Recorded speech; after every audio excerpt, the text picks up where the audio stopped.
should be working now, so I gotta say it, guys. Today is a big one. Today is, of course, a little bit early, but we are celebrating Cinco de Mayo in a way. I've got some fun Cinco de Mayo-ish snacks for the snack time segment after we do this, but we are starting out with Soulframe. But I gotta say it, chat. I've got a very special guest here. Keeping in the theme of having my good old friends from Boy Scouts on. This is Mason.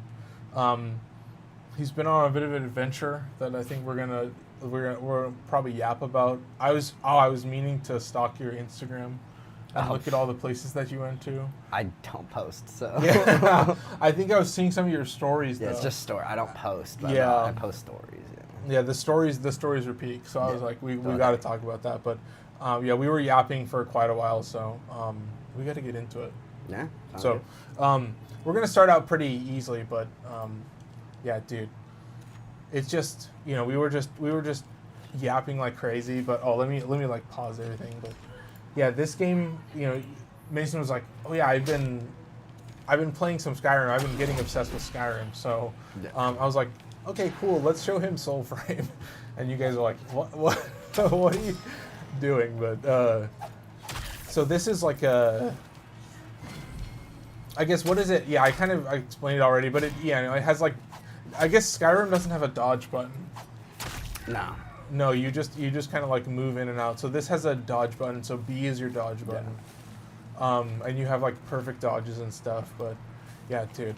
Skyrim is much more.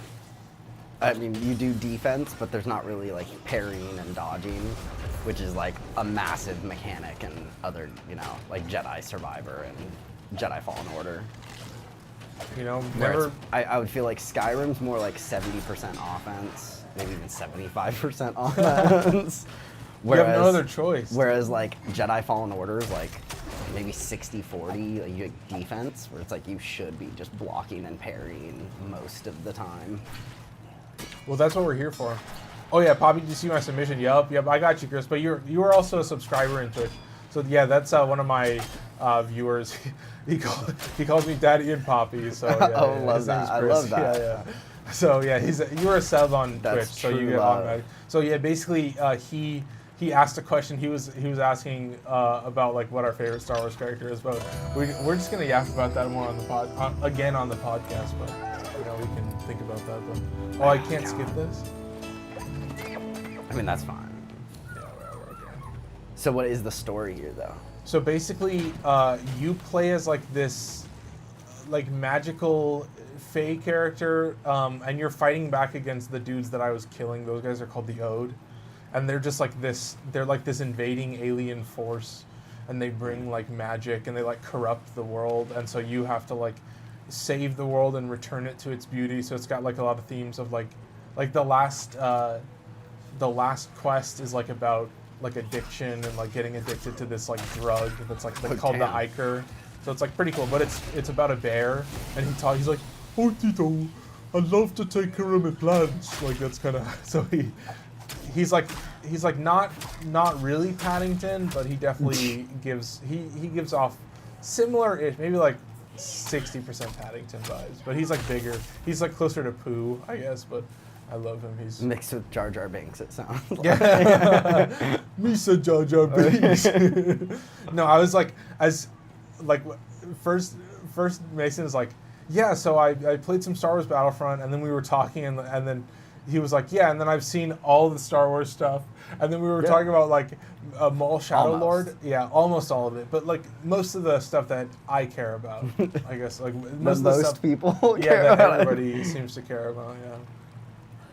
But yeah, it was just like when we had Keon on, it was so funny. We were like one of the clips that I'm posting is Avi being like, dude, you gotta watch Andor season 2. You have to. Yeah, it's so Andor season 1 and 2 are like probably it's like you forget it's a Star Wars show for just a little bit. You're like, oh no, thank it's God. Just Star Wars if it was made by HBO.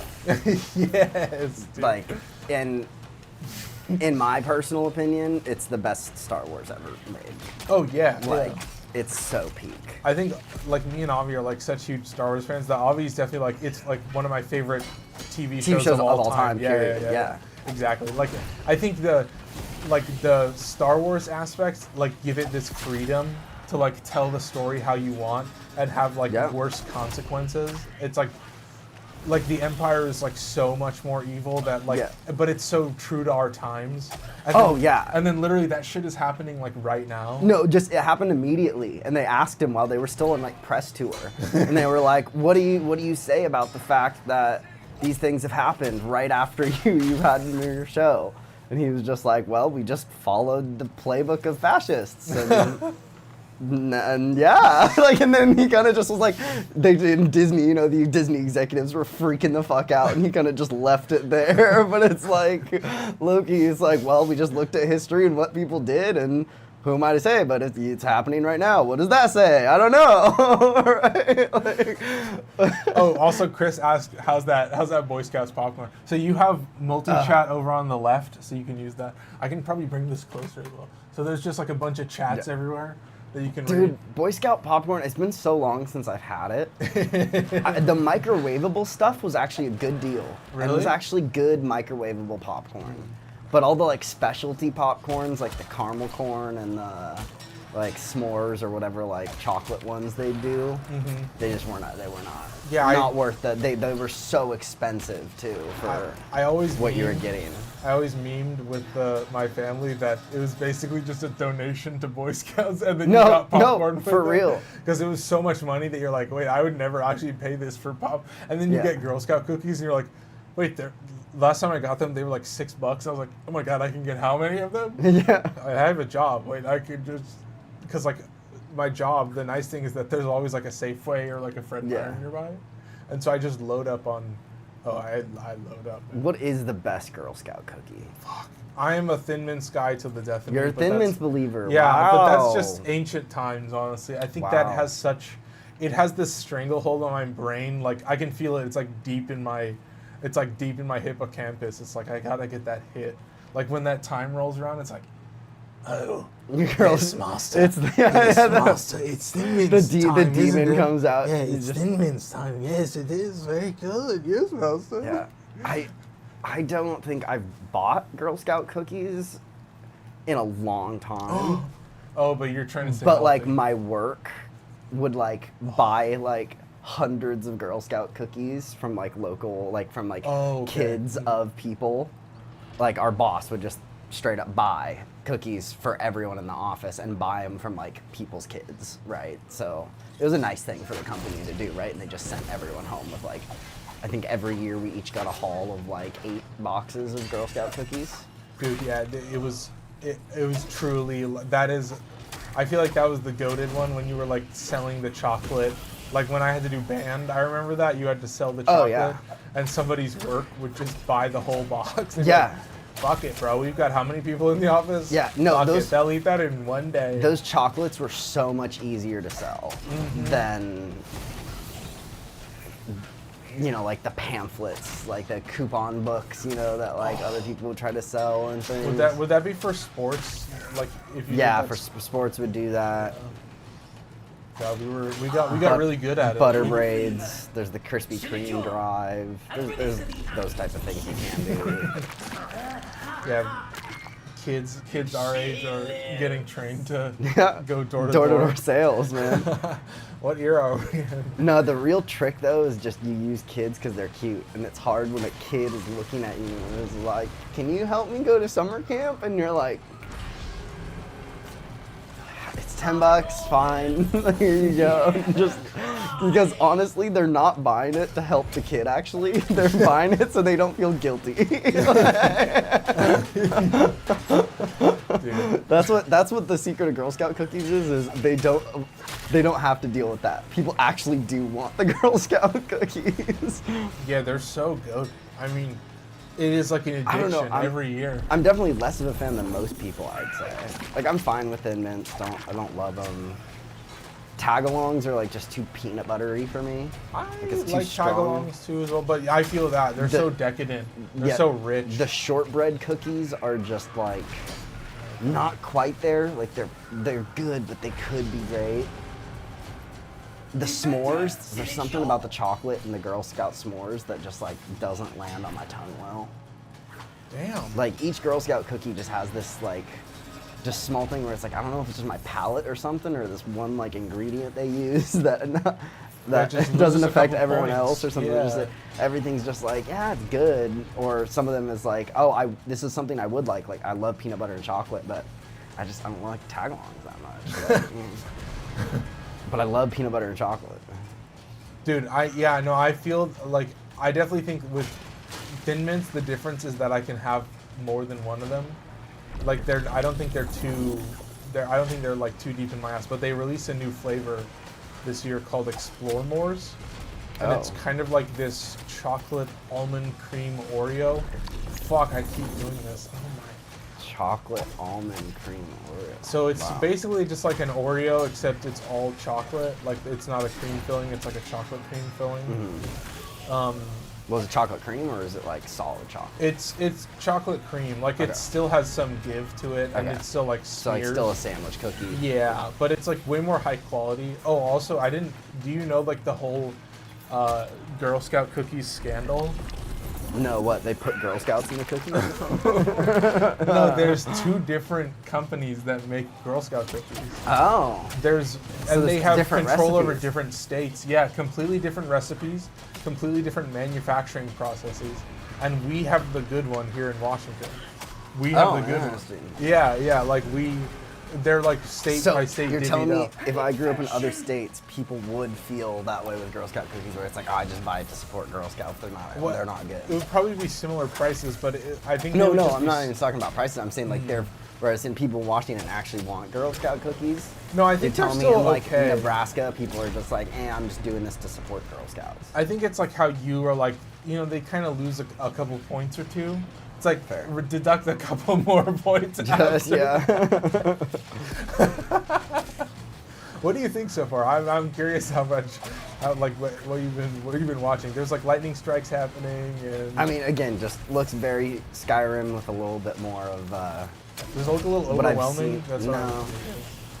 I mean, there is definitely. It just feels like you've been fighting the same dudes in this area for like 3 They minutes. keep spawning, yeah. They just keep showing up. I'm actually as surprised as you are. Yeah. I didn't think we would be seeing this many of these. But yeah, I'm basically like breaking the pipe open, and then I'm releasing a beaver. So I open the pipe right here. Yeah. And then I release this beaver. If I don't get struck by lightning, I'm gonna get struck by lightning. Yeah. Okay. I guess Why are you being struck by lightning when you're trying to save a beaver? There's a guy at the top of the. Oh my fuck! There's a guy at the top of the thing who's like summoning lightning bolts. Yeah, I've never seen this many enemies. This sucks. Have you tapped into beaver memes?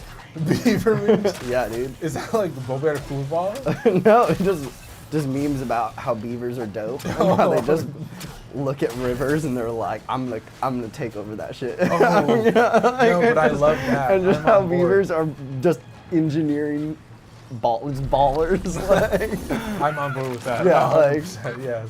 beavers are sick. Speaking of that, here's my boy the beaver. He's gonna climb into the pipe. Let's go. It takes a second. He's for his little animation, and then he's gonna break And you're the just system. you're just getting And now it's broken, and then he's gonna find his way out. He definitely finds his way out. and you're just taking arrows and lightning. Just tank. Do you have like heavy armor, or are you like a tank kind of build? Well, every class, like, so there's like 3 different stats, and I'm using the build where I can have really fast cooldowns on my abilities, but I still have the same armor. Like, basically, there is a really broken armor for every build, so you basically always have the same defensive stats if you're a high enough level. But yeah, it's just, you can either have like a really high health build, or you can have a Oh shit, boss high battle? cooldown. Yeah, this one was easy. Bonneret Synthos. No, I've been saving this. But I gotta whip Why? out the cat. Oh, you have a gun? Yeah, I gotta whip out the fucking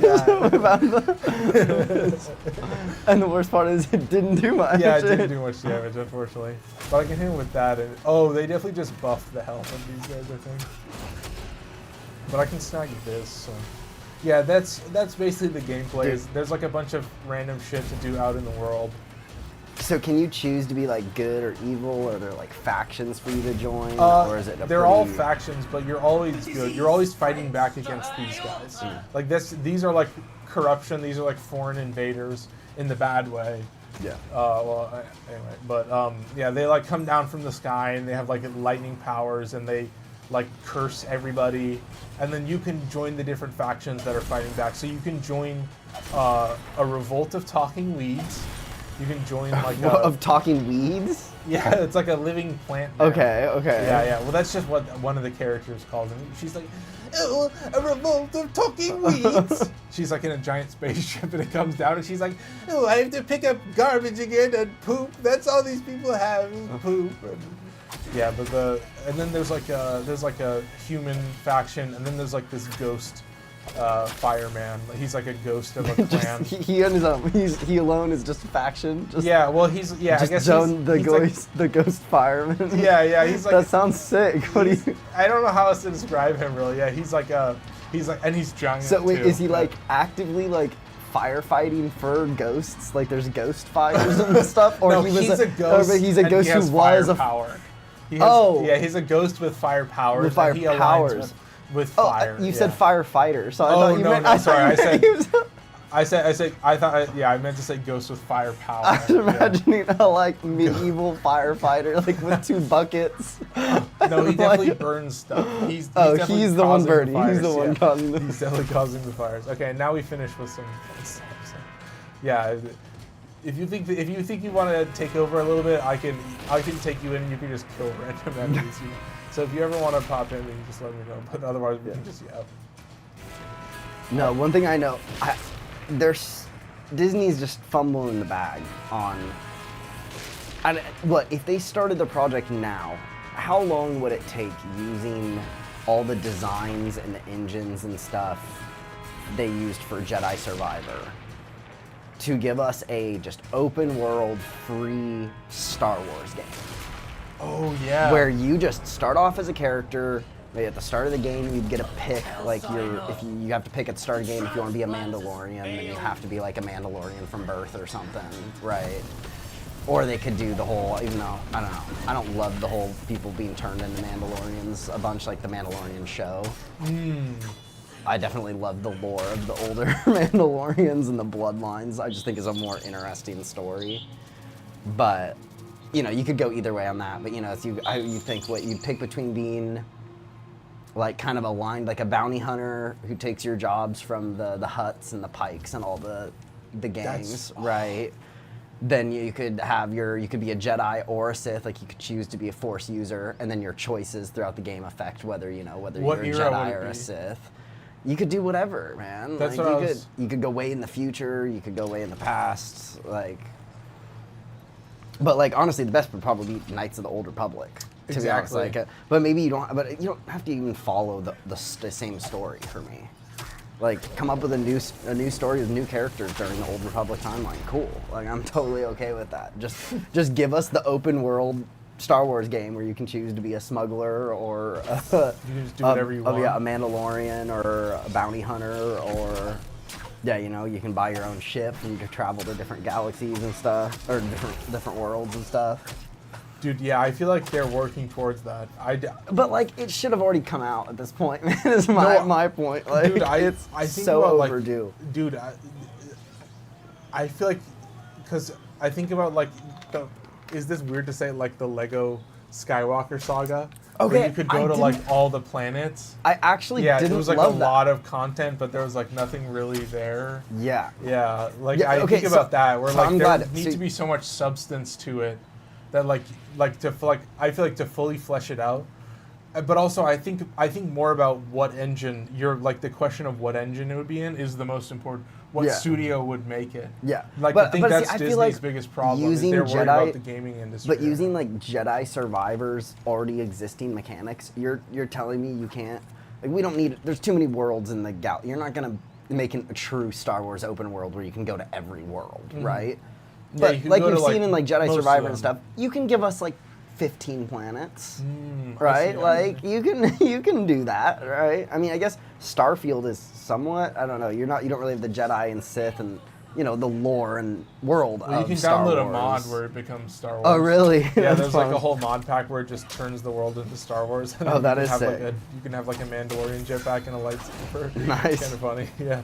Hey, whatever. But no, like a Skyrim type Star Wars game, feels like a slam dunk to me.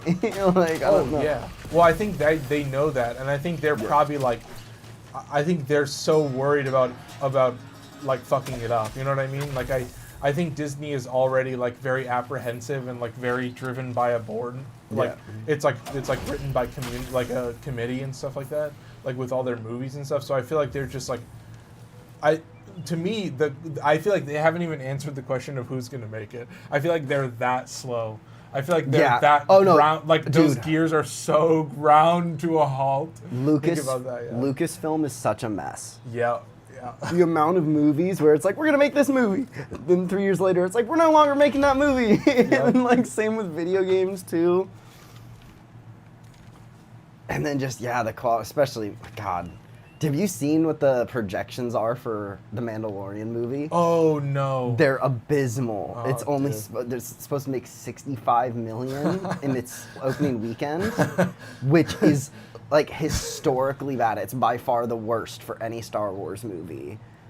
Like, the movie cost like 150, 200 million to make. That's so funny. I don't know if you know about movies, but you make like a vast majority of your money in the first 2 weekends usually. Oh yeah. So it's like, if your first weekend you're only getting 60 million, and it's considered a good drop if your movie only drops on the second weekend by like 50% is considered good.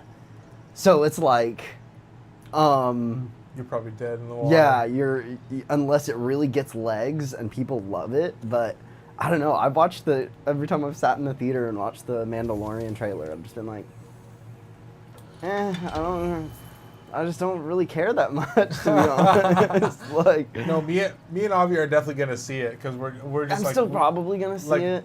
We just wanna watch Star Wars in theaters at that point. But, Fair. But I know, like, in the end, that's not how the world operates. Yeah. Like, it has to actually be exciting. So I'm always like, I'm just glad to like be able to go to the theater for something. Like I went to the theater for whatchamacallit, Project Hail Mary. Oh, like, so good. Yeah, I kind of like love that movie. It's kind of nice to just like watch a movie every once in a while and amazing.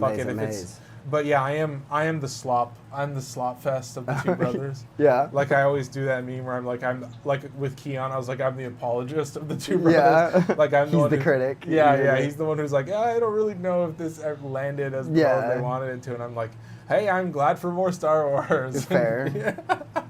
So it's like, I'm never like harshing it. I'm never being like, no, I think you're off base with that criticism. I'm usually like, no, I see where you're coming from. Yeah, like, but I just like Star Wars. Yeah, you know the meme of the guy where it's like, I hate you and I hope you die, and it's the kid just like with a bag of popcorn and the spinny hat, and it's like, I like Star Wars. It's like, that's just, hey, a new Star Wars. Yeah, nice. Exactly. No, I think that's so fun. Yeah, dude, it was literally over when he was like, yeah, I played Battlefront. Like I was like, oh, that's all we're gonna talk. We're just gonna talk about Star Wars like for like 5 hours. But dude, it is just like, you know. Oh, and we're playing the mod pack, so you get to play as the Mandalorian. Oh, nice. You can play as Jango Fett. I mean, that's the other actually layup. Battlefront 3. You already should. Battlefront 2 should already have more characters and more maps. Let's be honest. Yeah. Especially the map. Do I recognize that it's low-key a crime if they put out a Battlefront 3 that has just all the maps and all the characters everyone wants? Yeah, kind of sleazy. You could have just done that in Battlefront 2, but you're just cashing in, right? Does that mean I'm not gonna buy it? I'm still buying it. It's free money. Like, I don't know why they don't, especially since Battlefront 2's grown so much and gained such a following and a reputation. Making a Battlefront 3 sounds like, I don't understand why that's also not in the process. Dude, you're not ready for this mod pack. Oh. It's so cool. You're gonna be like, this is Battlefront 3. Nothing mods, but I'm assuming you played Ewok Hunt. Yeah, dude. Yeah. That whoever came up with that game idea in the studio, I hope they got a pay raise. Because think about what you pitch, right? Basically, like someone's like, okay, we need another game. We want to fill in another multiplayer lobby. What do we want to make? And some dude's like, you know, what if we do the stormtroopers and treat them like they're just normal dudes who are stuck on Endor, and they got like left behind after the battle, and now they're just being hunted by teddy bears. and and everyone in the room probably, I don't think anyone was like immediately like yes. You know, people probably were like, wait. Okay, let's think about it. Let's think about it, right? And then they probably played it, had the first person test it out, and they screamed as this little Ewok comes running at them with a spear, and they die.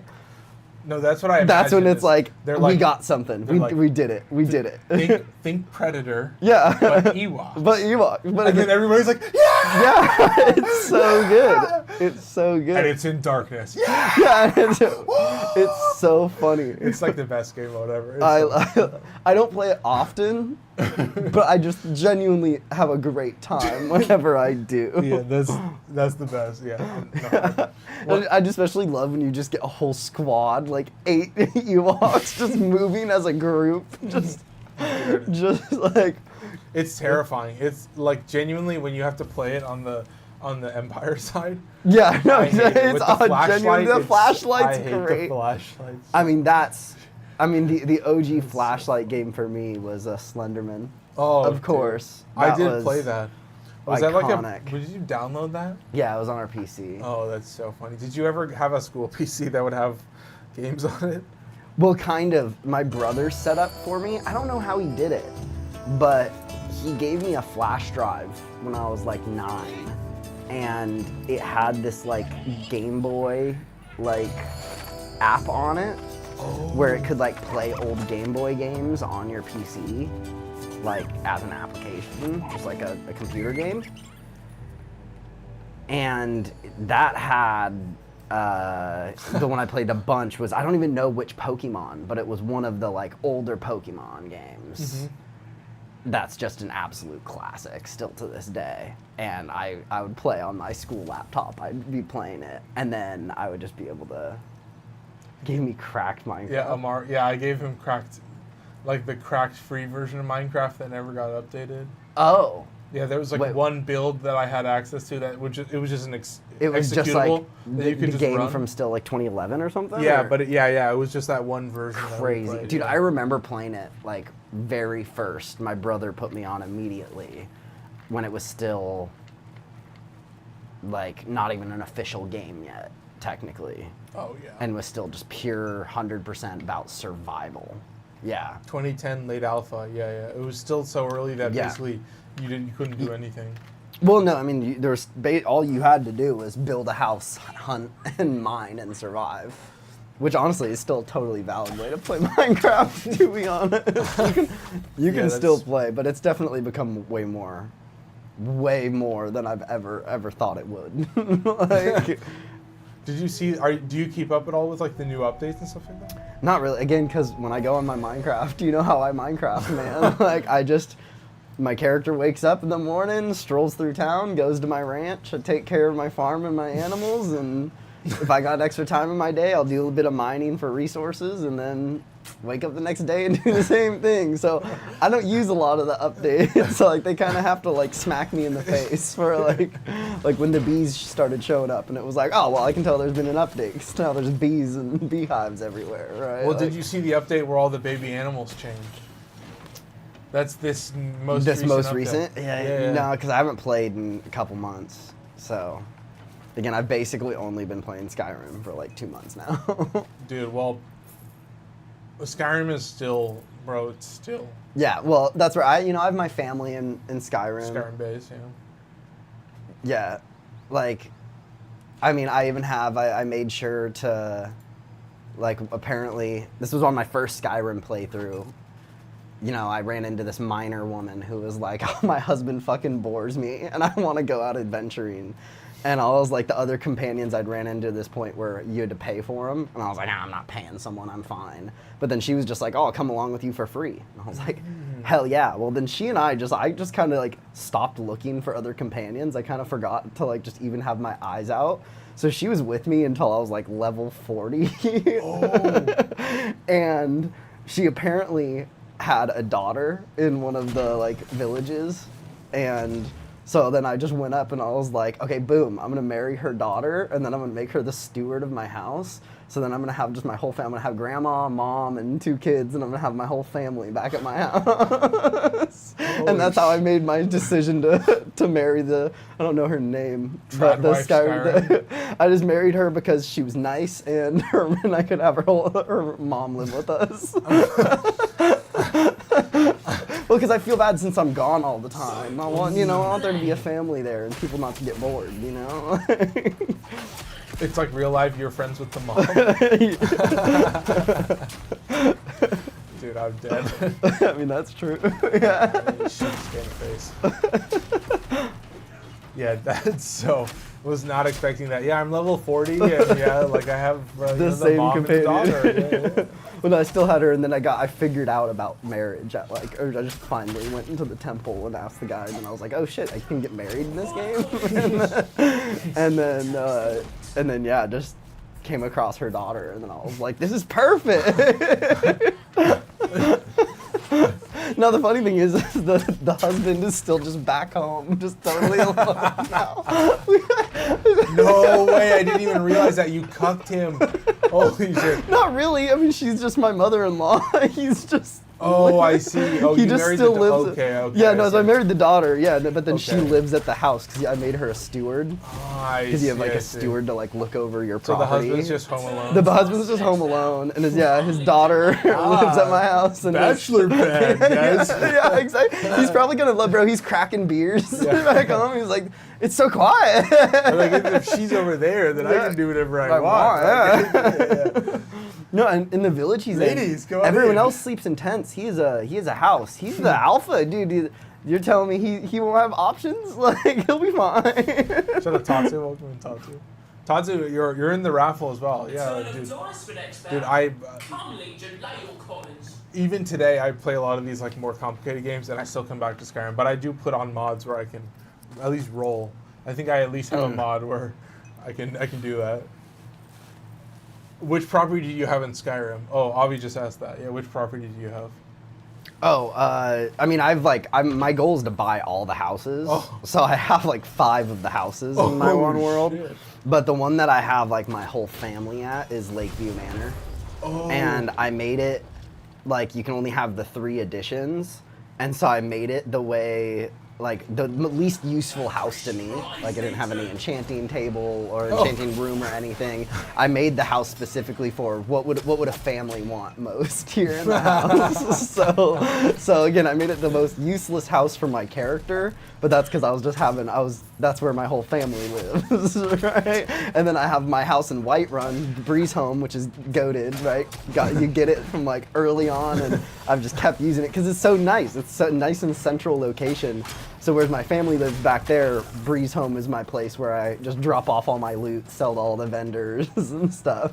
I feel it. Breeze Home goated with the sauce. Yeah. Between River Run and Fall Creek, yeah. Yeah. That's so funny. Is that the one where's Lakeview Manor? Is that in... It's Is it in between Helgen and Fall Creek. Oh, okay, I see. It's up in the mountain. You have an awesome view of the lake. So that's why it's like, I was like, oh, this is the perfect family home. Like we have our little farm on the mountain, like kind of like a cabin in the woods, but super nice home type vibes, And then yeah, you just get this awesome view, which is why I built the porches and the lighthouse, because I was like, oh, I want the porch for the view, I want the lighthouse for the view, and also because what kid wouldn't want a giant lighthouse on their home to play in, and then just have the whole family living there, No, I'm blown away. That's so funny. No, again, I kind of like create my story as I go. Like I was originally planning on doing just a pure good guy playthrough because that's just who I am. That's just what I do. But in Skyrim, but then I quickly found out when I was like Skyrim videos started getting recommended to me and stuff.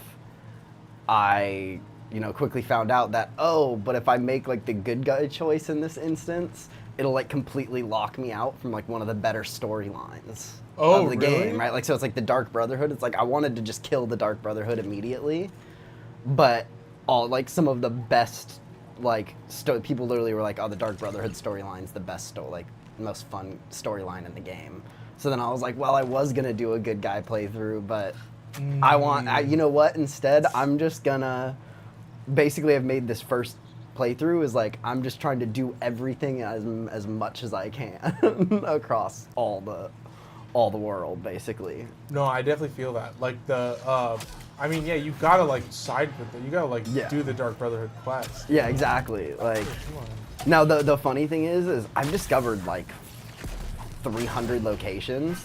Like, I only have like 6 side quests in my like miscellaneous tab, and then I have like 5 quests that are like in the main quest area, but they're all quests that are like find a glassfish for blah blah blah in Windhelm and stuff. So I think if I go through all of my quests that I have remaining, they're all quests where there's nothing that won't show me on the map, where like if you go, you know, there's a function where you press on the quest and say show me where it is on the map, right?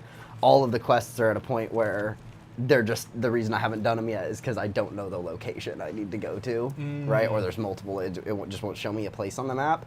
And then I thought I could only join one faction at a time for a while in the game. So I got to the point through all of the faction storylines to right before where they're like, are you ready to join us? And I was like, whoa, I need a minute to think here, right? So I've completed every side quest and everything, but all the Civil War side quests, the companions, because I was like, whoa, I don't want to be a werewolf yet. That I can't. I don't want to. I don't know if I want to be a werewolf at all. Like, but I chose not to become a vampire. They give you the option for that. But like with the companions quest, I was just like, you know, I don't know if I'm going to be able to turn back. I don't want to be a werewolf the whole game. So I'm going to go do all the other quests first, right? And so, yeah, so I have basically all of the side quests done, I think. But then the actual like main storyline, like, yeah, I haven't even joined the Stormcloaks or the Empire. I haven't joined the Companions, Thieves Guild, like the actual like meat and potatoes of it. Like, you haven't done any of it. Well, no, I've done a good amount now, but like for a while there, it was just like if you looked at my quests, it was just all the faction quests, and I just had them toggled off because I was like, I'm not ready to pick a side yet. Until I then, of course, find out later that, oh no, you only really have to pick between the Stormcloaks and the Imperials. So. Which one are you going with? Have you decided yet?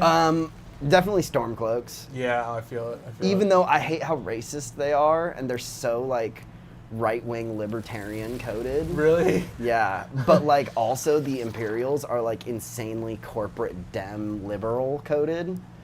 So I kind of don't love either, and in real life, I definitely am gonna go for the the lib. But yeah, it feels like. But in Skyrim itself, it's just like, you know what? In a weird way, again, it feels more like libertarian coded. But I'm up for the revolution, like down with the status quo empire. Like also my character's a Nord, and I just feel like if I picked a Nord character, I feel like you just simply have to pick the yeah, that would be so funny. Yeah, you choose like the Imperials as a Nord. like, I mean, although there are Nords in the Empire, but wait, what?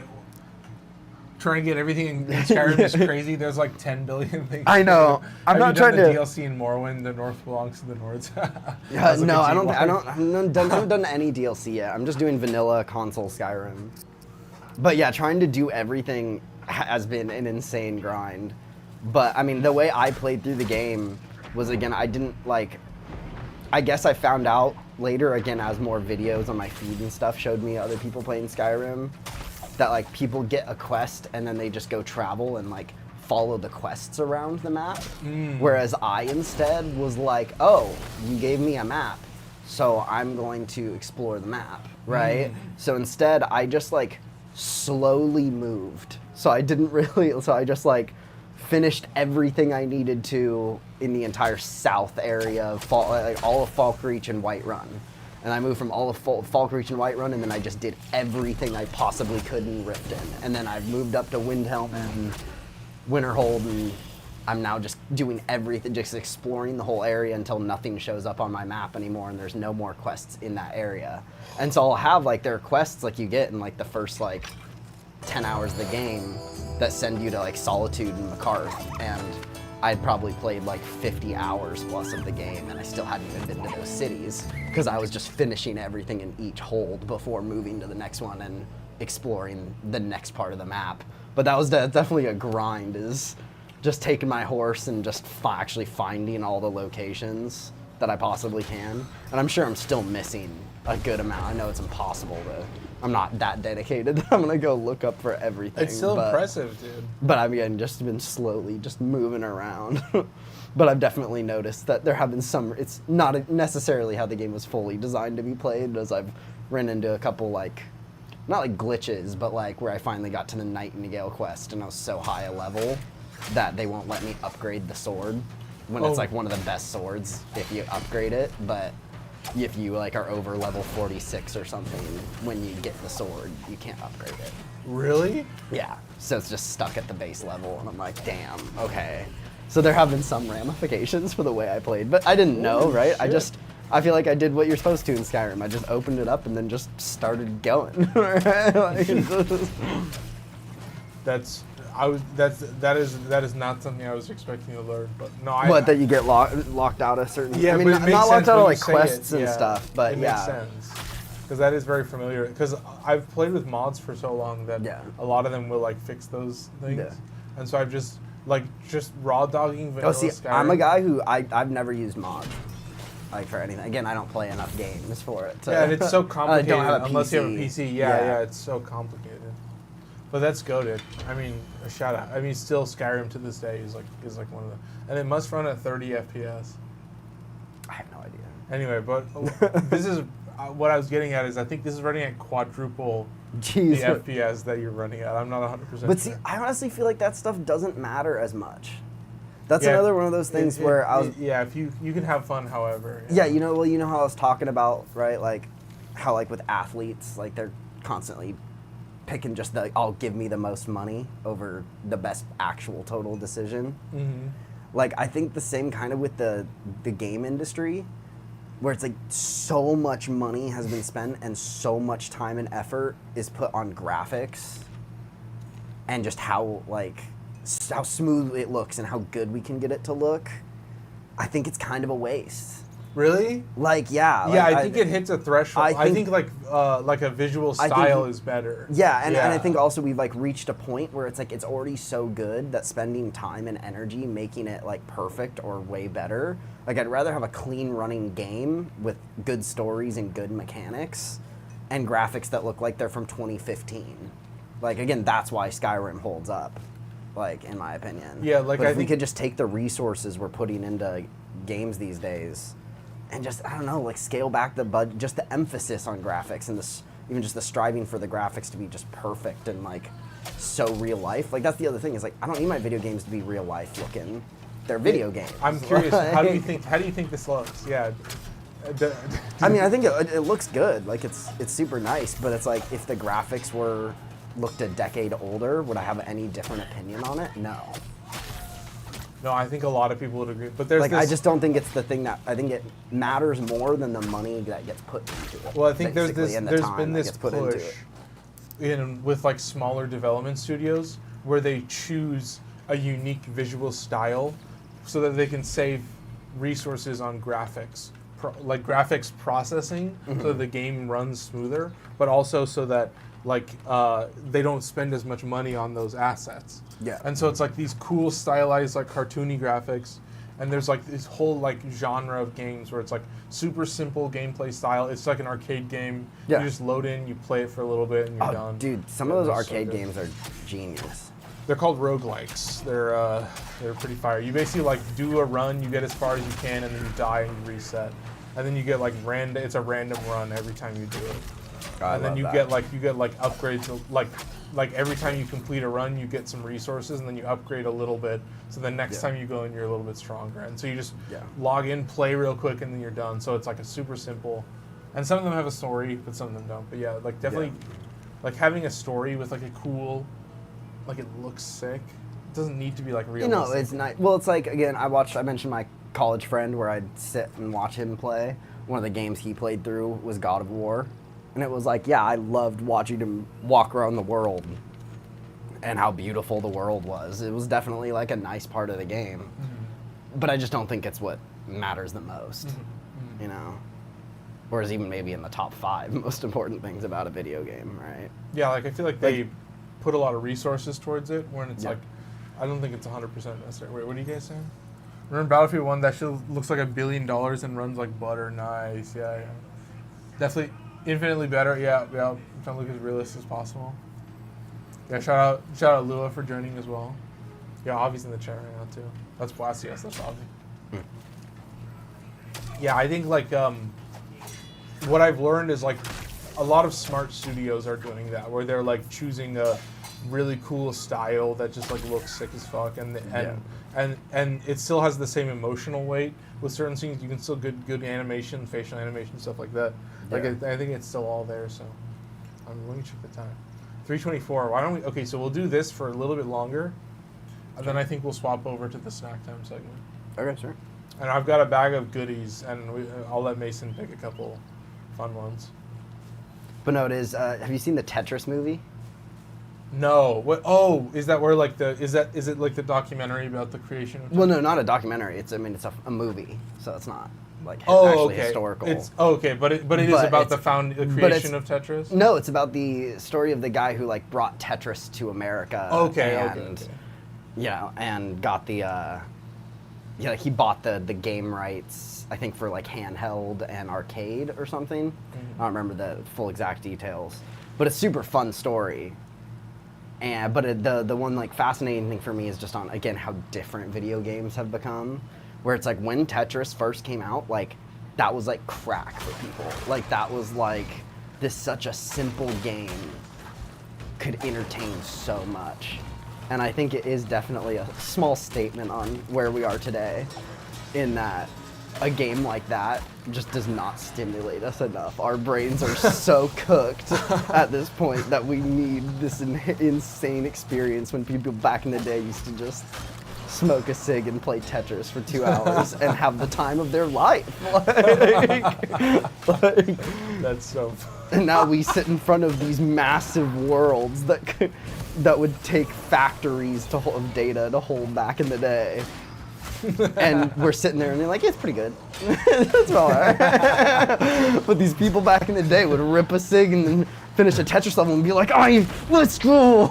I don't know. People do get pretty hyped on games these days. No, I feel that for sure. I feel that.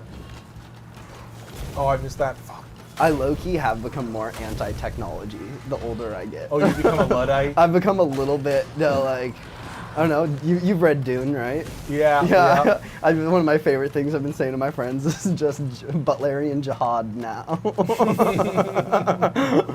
Are you going to watch the third one when it comes out in December? Of course. Oh, it's going to be so amazing. I think I saw the second one in theaters 4 or 5 times.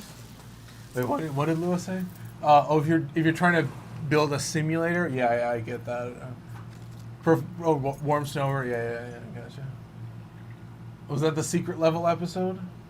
Isn't Tetris still the best? Oh, Pac-Man. Pac-Man has a secret level episode, and then Pac-Man made a Metroidvania. I think PS1 graphics used to be considered realistic,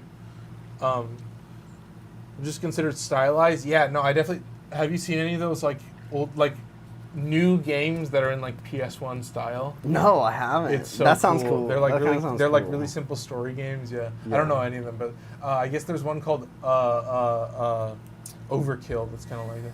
They already sold Steve's soul to the devil for Warframe. Might as well reuse the engine. Yeah, that's the main thing, is that this is just like a super optimized engine. So like they've already built it. If you've already Warframe, built it, might as well use it. Yeah, exactly. yeah. Evolution is straight up black magic. Yeah. Butler, Avi love that one. Yeah, let's go like mouthwash. Yeah. That you might like. Yeah, there's a couple like cool indie games that are like very simple, but I think we should quit out as Soulframe, and we can swap over, and I'll put a game on screen that you're gonna be like, oh, we're just leaning into ADHD at this point. Oh, great. Yeah, we're just leaning into it. Okay, so let's quit out. I hope you guys enjoyed a little bit of Soulframe to start. What did you think? What did you think? Oh, no, definitely I can see, the Skyrim similarities. Okay, but that was... Definitely kind of, from what I've played, Skyrim and Jedi Fallen Order kind of mix. Yeah, like, I feel like there's a lot of, like, modern gameplay mechanics that are pretty. Oh, they're pretty standard, right? Yeah, like a dodge, a perfect. I feel like dodge, basically, a right? parry. It's like, isn't everything basically based off of like Elden Ring? Yeah. Some Elden Ring game Well, came Elden out in Ring like is the actually- 2000s or something, and that's Elden kind of Ring like is archaic at this point. Well, no, but Like Dark that's what Souls I'm and- saying is yeah. like, isn't everything kind of based off of the game, the mechanics that made Elden Ring famous? Isn't that kind of what like? Yeah. Again, like Jedi Fallen Order isn't exactly Elden Ring, but it Yeah. plays very similar. Right? It's a like- lot similar mechanics. I think it's like a homogenization of video games where like combat just plays better when you have these resources available to you. And Well, also, different games when something works, reuse it. Yeah, right? different Like, games go different ways. Like I don't know if you know like Ninja Gaiden and stuff like that, but like they have this whole game series called like Neo, where it's like you go through like historical time periods, and it's like in historical Japan. And this most recent one, they finally have like the deflect and like the perfect dodge. So it's like different games will give you different versions of the same thing. So Yeah. it's like everything kind of smells the same, but it's not all the same. What Yeah. game? I guess probably the Spider-Man game. But I was gonna say, Yeah, that's well, no, more I was like- gonna, that's no, I more was gonna like say Batman. everything's Arkham Knight, right? Yep, like for exactly. that Yep. type of. Yep. But I still That's think like Arkham leaning Knight. more and like beat 'em up. and, I like, haven't yeah. played a lot of games. That's the other. I've played all the Arkham games. Oh, that's So good. That's good. Not the Justice League one, but Yeah, that's you fine, know the yeah. Batman one. You know the more Batman yeah, ones. the Batman one. And I mean, that's still my favorite like fighting mechanics I've played in any game. It's so much fun. There's a game called Shadow of War. Have you played that?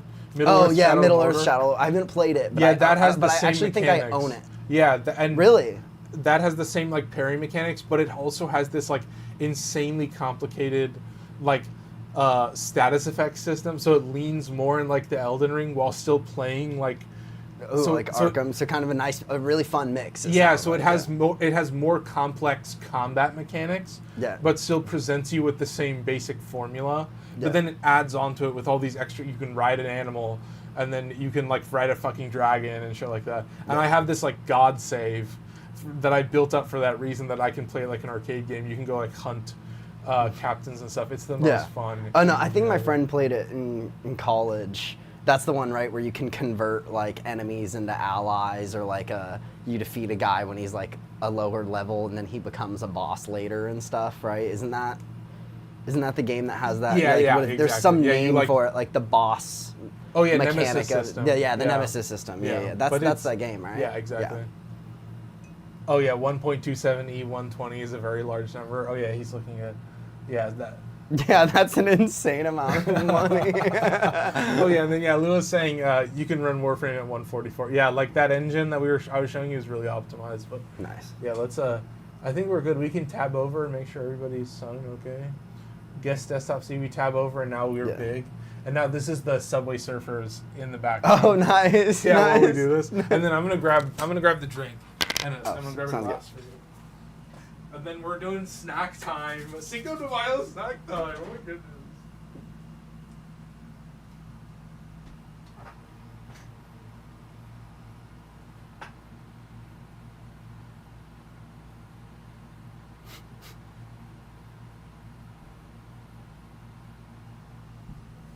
Yeah, the weather's been so bad that it fucks with my sleep terribly. Oh wait, I need a glass too.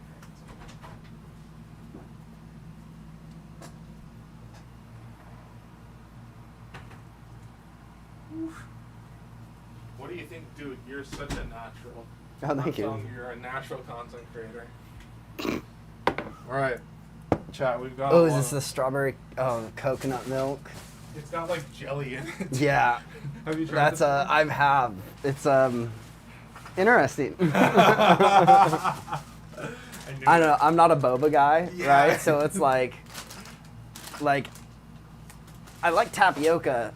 I just don't need it. I don't need to drink and chew something like that. Like it doesn't work for me. I knew you would enjoy it. I knew it would be funny. I knew it would be so funny.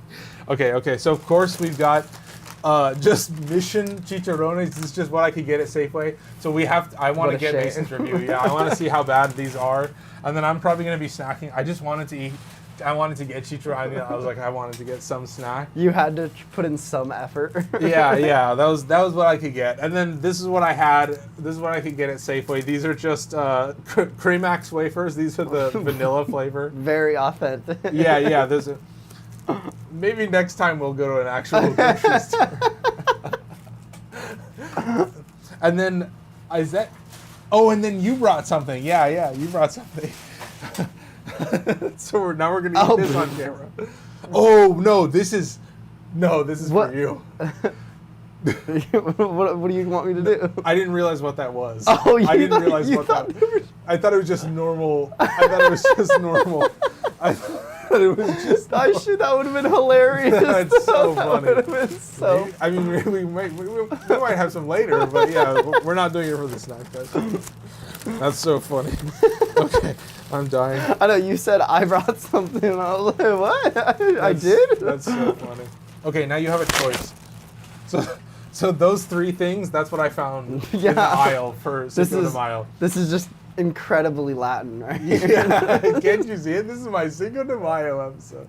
Oh yeah, no. So these are the Summer Dots flavors. So you get to choose one. Ooh. Watermelon or lemonade. Ooh, that's tough. But lemonade, because it looks like it has more more flavors. Yeah, you know? yeah, Like, definitely. There's an assortment. That one's gonna get boring. Strawberry lemonade, lemonade limeade, blue Yeah. raspberry. Yeah, okay, cool, beautiful. And then we get, okay, so we've only got 2 sweet things. Oh no. No, that's fine. So then you're gonna choose, if I can grab it. I got these really weird. You're gonna choose 2 of these 4 Ritter Sports. Oh, I actually have never even heard of this. So Ritter Sport is like a cookie. It's like a wafer, and a chocolate at the same time. So those are our snacks. I do love that. Those are our snacks for the snack time segment. So let's do a quick overview of what we've got going on. It's a very exciting one. I think I need to come over here. I don't think I'd pause this. Yeah. And then pause this. Okay. So we've got probably the worst chicharron we're gonna have Mason's ever had, so I want to get his honest review, and then I want to get my honest review of a guy who doesn't eat chicharron. So this is just straight up mission chicharron. This is just grocery store chicharron. Like I said, we've got the Cremax. This is just Latin wafer cookies. This is just wafer cookies, but Latin. Oh wow! And then we've got the Mason's favorite, apparently. The Kui coconut milk with strawberry flavor and coconut jelly. This is gonna be Just that jelly. We're gonna start with that one. Yeah. Yum. Yeah, yeah. Yummy. I'll give you just a little, and then No, it's hilarious that you probably could have gotten more options at like 80% of the convenience stores in the state. Yeah, seriously. Compared to Safeway. Every single one of them. Yeah, I was just getting groceries, and Literally, I was like, I think let's a see what they have. 7-Eleven might have given you more options than what you ended up with. I was in a rush. Sorry, guys. I was a little overwhelmed. And then finally, assorted lemonade dots for our summer entree or summer options. And then what is this? Strawberry cream, Ritter Sport, and what is this? White lemon, funky white lemon, funky white lemon. Okay, cool. Those are our sweet options. That's a nice name. Yeah, we'll probably do the dots last, and we'll just whatever have one. Yeah. What do you think so far? This is definitely an interesting lineup. Oh, and then I've got to grab my thing because we're gonna rate these. Have you ever done a tier list before? A tier list? Oh, of course. Yes, yeah. So we're gonna rate these. We're gonna go 3, 2, 1, and then rate them S to F. Okay. And then we'll conspire. I will always defer to you. I will always dip down. I'm guessing we're going to be dipping down when we go from me to you. So let's start it off. Kui, delicious strawberry flavor. I'll just give you a little bit. I'm curious about this. I'm very curious. You've had this before. Yeah. What did you think about it the first time you had this? Well, I was just like, oh, it looks kind of refreshing. It was at a convenience store as I was driving across the state. I used to drive across like every weekend from Pullman back to Seattle. And so I was just at like a convenience store, and I was like, yeah, let me try. It was like, nope. Now you don't have to finish this, but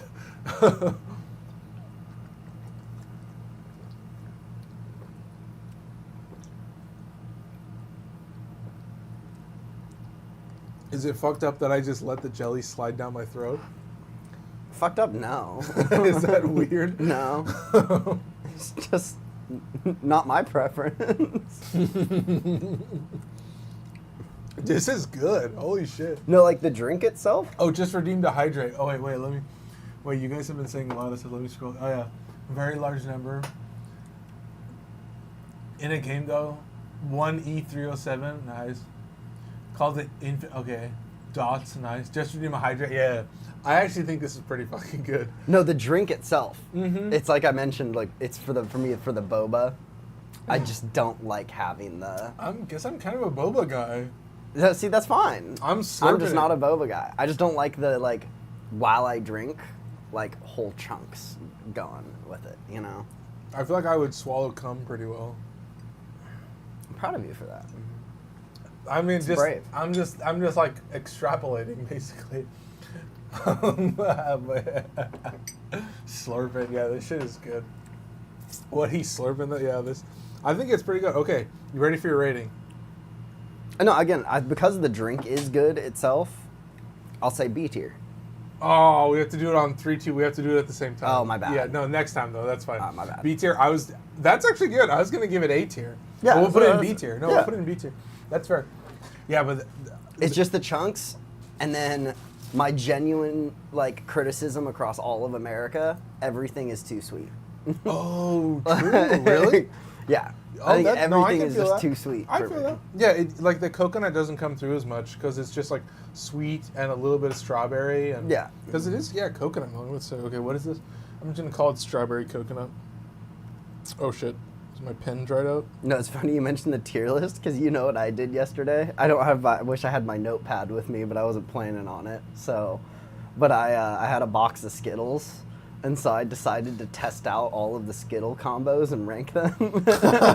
Just alone? Well, so yeah, just by myself. Yeah, so I just I lined up, did red with one of every color. So I did every combo of 2 that I possibly could, and then I put that on a list. And then I didn't have enough Skittles to do like every combo of 3 that I could, right? And that was getting into a level of effort that I didn't want. So instead I just tested to see if Skittles were better the more you put it, like the more you ate at a time. So I tested 3 Skittles at a time, 4 Skittles at a time, 5 Skittles at a time, 6, 7. And what I found was Skittles do definitely have a line where it's like 5, 6 Skittles is the sweet spot. Once you get over that, it's too many Skittles at once. But 3 is like, it's good, but like 5 or 6 is gonna make you extra happy. Nice. So that's what I figured out. That's how that test came out. It was like 5 or 6 Skittles is the right Skittle amount. And then then there was like just all the different combos with the 5 different colors of Skittles, and I just tested each one and ranked them. I feel like the longer the stream goes on, I'm just like, wait, the dude is like unironically just like natural born content. He's just doing content but with no camera. He's just doing content for fun.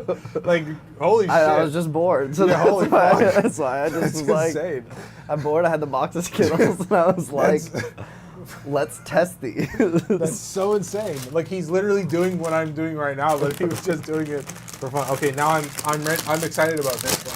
Because this one we're definitely doing on 3, 2, 1. Okay. Because I want to know how far off this is. I'll give you a big fat one. Oh, I'm smelling thank you. it. I'm smelling it. Here, do you want to trade? No, it's fine. Okay. Ready? Let's try it. Yeah. Oh my god. So salty. Chicharron. I love it. No, I mean, like, this is my first time having chicharron. Oh, ever? Yeah, can't think of the last time that I had it, so I don't remember what it's like. Oh my god. Yeah, I was like, every time I bite, I'm a little less happy. I've had 3 of them already. Okay,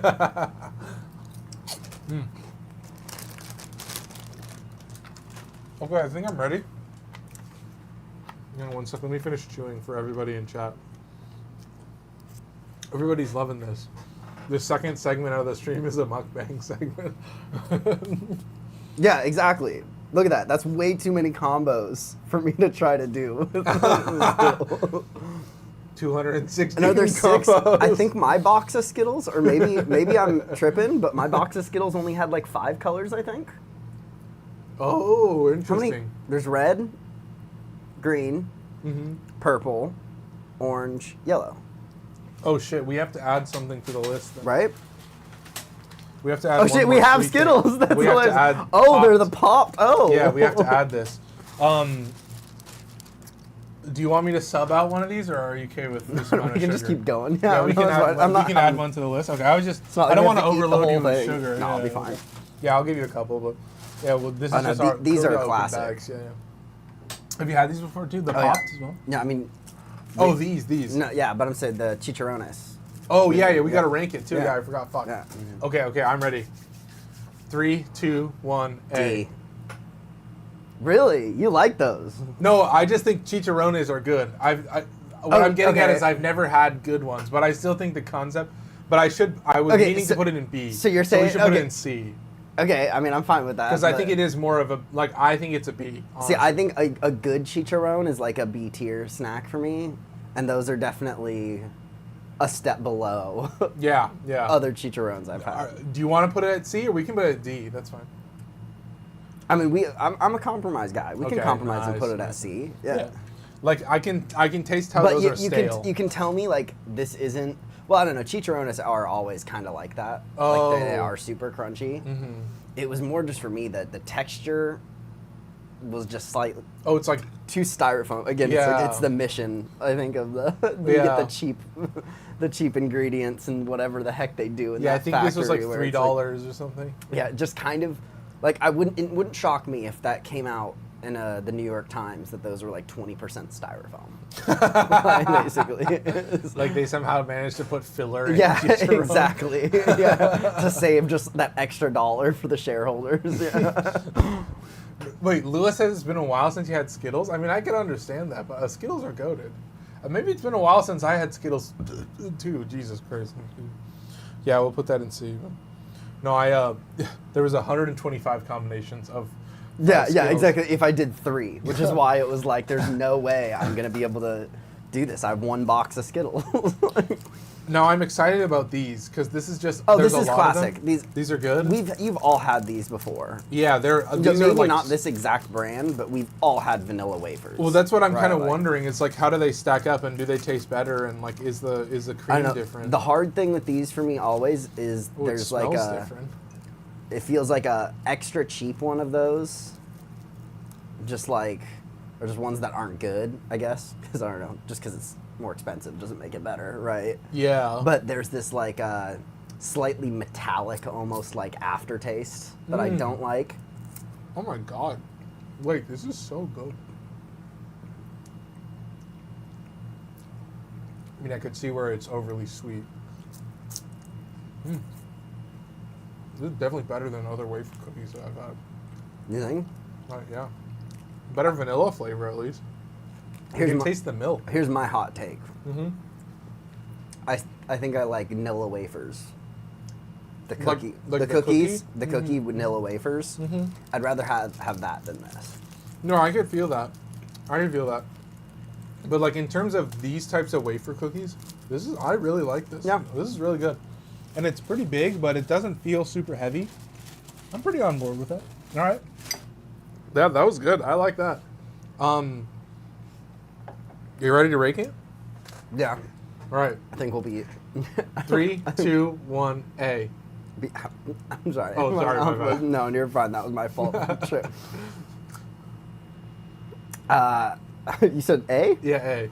Oh, okay. No, okay. We're good then. Oh, we're A as well? yeah. Nice. My only criticism is too sweet. Mhm. But again, that's just gonna be my general criticism. And then also, it's one of those snacks that you have to have a bev with. And I feel like that should count against a snack. If I have to drink after eating your snack, What would you have with it? I mean, I need something to drink, like just water. Like, right, Okay, it's like water, it's just yeah, because yeah. of it's dry, right? Like Yeah. that kind of like dry wafer. No, I feel that. That's, Like, you know, you that's eat a 100% croissant, accurate. you eat a croissant, and it's great with coffee, but like you don't need a glass of water or a coffee to drink to eat a croissant, right? Whereas like if I was gonna eat like 3 or 4 of those, even after eating one, I'm like, okay, now I need to sip something. Oh and watch yeah, it. yeah. I definitely Like, feel that it coats your mouth. Yeah. yeah. Wait. Getting his opinion on Gunfire Reborn's art style. Oh yeah. I could pull up I some don't know what's pictures. Gunfire Reborn. Yeah, I'll don't pull know. it up when we go to the podcast. It's like it's one of those games I was talking about that's like more simplified art style, so it can save assets. Yeah, I can pull some stuff up on my phone. Ah, God, I had this homie Gabe back in 7th grade, and I wish we stayed in contact. We got along so well for that 1 year of school. But he made a game, like himself, like he made a game. And it was one of those simple games though, where it was like almost a mix of Pac-Man and what's the game?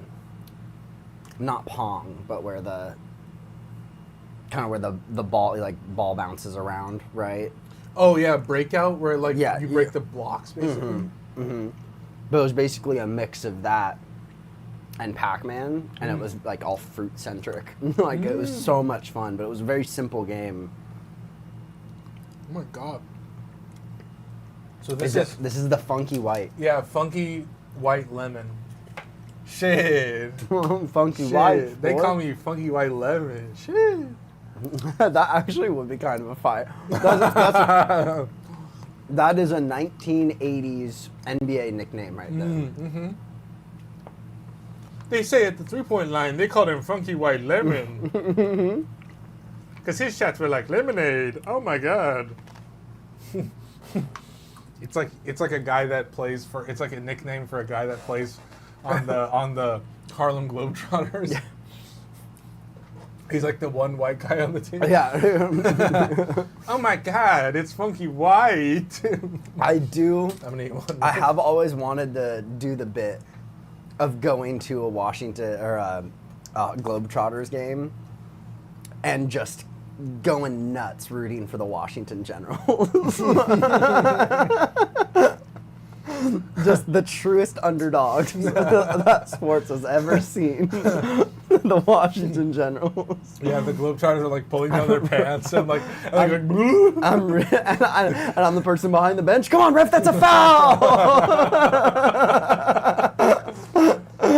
Scooby and Shaggy come on the field, a dog starts playing basketball. A dog can't play basketball.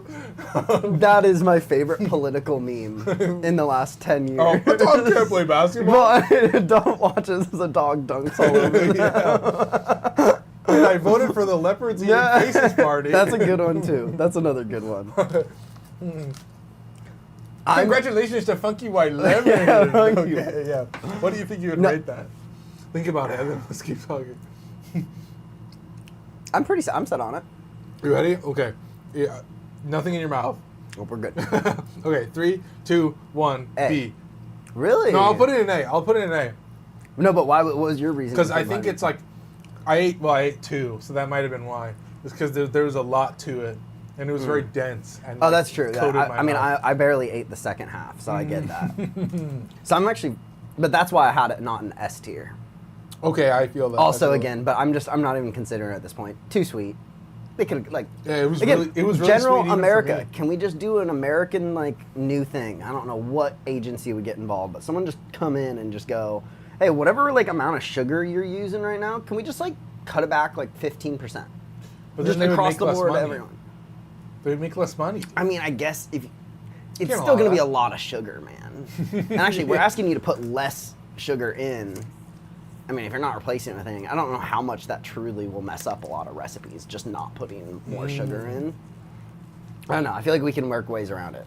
But also just in general, I mean, European sweets have less sugar than American sweets a vast majority of the time. So, Well, I guess on that topic, smaller squares. ooh, I love that. I And mean, this is I have a straw- hunch about this one. This is strawberry cream. All right, strawberry cream.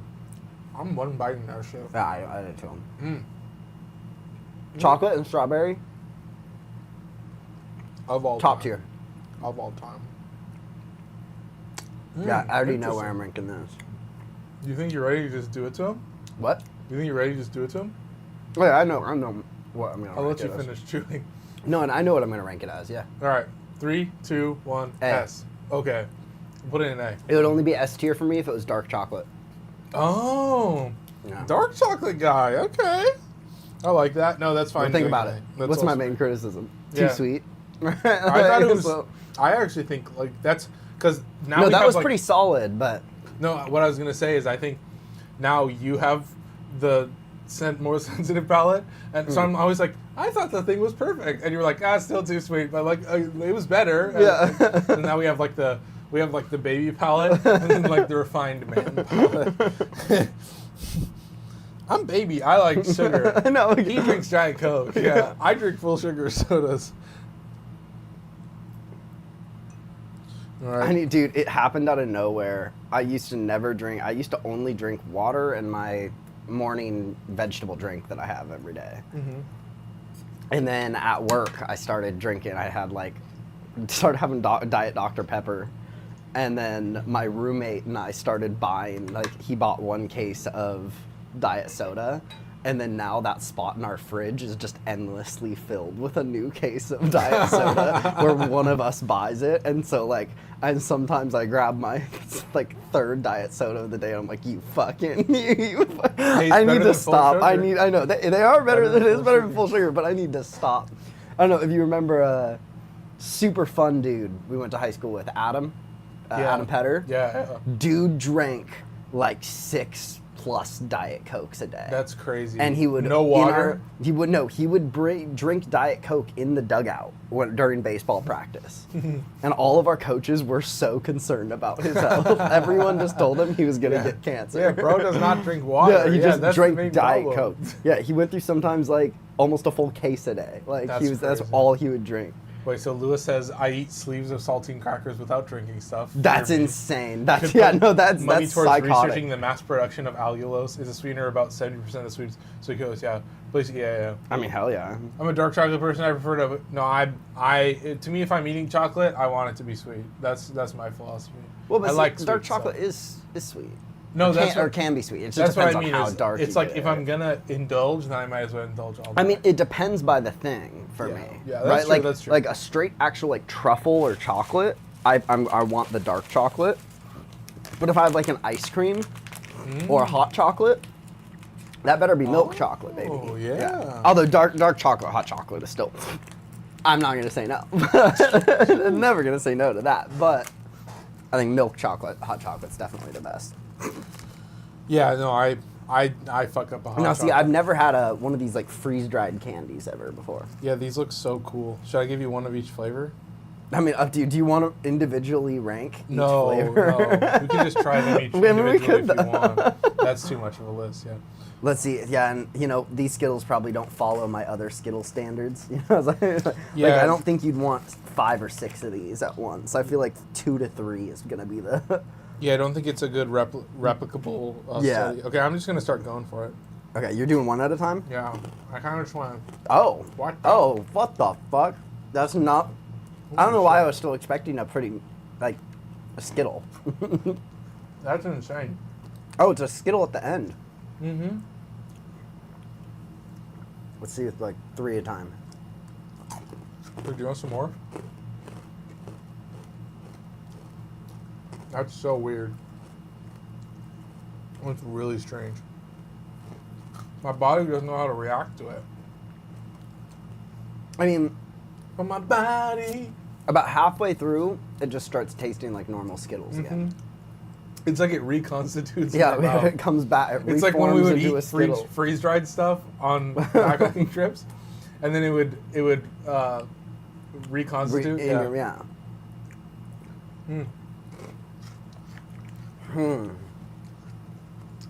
I don't think I like that. You don't think it adds to that it? first half? No, I don't think it. It's just different, and that doesn't mean it's bad, but.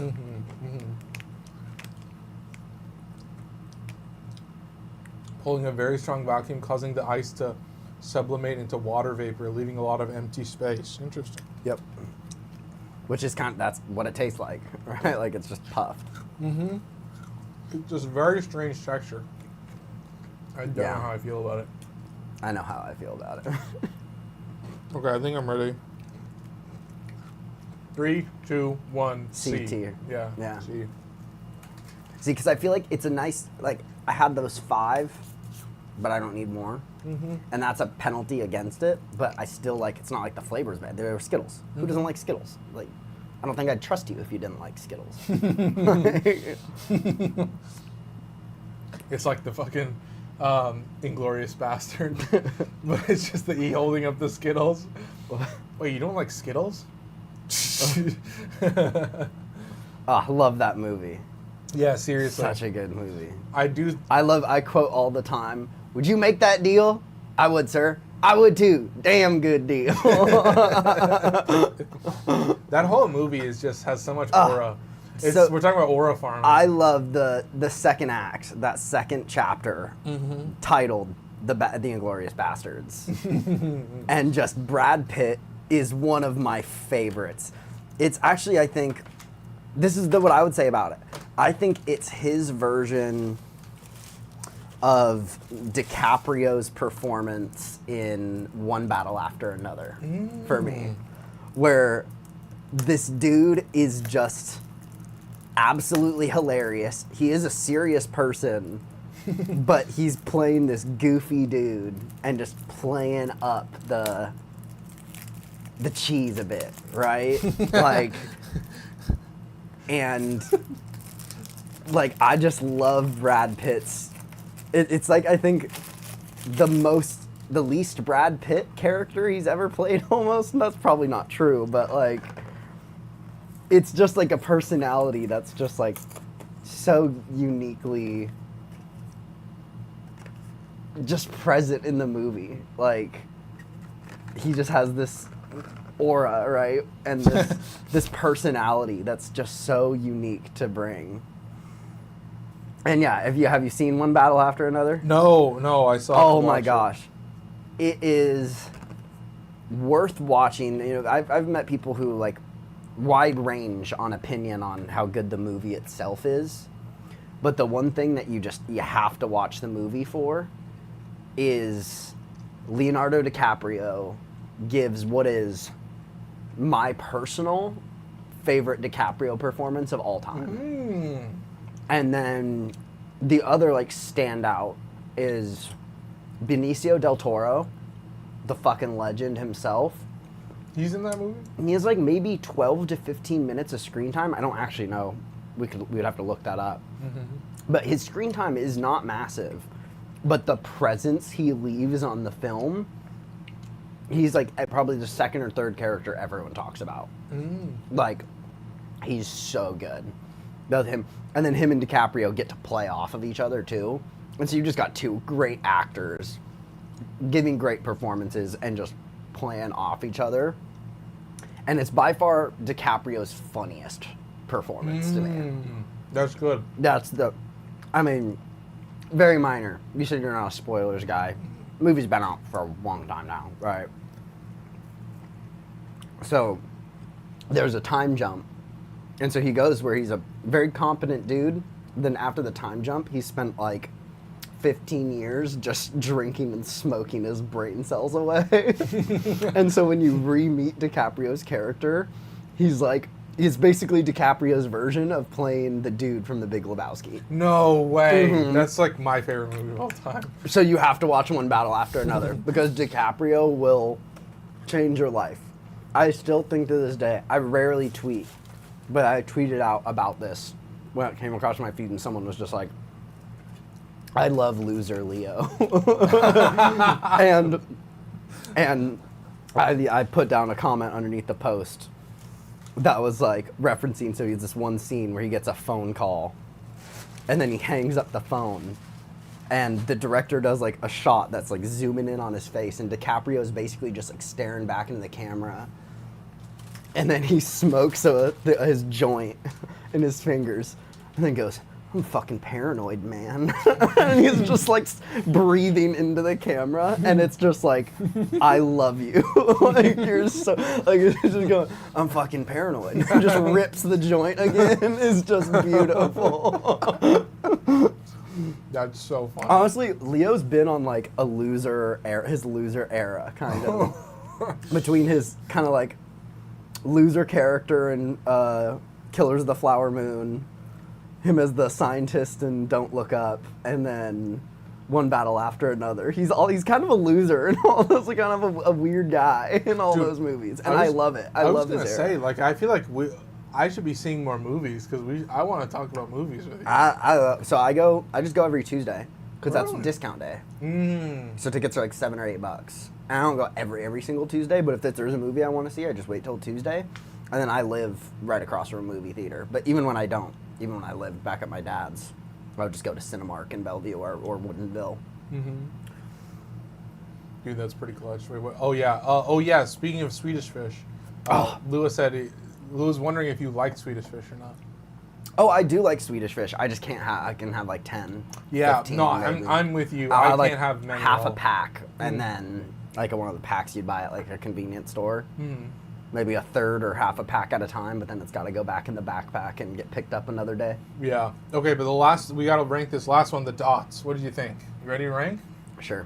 All right, 3, 2, 1. C. C. Yeah. Yeah. Just. It had a weird texture too. I mean, that's dots, man. Yeah. That's Yeah. just, I feel it. I feel like this one was more waxy though. Meh, it felt dots to You me. felt- That you just felt felt. still dots? This is just dots. Yeah.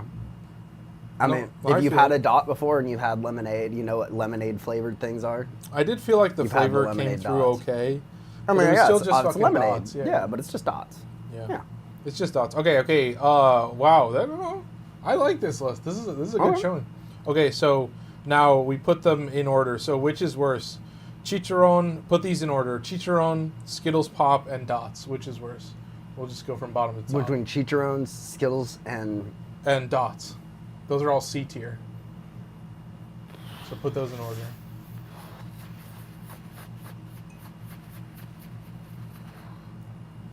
I'd probably put mean, the Chicharron at the bottom. that's what I was just about to. I was Yeah. gonna say that's the only one that C I wanted minus. that to be in D, right? Yeah, that's Whereas the true. other ones we agreed were C, so I think that's pretty clear. So we'll put that one in C minus. And then I think the Skittles can be C plus. Oh yeah, absolutely. The Skittles Yeah. cleared the dots easily. Yeah, that's for sure. Okay, so bottom of the list is the Chicharron. Mm-hmm. Mason's most disappointed. I like the concept of Chicharron. Oh no, I and love so I enjoyed love it. Chicharron. Yeah. Yeah, But that was about as stale potato chip except as you could Chicharron get. again has a limited ceiling to me. Yeah. The exactly. highest they could get is B tier. Like if it's the best Chicharron I've ever had, it's gonna be because again we're not comparing it to other Chicharrones. We're comparing it to other snacks, Yeah. right? Mm-hmm. But like the other thing I think is common misconception. You give like a movie like 3 out of 5 stars, and people are like, "Oh, you didn't like it," and it's like, no, that's an above average score. Like, what do you I mean? could've That's given a- it 1. That's good. Yeah. Yeah. Like, so it's like the same where it's like when I say, "Oh, it's at max going to be B tier." That's good. B tier is B tier is a good place to be in. Like, Yeah, S is not something shouldn't just. Yeah. We do some snack time segments where there's like 5 S's. Oh really? Or like 3 S's sometimes, but that's just how the cookie crumbles. See, but I feel like that lessens the power of Yep. S tier. Yep, exactly. Like- but I think it's just this. We love the snacks I'm so much that it's in like, the sports world, it's I guess in this case, I'd be called a small hall guy. Oh yeah, once the hall gets too big. Yeah. Yeah, I gotcha. Okay, so yeah, Chicharron at the bottom, the dots above that. Yeah. It's just fucking. It's just It's dots. just dots. With a little bit of Everyone lemon in. who hasn't it's- had dots. yeah. What is this? 2005? God, I wish. A power creep. Theaters are beautiful, man. If you haven't discovered the magic of going to the movies by yourself, Mm-hmm. and just you don't even have to, but taking a couple gummies, walk into the movie theater, get yourself an icy and some popcorn, watch a movie. No matter what movie you watch, if you do those things, it's going to be 2 points higher than your average viewing Oh, experience yeah. at home. Yeah. Even like there are movies I've watched in theaters and I had a good time. And then I watched it at home and I was like, this is not a good movie. But when I watched it in theaters, I enjoyed it. So yeah, no, the movie theater experience is beautiful. It's almost ceremonious. Like it's very meditative. yeah, like mhm. having a nice routine. It's comfortable, and it's also especially again if you go alone, spending time with yourself. You put your phone away. You know what I mean, you're getting different screen blasting at you, but it feels healthier than the one that's Yeah, it's in not our doom hand, scrolling. right? Yeah. Yeah, it's not TikTok. And And just the sound, like the experience of watching at home. Like, there are certain movies that, because again, a lot of my friends know I'm a big movie guy. So I have certain movies where I just tell them, I'm like, oh, it's a good, like, really good movie. But yeah, you don't need to see it on the big screen. Mm-hmm. But there are certain movies where it's like, no, this was meant to be seen, and you're actually missing out by not watching it on the big screen. And one of those would be, for me, One Battle After Another. Mm-hmm. Sinners would be one of those. You missed out if you didn't see Sinners in theaters. But the big one I always harassed this guy at work about was that he saw Dune Part 1 in theaters, but then he didn't see Dune Part 2. And I'm like, Dune Part 2, dude, the theater experience in that was incredible. And then the best theater experience of my life was over a year ago, at this point for sure, but they did a re-release of Interstellar in IMAX at the Pacific Science Center. No way. And I went to that and immediately shot the movie up into one of my 4 favorite movies of all time. And I'm telling you, that scene when Cooper is docking, you know what I'm talking about? Mm-hmm. When the docking scene happens, and you have the IMAX speakers and the scope of the just flying through space because of the IMAX screen is double the size. Dude, it's a totally different experience. Like the joy you get from watching Interstellar at home versus watching in the Pacific Science Center or even just in IMAX theater. Mm-hmm. That movie, like at home, you'll watch that movie and be like, good movie. And then you watch it in IMAX and you go, my life was just changed. I just saw God. Like, it's how it must have felt when 2001: A Space Odyssey came out in 1968. Mm-hmm. And Kubrick just, again, like, blew people's minds. I mean, still to this day blows people's minds. Well, maybe not life-changing. But we put Skittles Pop at C+. I'm sorry for. No, that's fine. This is what we're here for. We're yeah, you're good. Strawberry coconut. I guess we learned that I'm fine with guzzling that shit down. You just like a little chunk. You're fine with chunks in your drinks. Mm-hmm. Yeah, I can slurp it down. Like again, I like a smoothie that's smooth. I don't like a chunky smoothie. You know. Yeah, can I get a peanut butter chunky? What's a chunky? It's a smoothie but chunky. No, but some shops make smoothies where there's like whole chunks of fruit in them, right? And then it gets like stuck in your straw, and you're like, fuck, like now I gotta fix this shit. Okay, and then the top 3, the A's. We have the Cremax, the strawberry cream, and the funky lemon. I think the strawberry cream is the clear. A+, yeah. And then I think probably is the lemon or the Cremax better? The lemon. Mm-hmm. Mm-hmm. I mean, unless again, if you're looking for a snack to like feed the compulsion to eat, to like just do something, the wafers will be better. But if you're just looking for like a little like 2 bites of a nice sweet treat at the end of your day, the chocolate 100%. Like, and the chocolate is a fun flavor too. Oh yeah, the strawberry is beautiful. It's a gorgeous flavored strawberry and a chocolate. Well, there you go. There's the snack time. And we're just gonna roll right into it. I'll do a little bit of an intro. I don't know how much of this I'll use, but welcome back to, I think, episode 3 of the Archon Amar podcast. Wow. I mean, we've basically just been doing it, so who knows if maybe I'll add the mukbang segment at the end, because we did lots of yapping, so it's good to include it. But yeah, episode 3 of the Archon Amar podcast, we're keeping the tradition going by having my friend Mason on, another one of my Boy Scout friends, another Eagle Scout. The ratio of Eagle Scouts on my channel is probably higher than anybody else's in existence. Make that your marketing slogan. Yeah. Boy Scouts is a good thing. That's woo! I had a good experience in Boy Scouts, and everybody's like, Dude, the amount of times if I ever mention I was a Boy Scout as an adult, most people are just like weird. Are you okay? Yeah, everyone's just kind of weirded out. Like, you immediately get placed into a box if you were a Boy Scout at any point, or just, I guess, are willing to talk about it even. Yeah, even mention it. Yeah, like you're supposed to be a closeted Boy Scout. Dude. But yeah, I mean, if you're watching this as an actual podcast, who knows what else I've included in this? But we've been yapping like crazy. I'm a yapper, man. This guy has encouraged me to be watching more movies, so we can yap about that on the podcast segment. I'm very happy to have friends that still hopefully live in this area.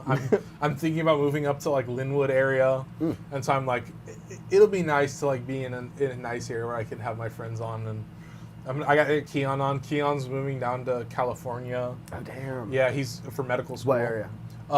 Santa Barbara, I think. Okay. Yeah, he's going to a medical school down there, I think. But he's got family there. But yeah, dude, it's like, I mean, like we reconnected because we, went to my friend's funeral, and I'm gonna have Jared on the show eventually. But yeah, we were just like, fun. dude, yeah, and I was gonna have his bandmates on as well. And That's a great idea. yeah, those guys are nuts. Well, I was gonna also, yeah, like if we ever are like not doing something and I need to throw up some background music, I'm gonna play their music, just as like. Oh, dude, that's sick. Yeah, you get to listen to it. But yeah, dude, it was just like so good, and like it was so nice to be like, oh wait, all my friends are like media literate, like they know how to be online, and they're not like guys, maybe things aren't going good. Like I just like I'm like thank goodness, and I feel like if I came back and I found out that like everybody was everybody was like, yeah, I think I should just be able to do whatever they want. I feel like that would make me sad, but I'm like, okay, thank God, maybe we're okay. But dude, I just like, and then I don't know, like, well, I wanted to talk a lot about your crazy adventure. Oh yeah. That you went on. Mm-hmm. And I saw in bits and pieces, and it just looked. So first of all, how many places did you go to? I went to 4. 4. Yeah. And this was for the World Cup?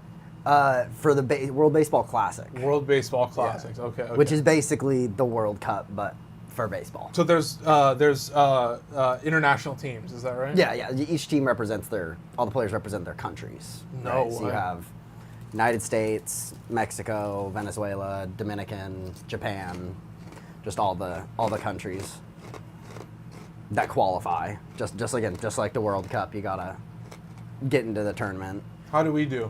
The United States, we lost in, I guess if you say we, because I wasn't rooting for the United States, but the United States lost in the championship, which was great for me because I was rooting for Venezuela. So I remember that, yeah. Yeah, so and that wasn't this like right after they bombed Venezuela? Yeah, I think so too. I think it was So very recent. Yeah, absolutely.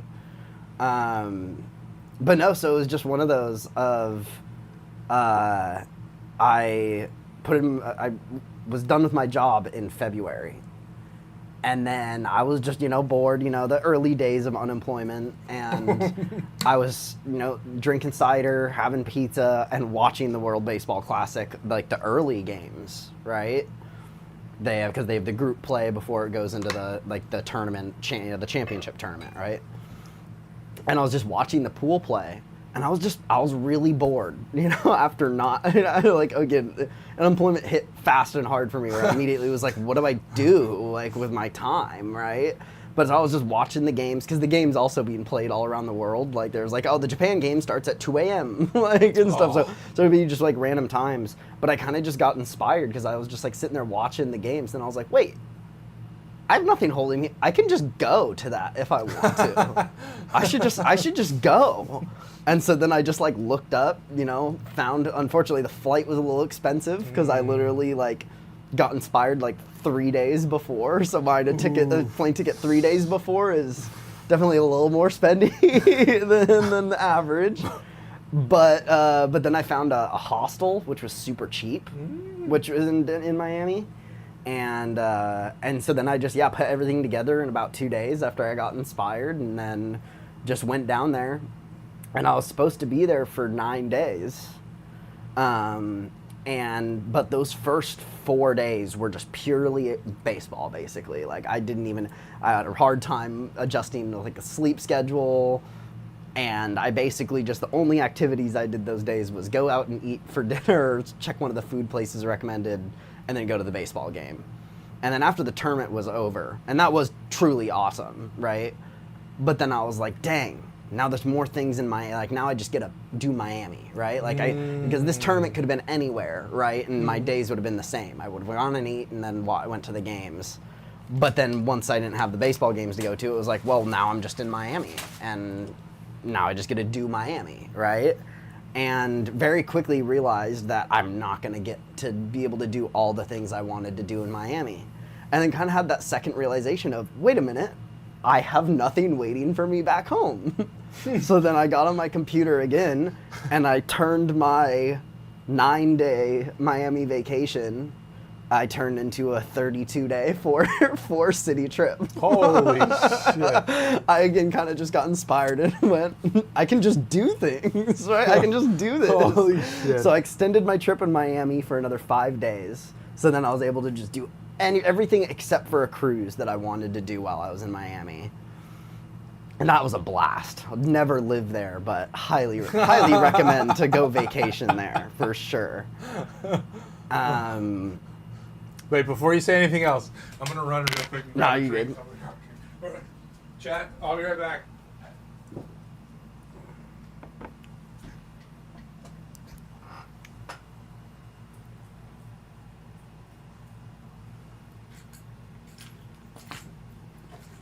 Okay, then we'll probably get pizza like after the podcast is finished. Sounds good.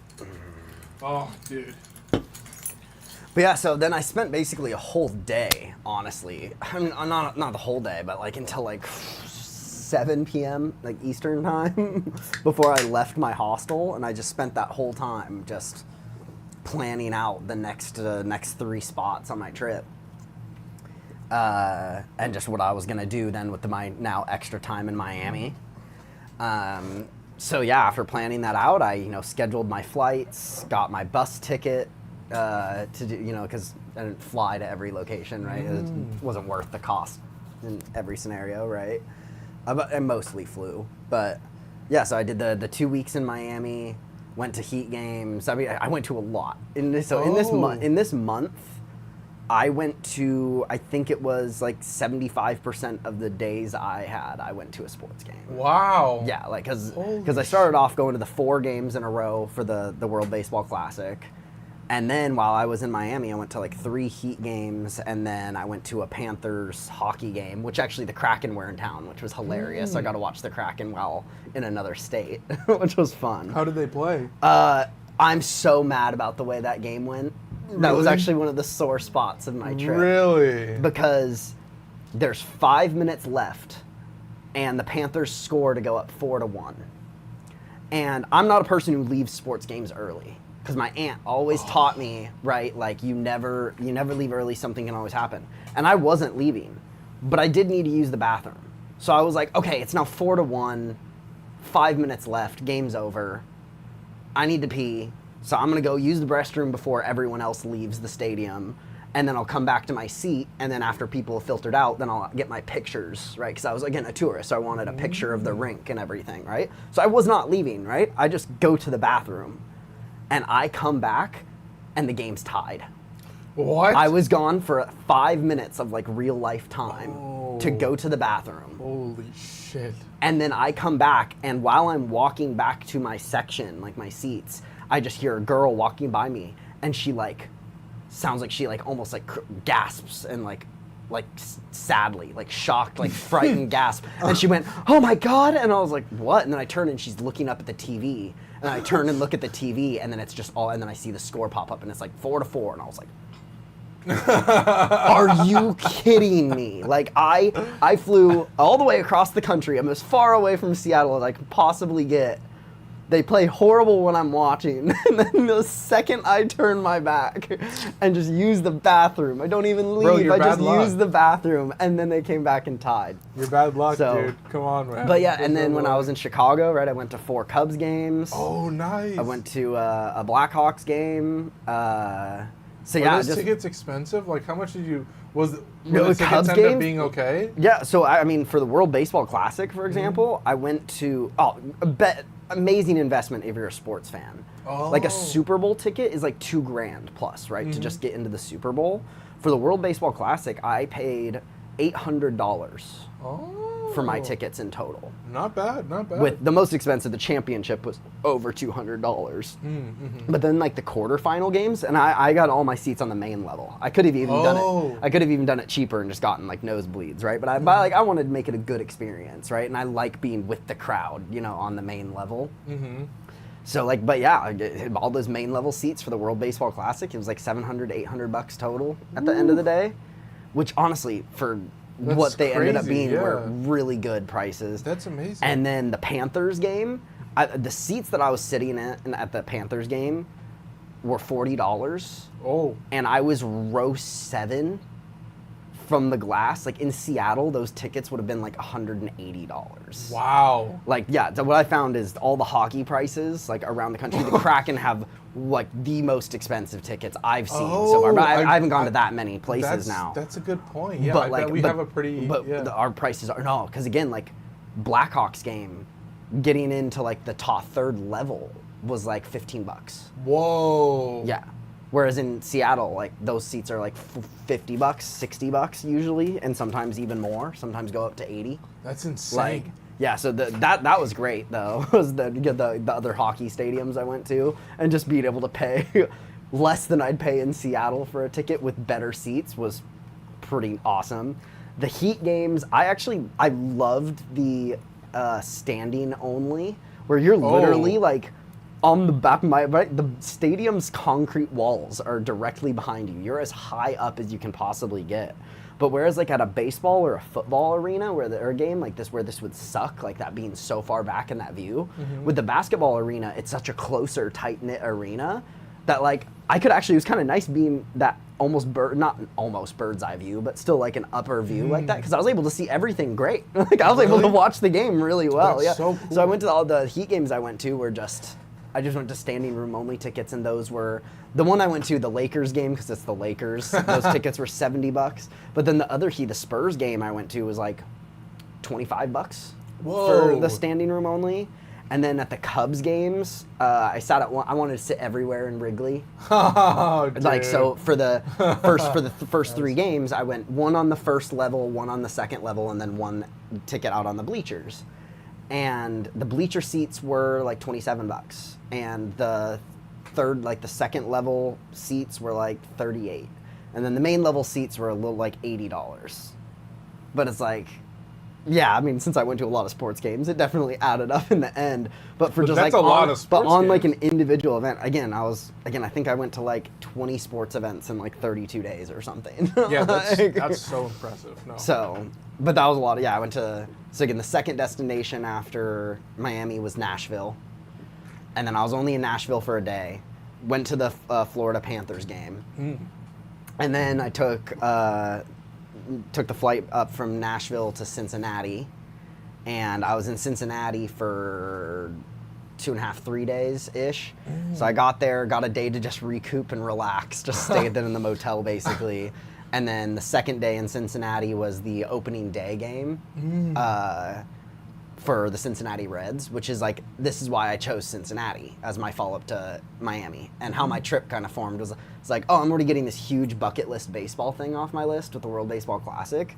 Let me make this a baseball trip, basically. So then it was more a sports trip, because again, I went to Nashville, went to they only have the hockey team, but went and watched the hockey team there, the Panthers, and then, not the Panthers, the Predators. And then Cincinnati, they've opened up the baseball season every year for 107 years now with a parade. Where a bunch of people around the city, not everyone, but a bunch of people even get like the day off from work. And the entire city downtown just has the parade. And there was like free hot dogs, even free beers being passed out. People would like set up like tents, and like Oscar Mayer had a Wiener mobile like driving around and stuff. And then people just lined the streets for the parade. And then the parade like basically took people to the stadium.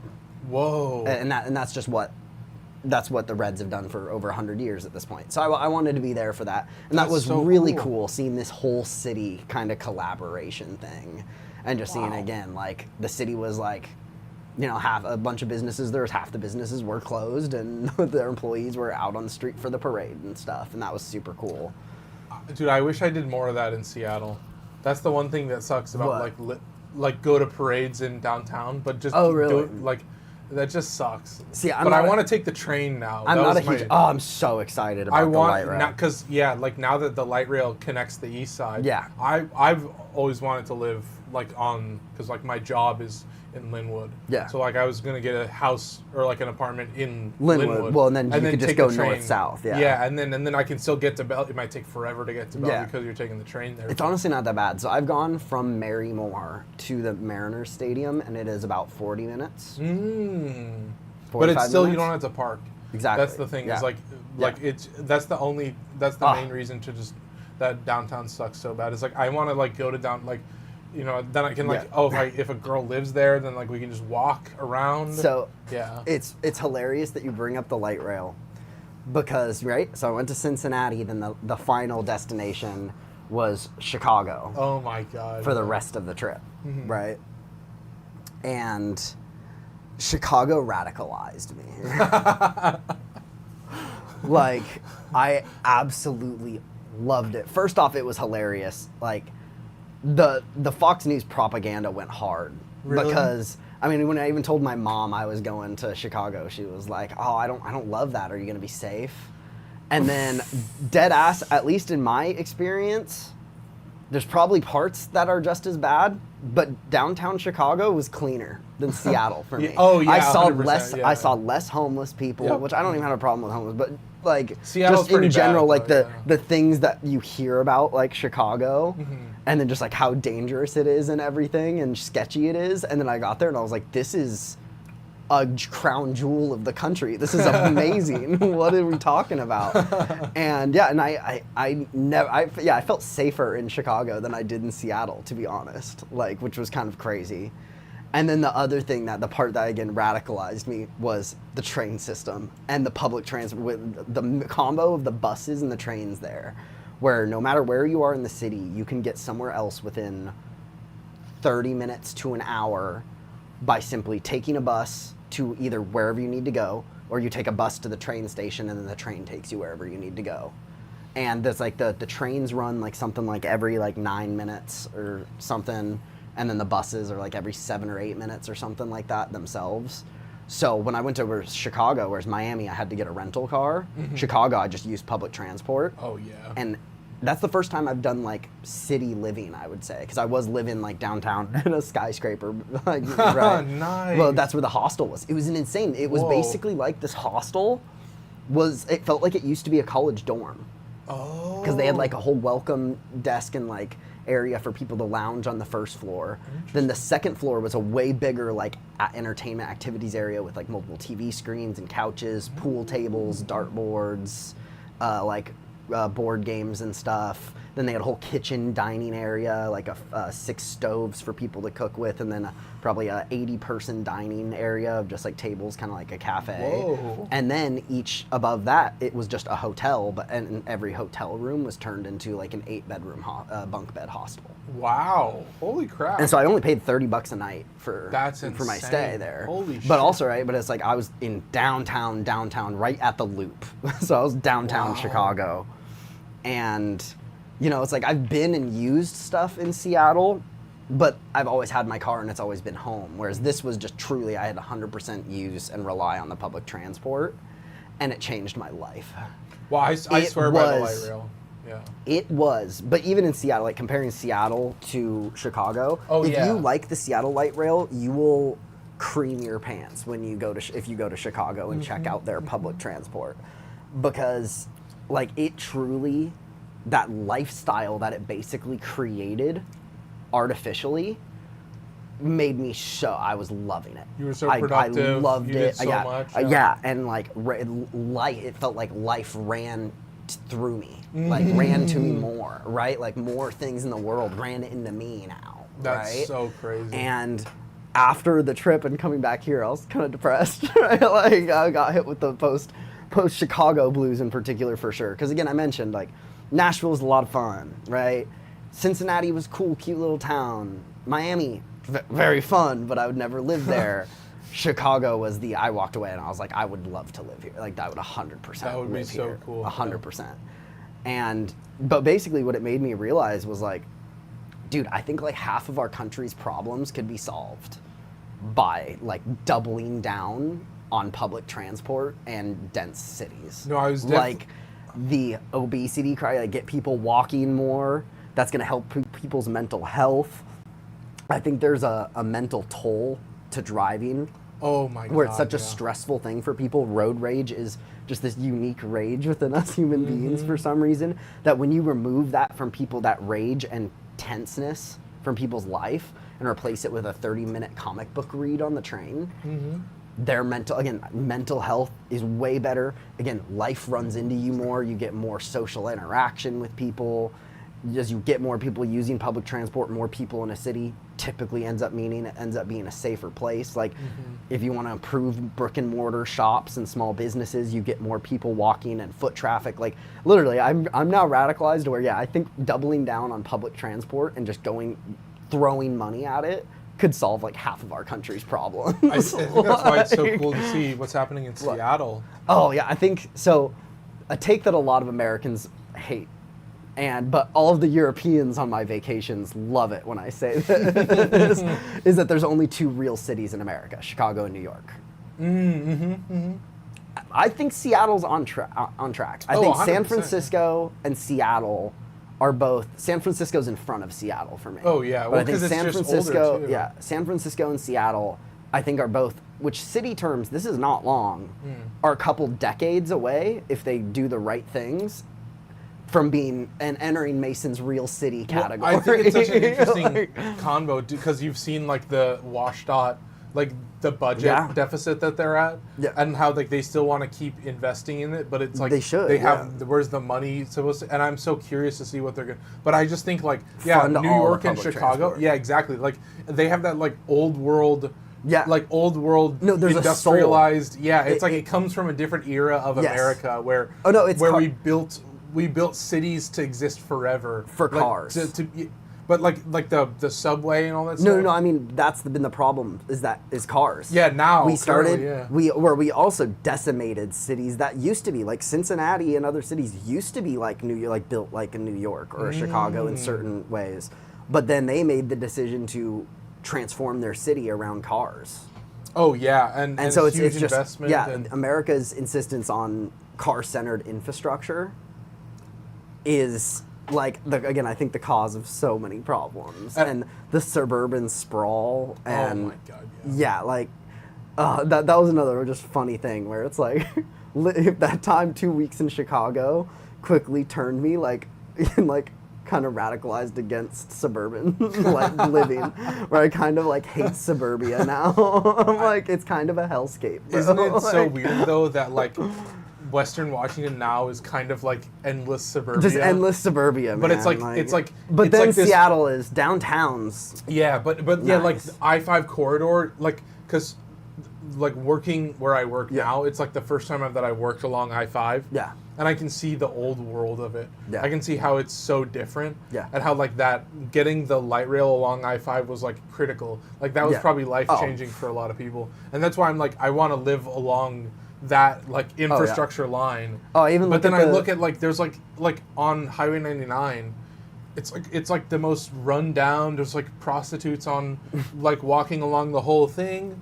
Some of the places that I work at, there's prostitutes literally out front of the property. And it's crazy how this modern, it's like a time capsule. You're traveling back in time by just going west of I-5. And I'm dude, and I just think about how on the east side where there's Google and Amazon and all this shit and Microsoft, it's everything is modernized and they build everything to look the same. Yeah. And it's all these high-rise apartments that go up in days, it feels like. You blink and they're built already. I know, it's my favorite thing that when we were growing up, we were always told oh no, no socialism, communism, no, you just want all the buildings to look the same and be boring and gray. And yet somehow under capitalism, we ended up with that exact thing. Where it's how the hell did McDonald's lose all of its whimsy and all of its soul? I mean, it probably didn't have much of a soul 20 years ago either. But the soul that was remaining in McDonald's does not exist anymore. I feel the whole world now is AI optimized. Yeah. So it's well, if you want to evoke certain emotions of stability and success, then you're gonna make gray squares with slightly warm, slightly earth tone. And it's just like looking back at like old architecture where it's like they used to make things to transcend eras, to leave a legacy. And now we're just like, we need office building. And it's like, but why can't we make sick-ass looking office building? Like, and now, like Amazon has left these, like, empty buildings. All over Seattle. Yeah, Seattle is basically a ghost town because Amazon was like, we're going to house all our Amazon workers in essentially company towns. Yeah. We're going to, like, buy out a bunch of apartment complexes and, like, convert them into Amazon homes. And you're going to get good rates, but it's going to be a company town. And it's like, oh God, I love downtown. I love Seattle as a city. Yeah. We did so well. Thanks, Seattle government. Thanks, like, Washington government. Holy shit. I remember that. That was a while ago. No, it was like, no, COVID was massive for the city of Seattle, where the amount of corporate entities that left downtown, where it's not even like people, like citizens were leaving Seattle, but people who worked in Seattle were no longer coming downtown. Yeah. And that's a massive factor just on the feeling of the city and the spending power that exists within your city. But I think Seattle's on a good path, honestly. I would say since 2020, 2021, like Seattle's been on a good trajectory. I think what I've always found is that like the people of Seattle are like very acutely aware of like the world that they live in. Like I was mentioning earlier, like I feel like we're all aware that like we know why gas prices are increasing, and we're not afraid to admit it. Yeah, this is true. Like for my job, I have to drive between properties, and so like I get paid.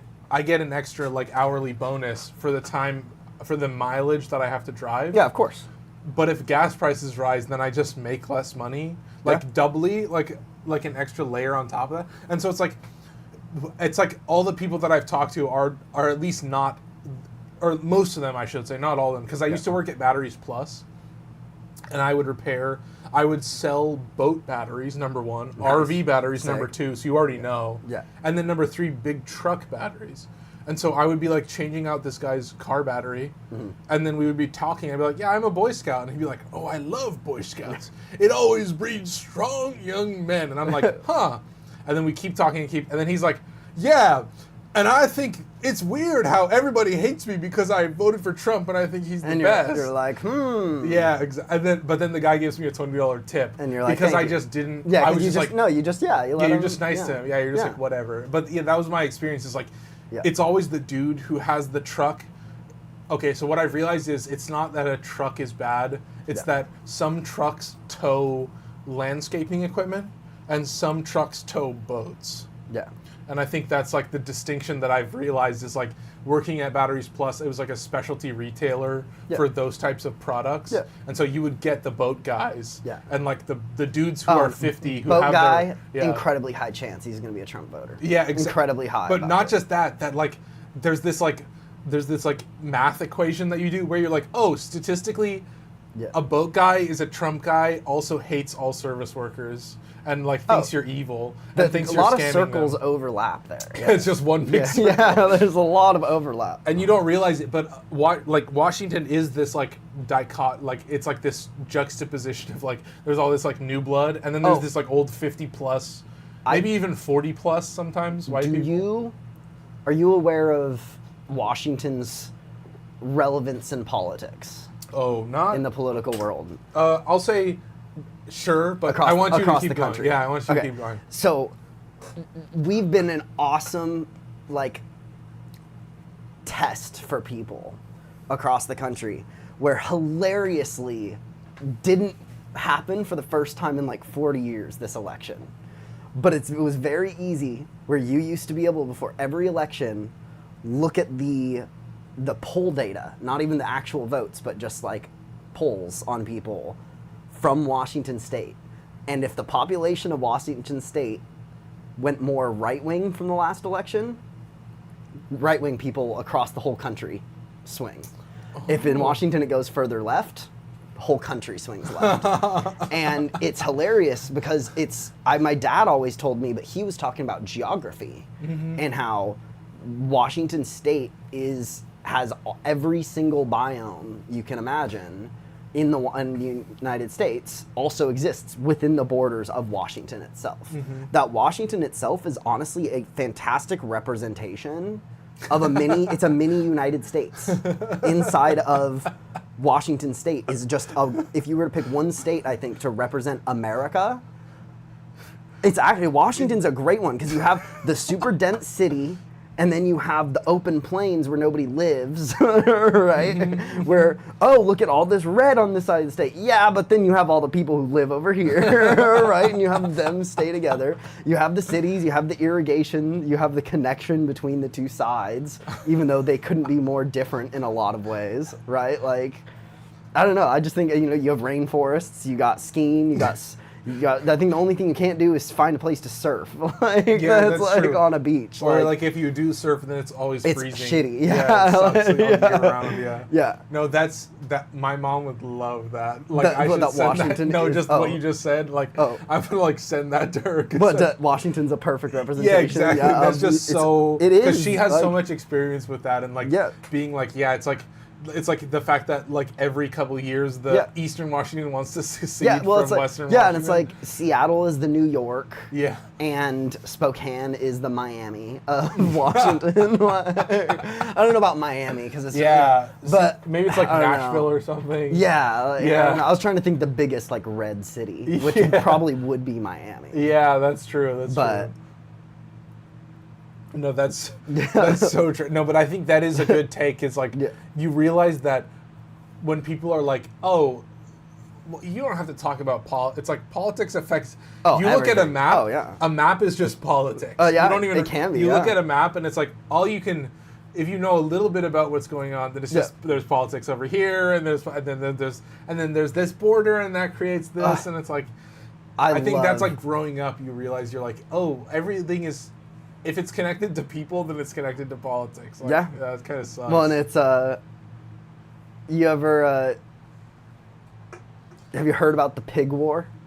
No, wait, keep going. So there was like an almost just full-on international incident between the United States and Britain back in like the 1800s, like again, when both sides were like, I think it was post 1812, so they've already gone to war, but Washington isn't a state yet, and they, after their first like treaty on the Washington, or what used to be the Oregon Territory, right? There were debates over the San Juan Islands. Oh. And this one dude from the British side of the islands and this one dude from the American side of the islands, I wish I remembered the full story, but they had some sort of dispute, and then one of the farmer shoots the other one's like beloved pig. And then somehow like tensions rise to the point that both like, or maybe it wasn't even the United States. It might have been back in the time when it was like Britain and Spain or Britain and France who were in control of the islands.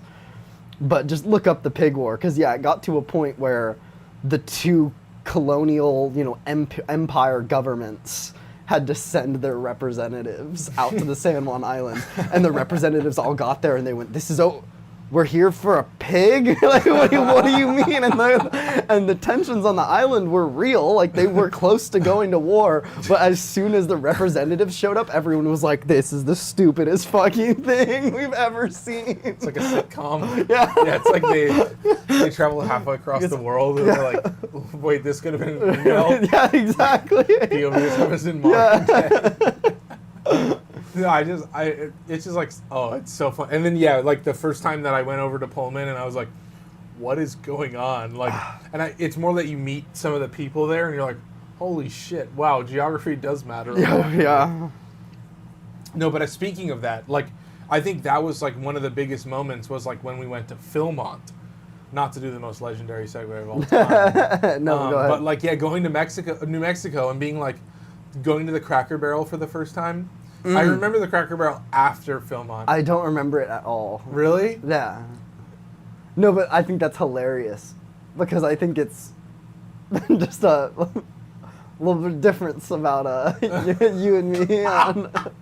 No, I remember. Why would it be totally unmemorable and a nothing burger for a white boy at Cracker Barrel? Was it? That's the buffet, right? Oh no, Golden Corral. Golden Corral is the buffet. Okay, yeah. so that's different. Yes. Yeah, no, that's I very much remember. Yeah, Golden the Corral. Golden Corral. Because That I was remember best thing you could ever do. Because we spent 2 weeks eating nothing but dehydrated food. Do you remember what with I like had to limited deal with, seasonings, and then you go to Golden Corral, and usually I'm not a fan of their food, but when I had that meal after that backpacking trip, you could have been giving me a Michelin star dish, No, and I would have honestly, believed you. It it's was still- incredible. it's still probably the best meal I had, and Yeah. I'm glad we spent like 2 hours there. Yeah, Like, it was we just wonderful. Hung out there. It was like we took a shower, thank God. Yeah. But yeah, so for anybody that doesn't know, obviously we've mentioned we're in Boy Scouts, but Philmont is a scout ranch in New Mexico that runs these routes basically, and you can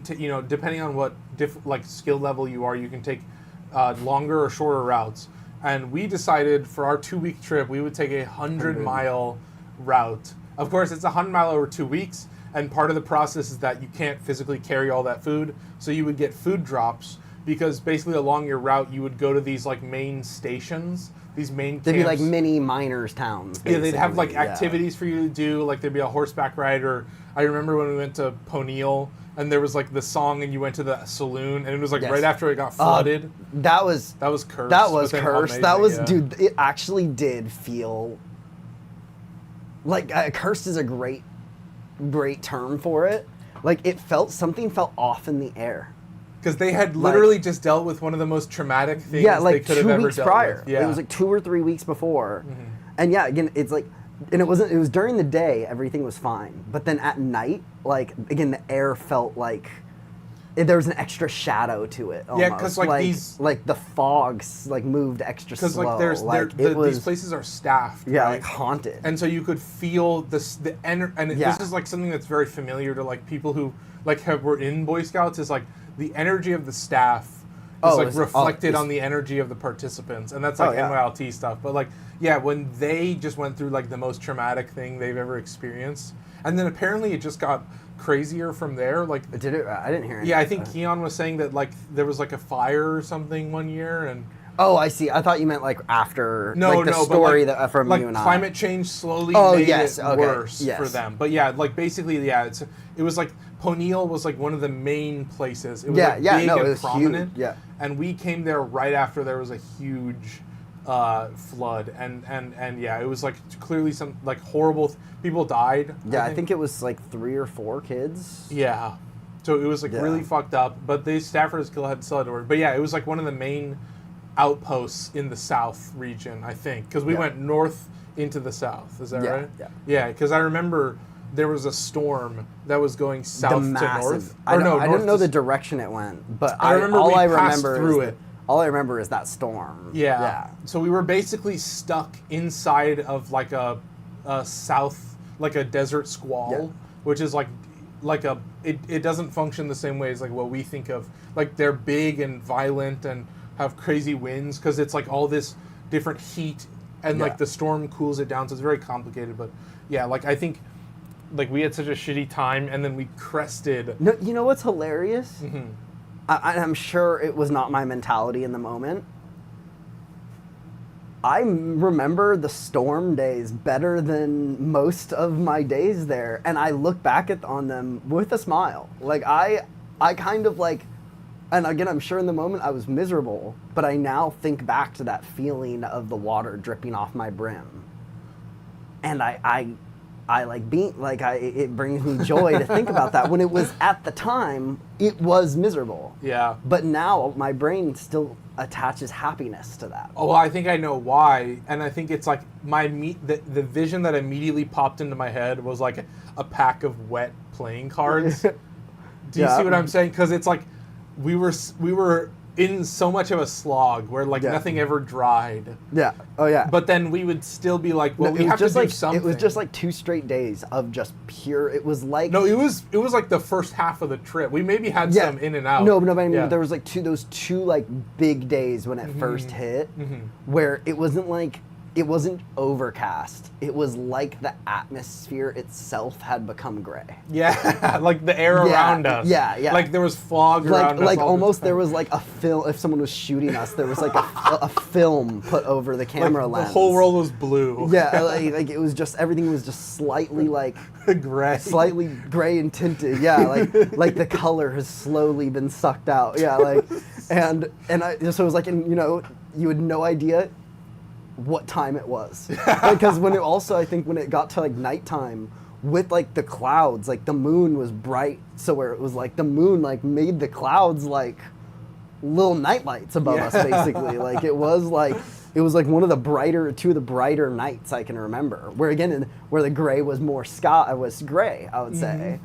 But you're used to night being the dark black, and it was just this incredible gray I haven't seen anywhere else. There are definitely those. I think there's something about like you're tired from exhaustion, and then it's like the twilight hours and you have to pee or something, and you just stand out and you're just like in awe. Yeah. And it's like maybe it's raining while you get out and it's just dog shit. But I'm so glad that you can like remember and articulate it, because I do remember. Yeah, like we didn't begin in rain. We had a break. I think it was we started with. Okay. I think it was like 2 or 3 days before we ran into rain. And then I remember walking along one trail and then cresting on the into way the down rain. From the Tooth of Time. Yeah, exactly. Was when it yes, hit. Yeah. I'm glad you even remember that. Yeah, when we had to start moving like down into a valley. That's because no. The Tooth of Time has been brought up. Yeah. Which I have to ask. I feel bad. Because I've told this story many times and have never even questioned if it was you. Go. But I'm just now realizing it might have been Arden. Go. But I love to blame you when bad things happen. Do you know why? No. Or does this not ring a bell to you? I have an idea. I know a story about getting up to the Tooth of Time, but I want you to just go. So if I remember again, I don't know, was it you or Arden, but one of you dumbasses got to the top of the Tooth of Time and cut your hand and then like bled on the rock unintentionally, and you were like, I'm making a sacrifice. I don't think it was me. I think it was Arden. Yeah, I think it was. Yeah, it was Arden. Yeah. Like he I'm so accidentally cut sorry. it. Yeah. I'm so sorry. Well, yeah, but then he was like, as he was bleeding, he was like, no, don't yet. And he walked over to like the plaque, like where it said the peak of the Tooth of Time, and he like squeezed his hand and like bled in a circle around the plaque or something. And he was like, oh, it's a sacrifice to the gods. And this was what, 2015? Yeah, that's everything true. Has gotten infinitely worse since that moment.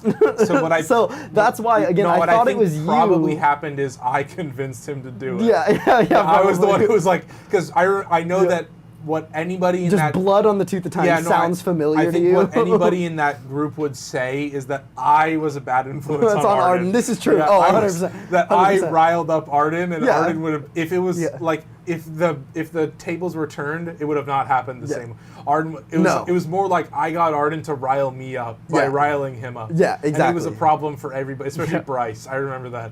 No, I loved it, but yeah, Bryce wasn't. Yeah, and the worst part is that me and Bryce were roommates in college, and I had a college girlfriend, and so Bryce's experience with me in college was walking into my bare ass while I was fucking my girlfriend.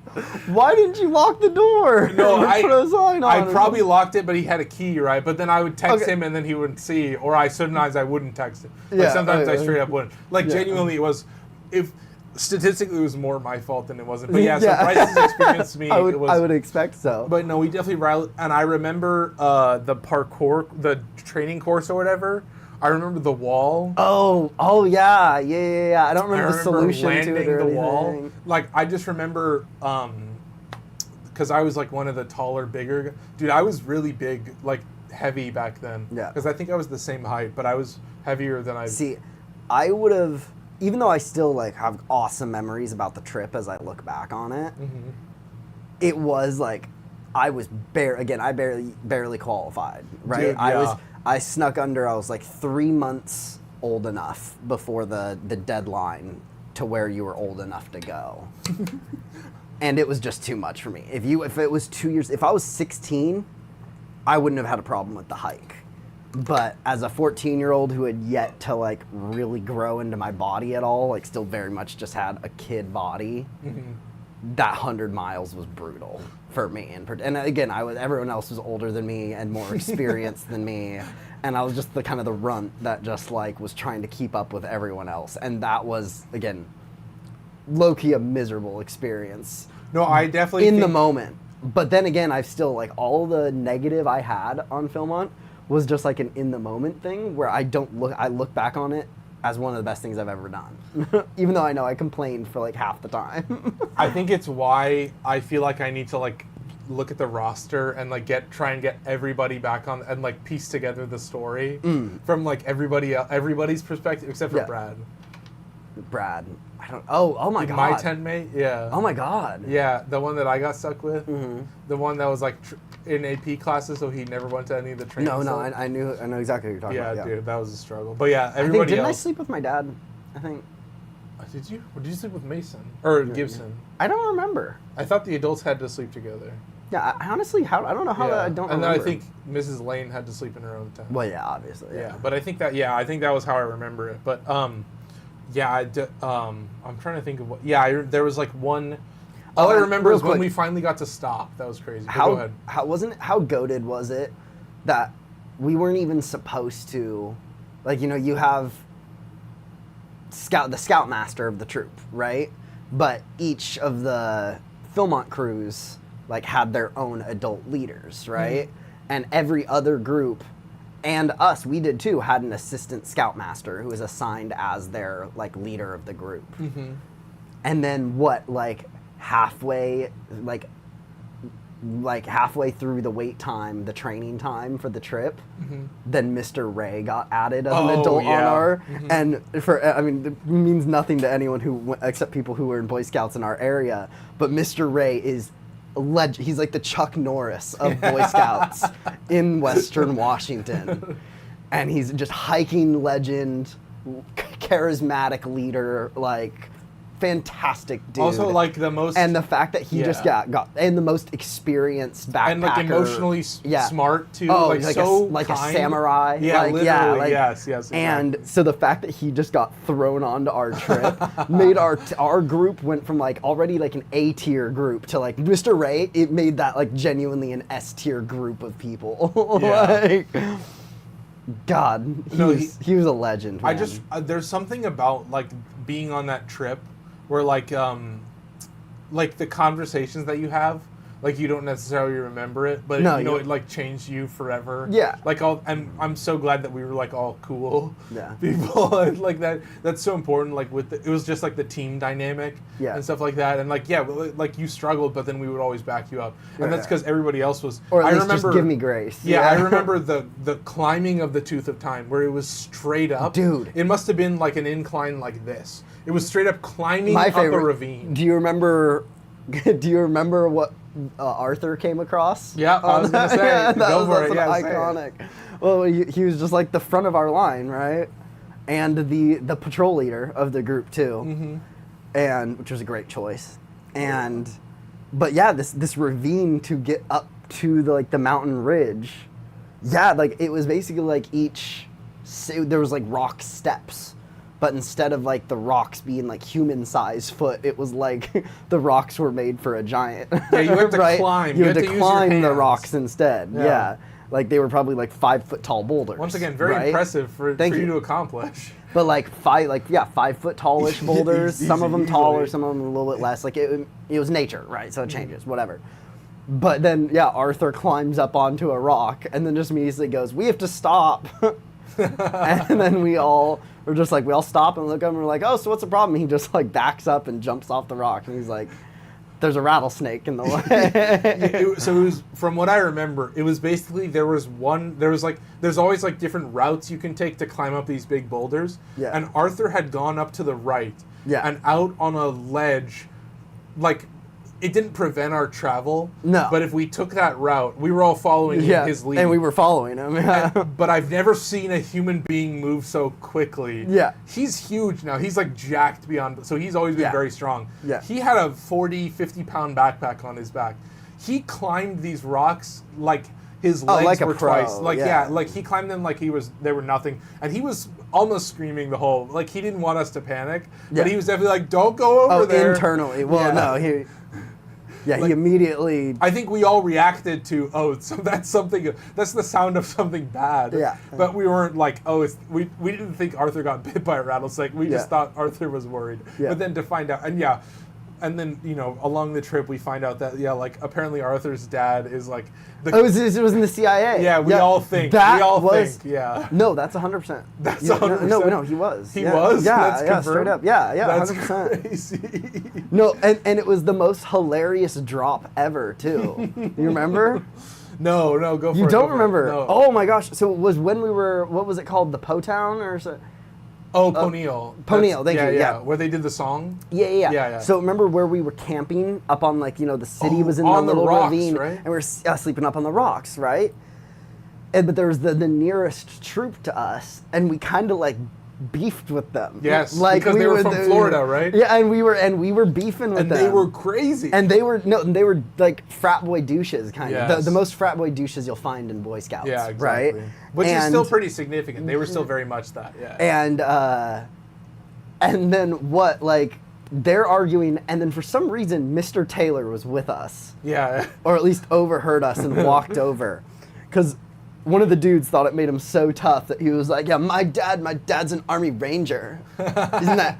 Look at us, huh?" Just trying to show off his dick or whatever. And Mr. Taylor just goes, "That's not much. I mean, I was in the CIA." Okay. And just all of us just turn and we're except Arthur, and we're all just like, "You were in the CIA? What?" And he was Okay, like, okay. "Oh yeah, I was in the CIA." That changes Yeah. everything. Because we all thought it was a rumor at the beginning of the Yeah, trip. Because yeah. that was closer to the end. Yeah. That's crazy for that to be confirmed years later.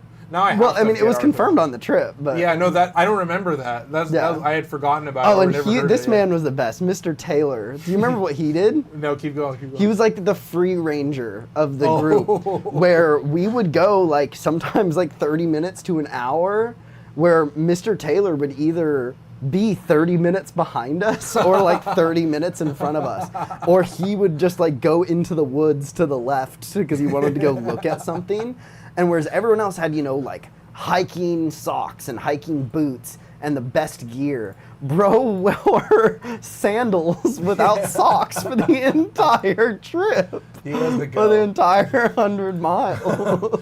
Yeah, I just You and Arden came up with a nickname for him. You guys called him the Slithery Snake. The Slithery Snake. Because Oh, he would just be a part of the group, and then he'd go off on something, and then just slide back into the group. Oh, dude, yeah. That's so that I remember some of the I remember the climbing camp where you climbed up that Yep, wall. I remember that was crazy. I remember I Climbing- learned that I climbing was the pretty canyon. good at climbing, but I was actually skinnier than I am now. Mm-hmm. I was probably 30 or 40 pounds lighter than I am now. I was probably in the 170s or 180s. I don't know what my weight was, but I was definitely tubbier. Yeah, you were super tubbo. It was hilarious. But we loved you because you were the baby of the group by Yeah, I far. was by far. Yeah, So, no, the next and- closest was Bryce. Yeah, so Yeah. when And you complained or anything, yeah, it was that's fine. Amar and Bryce are chill. I remember from my trip is that it was a couple years after we had gone gluten free. So Yeah. my mom made me pack So my you own had food. to have your own food. So my pack was 10 pounds heavier than everybody else's Damn. because of the food right at the start, and so I had to cut weight and remove as much stuff because the dude was like, "Dude, you cannot. This is not." And I think it literally gave me the biggest ass cheeks of all time for the rest of time. Now, for some reason, It whenever just modified your genes or something, your genealogy or something. it feels like whenever I talk to people and they don't see me a lot, then they're always like, "Dude." Yeah, caked up for real. Everybody mentions it. I'm like, I don't really see my ass. You a know lot. what? That's a good thing. Yeah, everyone, it is. Yeah, girls love it. Everyone apparently. loves ass. No, Yes. everyone loves ass. And that's not to say that I don't value the opinions of my homies, but I think it's funny. Is it? Well, maybe funny is, but I think it's a good meme when a girl is like, "You have a nice ass." I think that's It's not a meme though. Girls genuinely like. No, but I mean in the sense that it's a good we can all get a good laugh out of it. Like they do like Yeah. it genuinely, but I Yeah. think it's very fun. But it can also be and a tongue-in-cheek. Yeah, it's like very disarming for a Yeah. girl. Like, you know, like if a girl's complimenting your ass, it's like, oh, I Yeah. win. Like oh, it's, I win. Yeah. No, it's where it's very different. If a girl comes up and compliments a guy's ass, is very different than a guy walking up to a girl and Yeah, well, complimenting yeah, her oh my God. ass. Yeah, holy shit. You're kidding me, bro. Very different on the flip. But I think it's because like, for the girl comes up to the guy and says something about his ass. If it's like a group conversation having place, everybody laughing. yeah. If it's just a one-on-one thing, the guy's immediately gonna be like, wow, like in his, I win. He's Yeah. not gonna say it, but in his heart, he's gonna be like his heart's gonna skip a beat, and he's gonna be like, oh my God, like that's thank you, like It's like, yeah. like the dude will be actually, it'll increase the dude's interest in the girl, right? And then you flip that around, it's gonna get Yeah, yeah. totally opposite result. I think there is, it's like it's like, there's something about it that's like, so like, But when that's because she like feels the comfortable saying this men's to me, cheek is like the men's ass is more.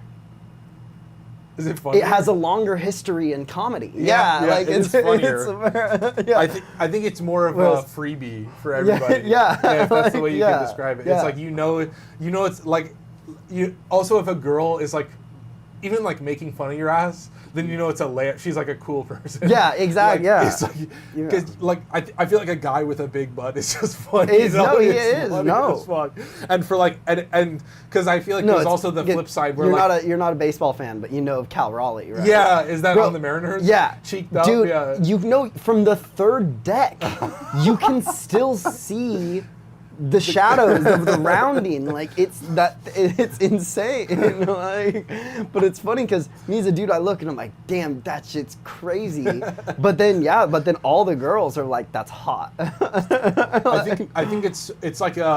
I think it's like a power that girls have over me that I love. Oh, Like there's a lot of moments like that where I enjoy being like a corny dude. yeah. Like, cause like I feel like in some ways it's like I'm encouraging you to make fun of me. Yeah. Because I think it's like very disarming and it defines the power Fair. dynamic very quickly. That like yeah you should be fucking with me all the time. That's my goal Yeah. is to like be a weirdo and like for you to think I'm weird. And, like, See, yeah. Unfortunately, it probably says something about my brain and the way my brain works that like memes imprint themselves so hard on me and actually become like philosophical, like true things Yeah. that I hold on to. But like one of them that I have always held on to. It's one of my biggest changes from, I would say, when you met me in high school to now, which is, and it's the meme of the Chad and the Virgin, where it's the Virgin self-deprecating humor and the Chad self-absurdist humor. yes, And exactly, yeah.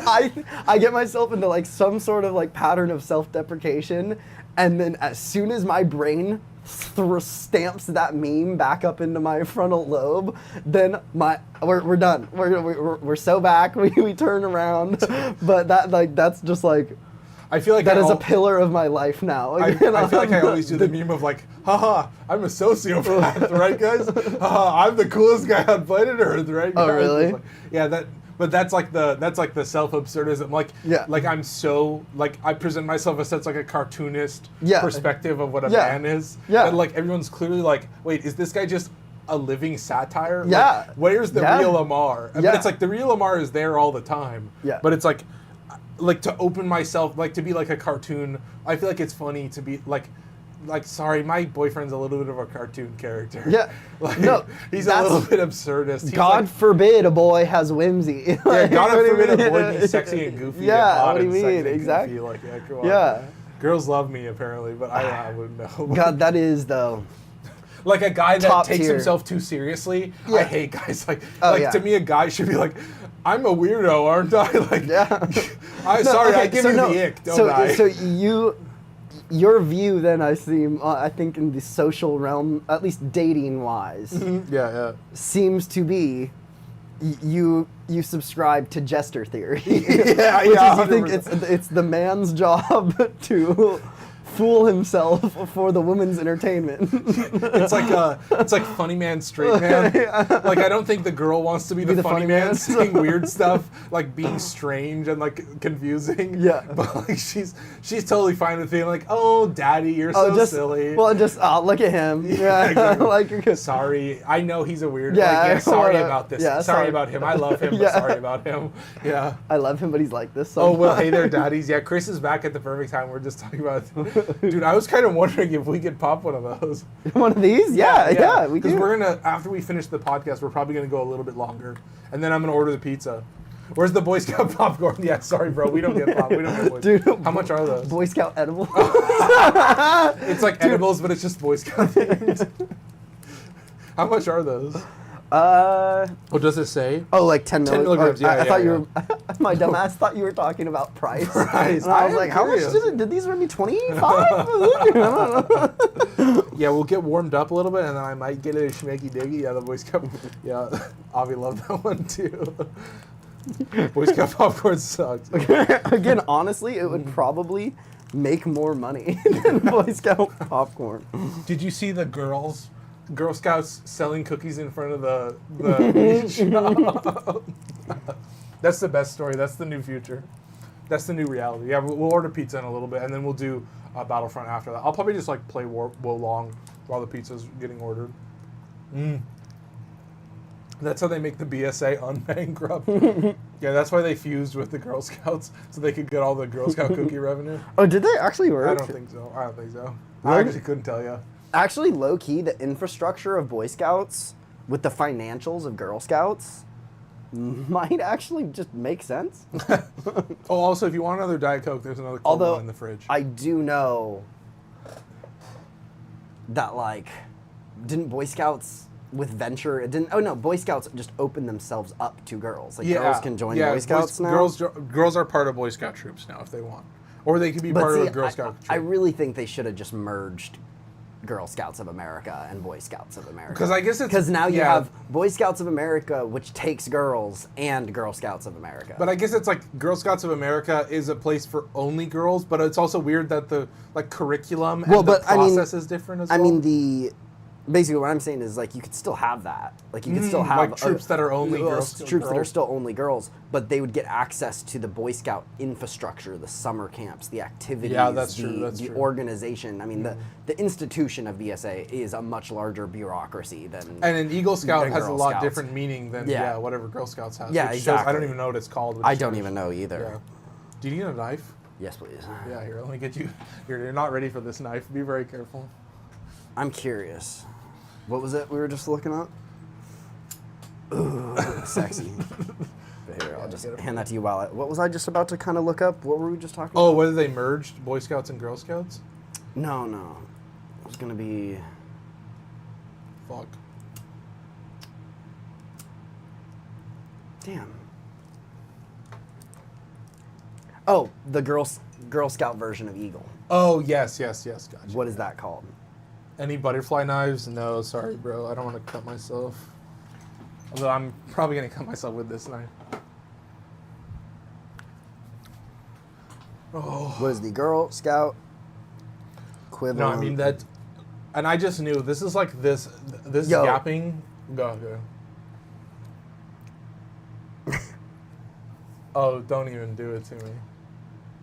Terrible name, bro. What is it? It's called the Girl Scouts Gold Award. Oh my god. The aura difference Seriously. between Eagle Scout and Girl Scout Gold Award. That is generational world loss right there. Marketing failure on a high level. Girl Scout Gold Award doesn't even sound like a good thing. It sounds like a goodie award. Okay, what the fuck? These are so much better. The Gold Award used to be named the Golden Eaglet, the Curved Bar, or the First Class. Damn. Those are all better. Yeah, those are all so much. Those go so much. Oh, it's one of those things that pisses me off. Like, my GOAT, Spielberg. Love, you argue with the wall. Greatest director of all time. No one can touch his filmography. just from a pure like scope and size Yeah. and versatility Yeah, standpoint. volume and consistency. Yeah. Yeah. But I don't understand his new movie, Disclosure Day. Bro, Which one is that? It's the one with Emily Blunt and Josh O'Connor, and it's gonna be about aliens, the disclosure of aliens to the public. Oh yes, yes. Yeah. And it So- the but it's clicking called and all that shit. yeah, but it's called Disclosure Day. Mm-hmm. Steven Spielberg, you are so much smarter. Drop the day. The movie's title should just be Disclosure. Oh. That has how much better does it sound? That is aura. Disclosure than Disclosure Day. That is Like, major. Yeah. it's 100%. a major gap for me. I just don't understand. No, I definitely think like I don't know, just like the marketing of movies now I feel like is so important. Where, Oh, like, yeah. if you can't convince somebody that it looks crazy, the Golden Eaglet, yeah, what the? or you got to count on word of mouth, which is just honestly just make a good movie then. Like Project Hail Mary, I mean, True. incredible legs for a non-IP film. Dude, that is. And, I actually love it. you know- What I'm realizing is I need to see more movies. Project Hail Mary, to me, I walked out and my main takeaway from it was it's not the best movie of all time, but I don't think I've ever seen a more generally satisfying movie where I wouldn't believe a single person if they walked out and said that they didn't enjoy the movie. Oh, Like, yeah. you didn't need to love it, but it's the most 7 out of 10 floor movie I've ever watched. Where I don't think, and I can see someone watching Interstellar and giving it a 5 out of 10 because it's too long for them. Mm-hmm. I can't see any argument for anyone to give Project Hail Mary below a 7, and I haven't seen anyone even want to give it below a 7. I think it just and just again, it's feels not so like good, it's not too, like the yeah. peak movie, but it's like it's not the greatest film ever made, but it's like just the most pleasing. Yeah, like I think it just the whole time it just feels so good. Yeah. And it's oh just no, like, it's definitely it's the most underrated movie genre. We're falling off. We make one movie a year that enters my hallowed hall of Hopecore. Oh yes, 100%. And Project Hail Mary Yes. is absolutely Hopecore movie. Yeah, dude. Like it made me believe that things could be okay. Yes. I was like, I every single moment I was like, it's okay. We're gonna figure it out. It's the We're gonna diff- work yeah. it out. You went into it looking at the dark side of the train, and now you're on the other side of the train with your binoculars. Like, yeah. Like, no, but I love Project Hail Mary. I love Ryan Gosling. I love how the meme on him is so accurate. Which on one is how just that Ryan Gosling, every guy watches Ryan Gosling and looks at his character and is like, that's literally me. Oh. He's me, right? But I think there is this great like thing of Ryan Gosling's career where so many of his characters do have a key characteristic, a key part of the story centers around Ryan Gosling's character's masculinity and traits. Mm. And that's been spread out through so many movie roles now, to where I think Ryan Gosling is our peak example of healthy masculinity. Even through his characters you watch, where even when he plays a bad guy, like in I'm not necessarily bad guy, but like in what's the movie with Emma Stone? Oh and yeah, him La and La the Land? gang. No. Oh no. The one when they're in the gang, they're both in a gang movie, which happened like 2 years before La La Land. But I'm just no. forgetting. No, Gangs I in don't. New York, maybe. I'm blanking on the name. But it's like even when he's not playing the good guy, his characters always just have this again like interesting dive into the male psyche and the male experience, basically. And I think he did that incredibly well in the Barbie movie. Mm-hmm. Fantastic. I think him as Ken is an outstanding performance, truly. But then in Project Hail Mary, I think it's, again, evaluating a very different, but a very Ken-coded. He definitely has. He went more from the Blade Runners and the gangs and stuff in La La Land, where it was the more harsh parts of the men experience. And then now his last two has been a little bit more whimsical, a little bit more fun, add some joy to the experience. No, But no, it's like, everyone jokes around like, on every guy is like, that's so real when it's the picture of Ryan Gosling's character in Blade Runner as he's bleeding out in the snow. And every guy's like, hell yeah, I want to bleed out in the snow too. Yeah, it's like, this is what real men are. This is what real men yearn for, yes. Okay, all right, so I'm ordering the pizza. That was, dude, I just knew it. I was like, we've already been podcasting. And I'm starting to feel a little bit better about just playing something, me playing, and you're just yapping. Yeah. At first I was like, oh, maybe Mason, but you will be playing Battlefront. Oh, that's I'll be fine, passing it off to you, but we'll go back and forth. Oh, darn, I have to play that. I know, fuck, I have to play video games on camera.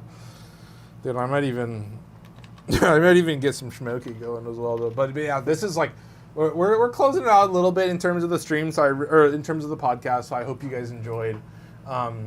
I mean, as long as Mason doesn't move away, we'll have you on again. Well, I might. Chicago is calling my name. I'm serious. No, again, I mean, you can see. I mean, I just love this guy. That's cool. I love That's this guy. cool. This is sick. I didn't even know. I'm a hardcore baseball fan. My dad, I doubt you know this, my dad's a Cubs fan. And so I was raised, you know, especially as I was being raised, both American League and National League is the way baseball split up. They rarely played each other. So unless it was a World Series between the Cubs and Mariners, they never played each other. So the Mariners were my hometown team, and then the Cubs are my dad's team, and I rooted for them both because rooted for the Cubs in the National League and the Mariners in the American League. So I've been a Cubs fan for almost my entire life as like my second baseball team, and again, baseball's the sport I'm a sicko about. So like I pay still pretty good attention to my second team. And even I didn't know that this was an official MLB Cubs logo. Ooh. Oh, really? Yeah. And so that's where cool. I went there. I finally got myself actually to Wrigley, you know, on my trip. And just all the street vendors were selling a whole bunch of different gear with this logo on it. And then I was like, and I still thought it was just a street vendor thing. And then I walked into one of the official stores, and they were selling these things too. And I was like, holy shit. But yeah, I love it so much. I just feel like it's a great representation of me. Oh, it is so A cool. bear Yeah. playing an electric guitar is just dope. And then the other thing is that like, it represents me in a way of like, it's baseball, right? But then also like someone like you could totally look at this and just have no idea it's a baseball shirt. Right? Like it just looks like a cool graphic. It's a fucking awesome graphic. Bro, a bear ripping the electric guitar. And it's got the little lightning bolt on the guitar. Yeah. Hell yeah. So sick. Right? So cool. So yeah, so I kind of went crazy though. I bought a magnet for my fridge, bottle opener on my keychain with him on it. And then I got a beer pint with the logo on it. Then I got this shirt and then a sweatshirt, all with this. And then the beanie. Also God. I went crazy on getting the electric bear logo. It's just my logo now. That's dude. I was gonna say like we should. Maybe I'll see if if we all would go to a Mariners game together. And we could just take the train to get there. Absolutely. Because I don't know where you live, but like now that there's multiple trains. So I'm across from Crossroads Mall. Oh, no way! Yeah, like right across. I mentioned, right? I live across the street from the theater. Oh, the Regal okay. there. Okay, yeah. Right. So I literally will just walk to the theater. That's so amazing, dude. Because, that's where me and Keon and Avi went to get to downtown Seattle. There's a bar in downtown Seattle called Spin, and it's a ping pong bar. Ooh. It's so fun. fucking I've never cool. even heard of that. So, yeah, I love that. You, can order food at the bar and eat, and then you go pay for a table and you book the table. So, for my birthday, I planned it, and then they paid for it. Nice. And we just took the train, and I pre-gamed a little bit. Yeah. And I was like, I'm the one who drank. I go to at least one comedy show a month. No way. And a vast majority of Which is the best club? Well, so that's what I was just about to say. So, I mean, it depends what you're. So from two perspectives. From the perspective of an audience and the perspective of somebody who wants to do comedy, like both either like an improv class or like actual stand-up. I mean, I don't know. I didn't go to improv classes, right? No, I just go to comedy shows. Did you see any? Because I know sometimes some of their shows are like people from their improv class. I don't know if you went to any of those shows or something. No, mostly not. So again, I usually just find someone who's like someone I follow, like someone. So I don't often go to comedy shows of people. Oh, so you're there for somebody. Well, so it's like so this was this I don't know, sometime last year, like I went for Patrick Warburton. Oh, no Right? way. So it's like, yeah, but if you know who Chad Goes Deep, is that, if you know that podcast. Is that Chad and JT Goes Deep? Yeah. So I went to Chad's show when he was in town, That's right? insane. But so it's like not like celebrities that like a bunch of Okay. people know, But right? still, like, But somewhat and celebrity, that's why yeah. it's about once a month. And I mean, the most common place by far is Emerald City Comedy Club. That's I in would say. downtown? It's Cap Hill. Like Oh, literally okay, on, cool, it's gotcha, on yeah. Broadway, so you just get off the light rail, and then it's like That's a so 5-minute walk, maybe Mm-hmm. even less to get to the Emerald City. But that's my go-to place, and why I was bringing up Emerald in particular. I mean, there's other solid plates. Tacoma's actually is nice if you're willing to drive to Tacoma, Mm-hmm. but that traffic, I refuse. No. I think there's one literally just called Seattle Comedy Club that's pretty all right. And then there's this one with a special name that's like a much smaller venue, but like kind of has like brick. Is And that it's like Laughs in the U District? I think, no, there's a different one. Laughs is solid. Mm-hmm. But again, for the type of shows I go to, it's most commonly Emerald. But the thing I also love about that and why I kind of have that routine with Emerald is, you know, I'll get down there and then either whether I do something before or after the show, it just kind of depends on my schedule for the day, right? Depending on what time the show is or whatever. But right underneath the Emerald City Comedy Club is an axe throwing place. Oh. And it's like $25 for 90 minutes or something. So like what I'll do is either before or after the show, I'll either do the show and then go there after, or before the show, have a couple of pints, just do like an hour and a half of axe throwing, and then I'll, you know, already have a couple drinks in me, and then I'll go up into the comedy club right upstairs. Dude, that's Yeah. so sick. Well, chat, well, people watching in the future as well, I haven't started this podcast yet, so like no okay. episodes are uploaded. They're just Okay. streams. But in the eventuality, I will cut this out. But I hope you guys enjoyed. We're as long as everything's okay and he doesn't move to the superior city of Chicago, then we'll have Mason on again. And dude, that was so amazing. So if you're watching on YouTube, I do appreciate it if you drop a like. It is the simplest and best way to support my channel. And obviously, you subscribe on YouTube too. You'll see everything that's upcoming. You can check out all my playlists. I have tons of playlists for all my content. So, yeah, one day there will be an Archon Amar podcast playlist. But yeah, as always, links to everything are everywhere. And that is Amar J. Joshi on all platforms. So I hope you enjoyed that podcast. Take care. I'm out of here. Have a good night. Bye-bye. And now technically the podcast. Maybe I'll move this and put it later. But yeah, I was gonna pull up the game. So low key, something I also found out on my vacation. You know, other people are trying to like looks max, right? You know, other people are, other people Yeah. are trying to retard max, right? Oh my god, dude. I've figured out that the true secret to happiness is Masayoshi Tanaka maxing. Yes, dude. Yeah. I love that guy so much. Dude, just go outside for a walk and listen to his music, and I guarantee you will be happier at the end of your day than on a day you don't. Like, there is a like happiness that just comes with listening to his music, bro. No, I and totally- a carefreeness. Like, totally feel and so that, yeah. another friend. So you know Chad and JT, right? So one thing that Chad's 100% right about, and I totally felt it while I was in Miami when I went to South Beach, and it was hilarious because he posted the video like a day or two on my designated beach days in Miami. Oh. And he posted a clip, and he was just like, "Yo guys, what up, Chad here?" And I was just realizing just how the Osh is Mother Nature's great healer. There's nothing. Mother Osh just like washes away our pain for us, and what makes us whole again. And I went in, and I then spent my 2 days in South Beach. And went, swam in the ocean and everything.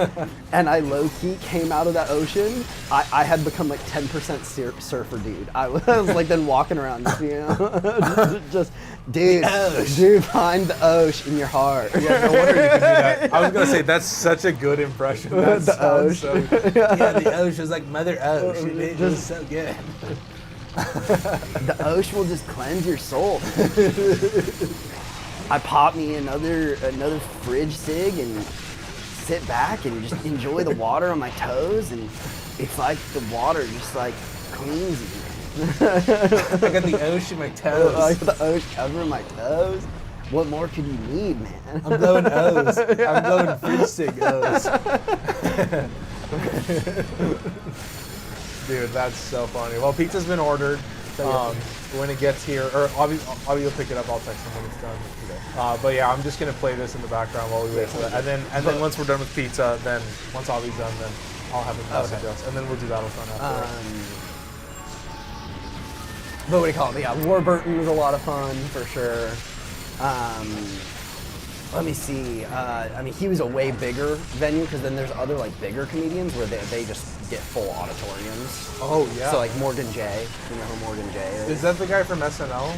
No. No, I don't know who that is. He's the dude who sings in auto-tune for his concerts Oh. and like runs into the crowd and like yeah, attractive Muslim dude. Yes. So I went to Morgan J. Lucas Zelnick's one of my favorites. Do you know who Lucas Zelnick is? I recognize the name of a lot of these guys. Yeah. Oh, what's her name? I see her face. I mean, obviously I went to, but this was another where I was mentioning like, well, there's also smaller venues where there's the small one that's like on the street the Crocodile's on. Oh. And it's like 40-seat theater. So it's like a nice small theater for just like intimate concert. Oh, Yvette Egan was another show I went to. I feel like I watch podcasts, but I only watch like specific. And then I don't really. I used to do a lot of comedy. I used to be in with a lot of comedy, but I kind of like fell off. See, comedy is more like what I get on my Instagram. Yeah. Okay, I got you. And so that's how you like follow and learn about people, and then that's how you know who to go see. I got you. Yeah. Oh wait, let me switch this over too. Yeah, I hope this game is a little more intense potentially. No, it's fine. This is No, literally, look at my. This is my life philosophy. This is my wallpaper. low cortisol. Hell yeah, dude. Oh, and then you'll probably love my other background.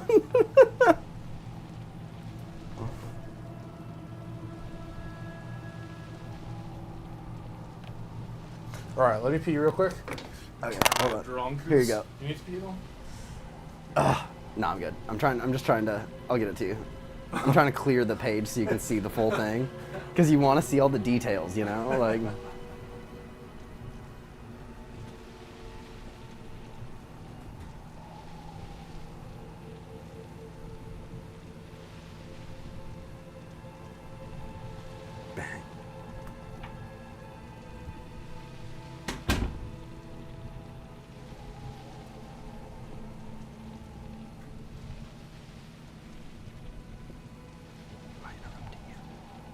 Am I interrupting something? So, question for you. If you had to pick between Star Wars Knights of the Old Republic animated show or an animated show covering the 3 years in between episodes 4 and 5. Knights of the Republic. Really? No question. I would do Malik and Revan's Story. See, I don't even need it to be. I think they absolutely should do New Republic, but I think they should just do a completely original story that's like 1,000 years before the like known Old Republic storyline, like the ones you play in the games. Like I think they should set it like a. Wait, does he have his mic on still? Oh, that guy. Yeah, Yeah, I mean, his every mic Star Wars on project that gets announced gets canceled like after 2 years. So no, that one's not. As far as I know, James Mangold's not doing That's that hilarious. He was the director of Logan. If you don't know who James Mangold is. Dude, I'm dead. I wonder what he's talking about right now.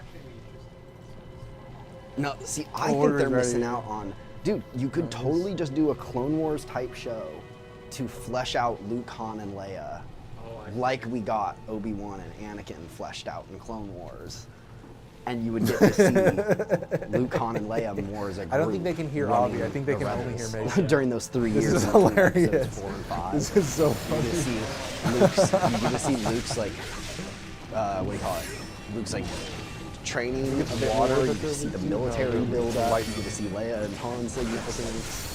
Get more Chewie, R2, and C-3PO. You get to flesh out you get to kind of build what the Ooh, resistance Jesus, is, freedom. Andor and Rogue One and all that, and get to and Rebels. Haven't And played you get this to in a while, expand so I the gotta be rebellion careful. even more and integrate all those stories together. I think that's but no, I mean, because Rebels is in between Wow, 3 look and at 4. that. Whereas It's all that beautiful, beautiful. 4 and 5, because I want more He's Luke dead Skywalker nice. using his lightsaber, and I want to see. Wouldn't it be fun to watch Luke Skywalker Oh, but fight this is a stormtroopers 5 as they? phases. No. Again, that's why it's an anime Clone Wars animated show, but instead with just. Nice, he's Luke clapped. Skywalker. Look at this. I I think love it. I don't It's know why a they it's an haven't alligator made with only that 2 yet. legs. Oh, I have to fight the same dude twice. That wouldn't make sense. Okay. Oh, Jesus. Can I proc this? I'll be right back. I'm just gonna throw my hat back in the car so I don't. Oh yeah, take your mic off. Oh sure. You left your mic on, so the stream was hearing everything you were saying. Oh, No, that's funny. it was good conversation. Yeah, because I didn't hear any of it, so I was just talking about whatever I was talking about, and then I know that stream was hearing something else, and that was funny. No, it's all good. It's all good.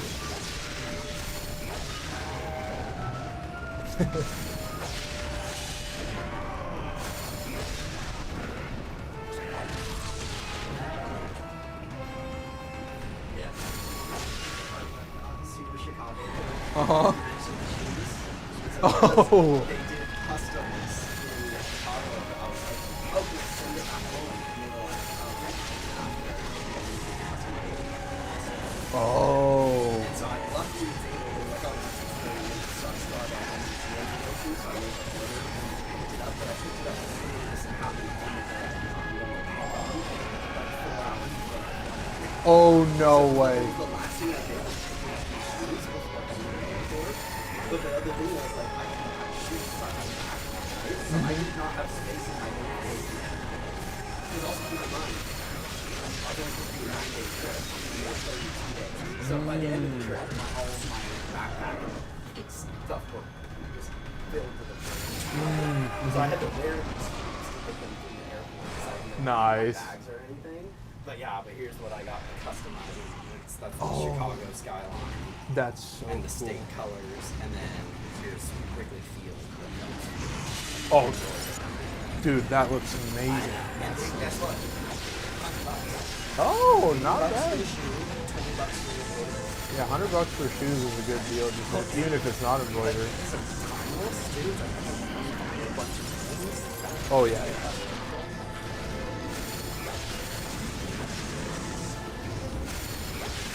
But yeah, pizza's ready, Avi.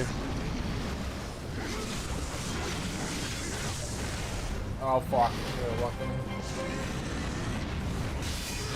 Oh, he's almost dead, isn't he? Is he gonna die from this? He's definitely gonna die from this. Fuck. Yeah, I hope he's good. You gonna summon him back or can I kill him fast enough?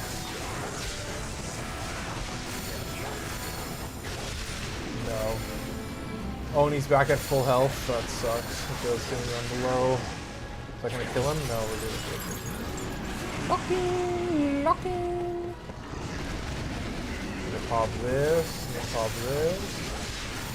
Oh, I need to hit that real quick. Beautiful, beautiful. Nice, loving it.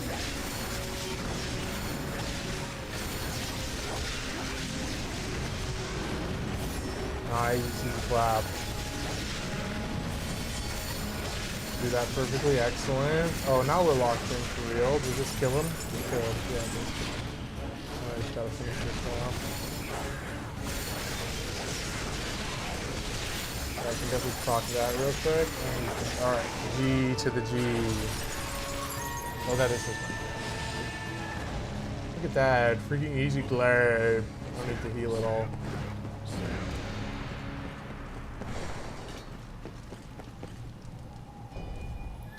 Right, Dr. Gamer. Dude, Lego bouquets are so good. Oh yeah, Because, shut the like, door, shut the door. It's so much better. I'm gonna be coming back. Oh, okay, gotcha. Oh yeah, I'm probably gonna smoke too. Yeah, why don't I smoke now or take the break now? You can put the music on. Because, you know, flowers die. You know what doesn't fucking die? Legos.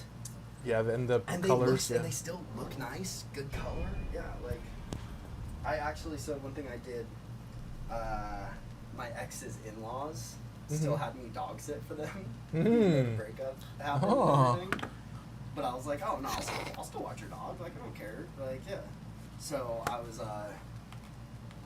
but while I was dog sitting for them, they're the ones who connected me to my therapist. Oh. It's been amazing for me. And I tell people about my therapist, and so I've gotten the reaction over a handful of times at this point of telling people something my therapist said, and then they would be going, dude, you're a really good therapist. And I'm like, I know, right? Like, that's always my answer is like, I feel like I genuinely think I have one of the best therapists in the state, for sure, right? And so, where was I going with that? Oh yeah, so they connected me with my therapist because they own their own practice. And so when the breakup happened and I was like, I need a therapist, even though they were her in-laws, I still just asked them to point me in the direction to a therapist they recommend, and they sent me to him. Yeah. And so as I was dog sitting for them, I wanted to thank him a bit, so I bought one of the Lego bouquets. And but it was also a thing for myself of that's during the week. Each day I did like one section of it. So then on the last day I was there house sitting and dog sitting, I finished the set and then just left it on the table for him as a little thank you for helping me out. Nice.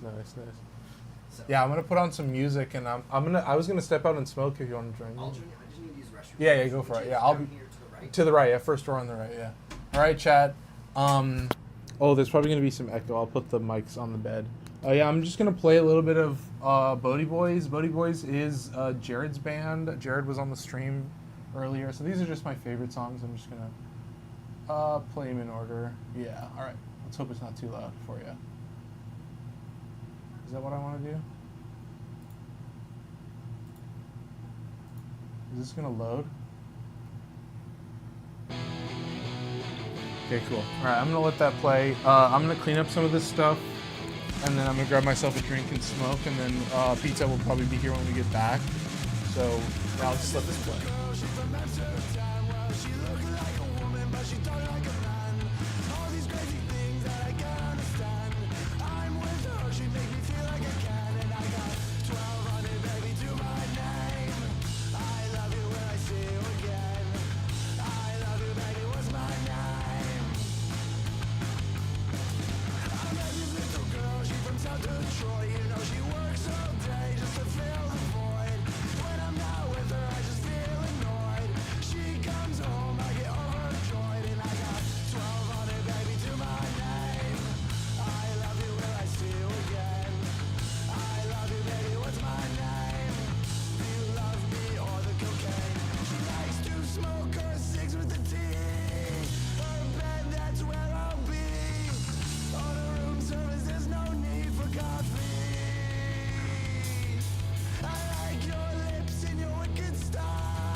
Should be a quick mission. I'm just gonna leave the music playing.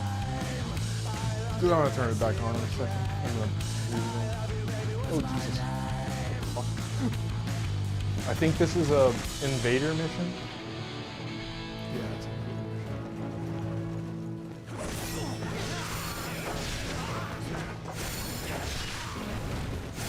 Oh fuck! Stop attacking me.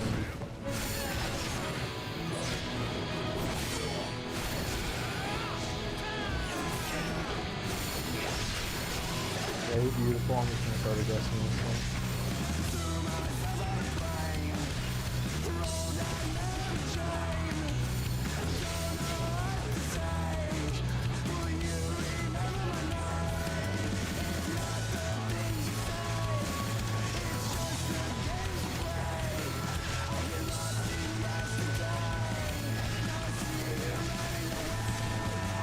Do you guys like this? Is this aggressive enough for you? I love the invader missions. They're so fun. This music is also making me go ape shit.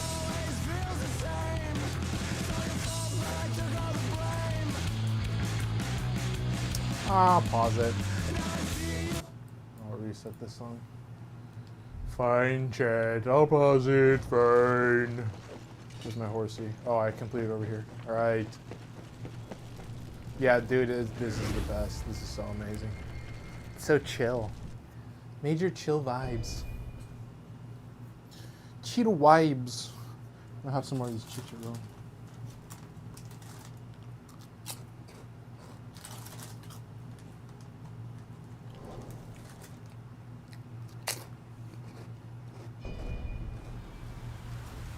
Nice. Oh wait, no, it is a survival. I'm way over leveled for this now. I'm 7 power levels over.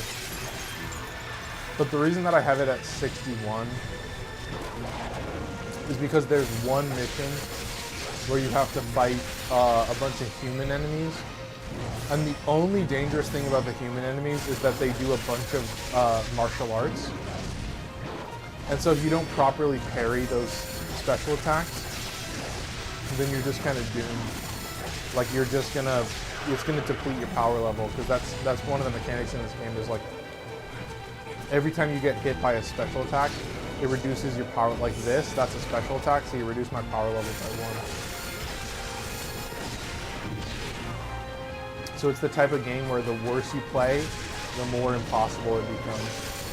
So it's pretty ruthless. Nice, easy clap, nice, easy clap. Landing that like a pro. Oh, I need to be on this one, I think. Nice, beautiful, beautiful. Excellent. Yo! Yeah, I'm gonna finish this mission and then we can go out and slice something. Oh, your mic's on the bed too. Yeah, I'm gonna finish. I got a minute left on this, and then we can go step out and smoke if you want. Okay, so public Instagram accounts I absolutely love. Spoon to bump. Interesting. So this dude, very, very easy. You only 10 videos. Oh yes, yeah. I've seen this guy. Yeah. To make a secret bomb. Yeah. No, I love his measurement system. Have you seen this is his latest project? Oh my god.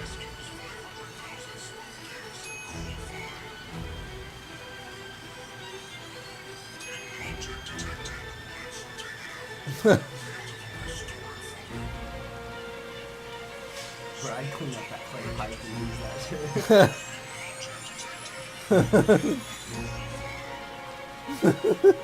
This is so peak. This is like, this is the correct future we live in.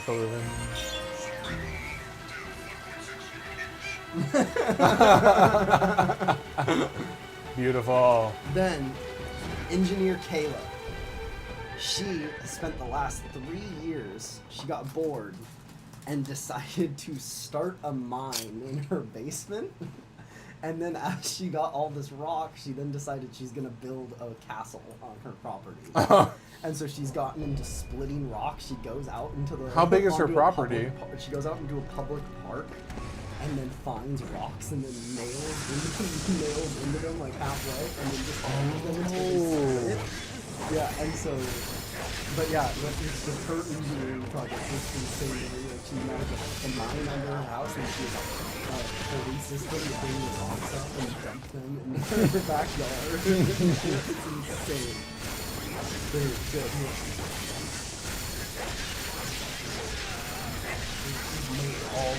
Oh my god. No, and she even goes, she's like, oh, maybe like 500 more. Holy shit.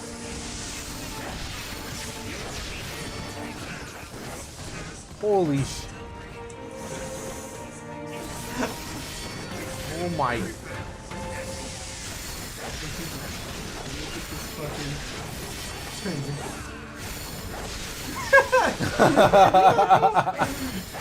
That's so funny, dude. Great, very well illustrated. But yeah, so you turn on. Oh my. She started pouring concrete. She was a full structure. What the hell? What the? Chat just watching me like playing this game and looking down and being like, what is that? It's so insane, dude.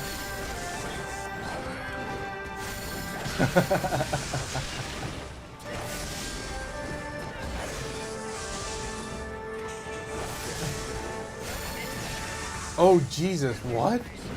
Where's that water coming from? It's in the ground. Oh, I see. She's like 40 feet. Oh my Like a god. 40-foot tunnel.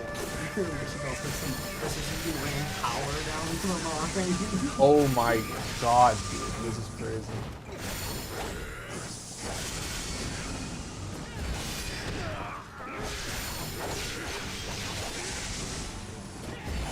Oh, dude. What? Oh my god. And she's got like heavy machinery and She just started just with a pickaxe in her basement and then again. that's And then it just learned more and grown and expanded every year. that's beyond absurd. That looks crazy. Dude, I think that's the coolest part is like you get I mean, people love to see it. Like it's literally proof that like, yeah, dude, people eat this shit up. Yeah, look at this, nice, you clap. Now I'm moving. Yeah, I just started this next mission, but when I finish then we can go smoke. Oh Jesus.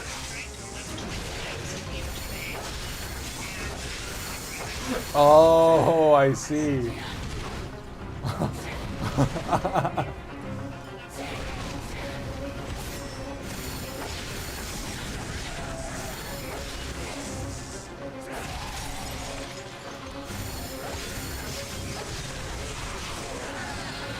Nice, that's two.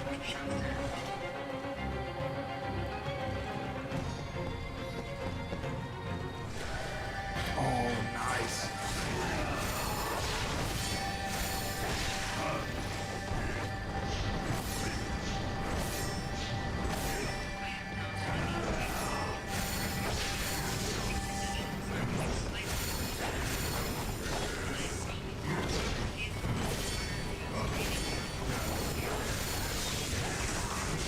Okay, patience. Nice.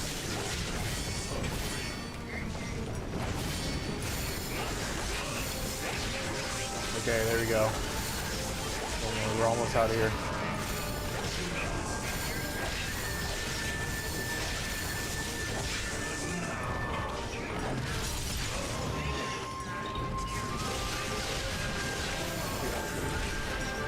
Oh my. Oh my god. Oh, almost nailed it. Not an account like you should definitely call it. It's really hard for her.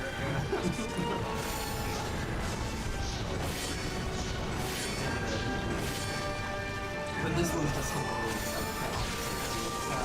Because of this guy, it is an entire thing where he goes, it's a city where he says, America only has two cities, New York or Houston.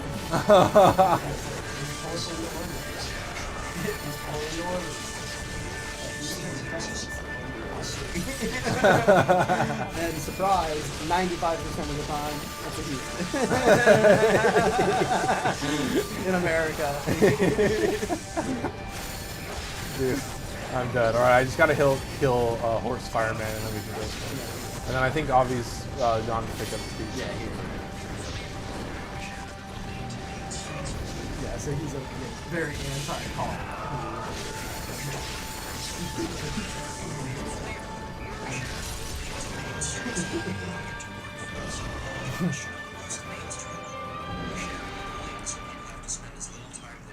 Really widen Main Street some more. Why is there so much traffic now? We should add another lane to speed up the flow of traffic.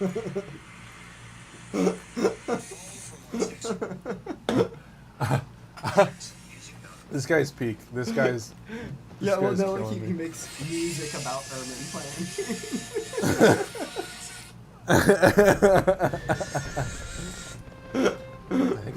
I did just finish it. All right, well, that's a perfect place.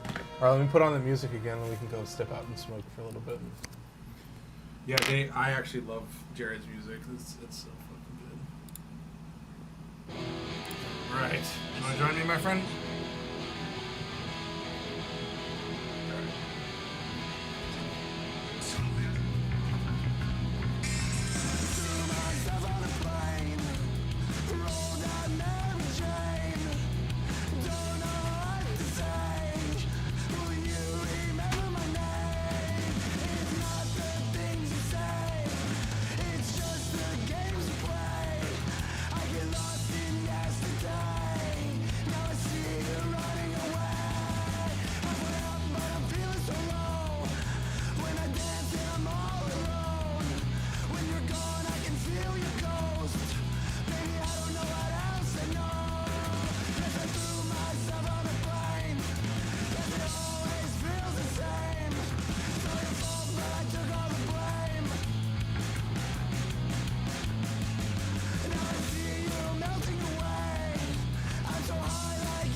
All right. I'll keep you entertained. I will eat with you.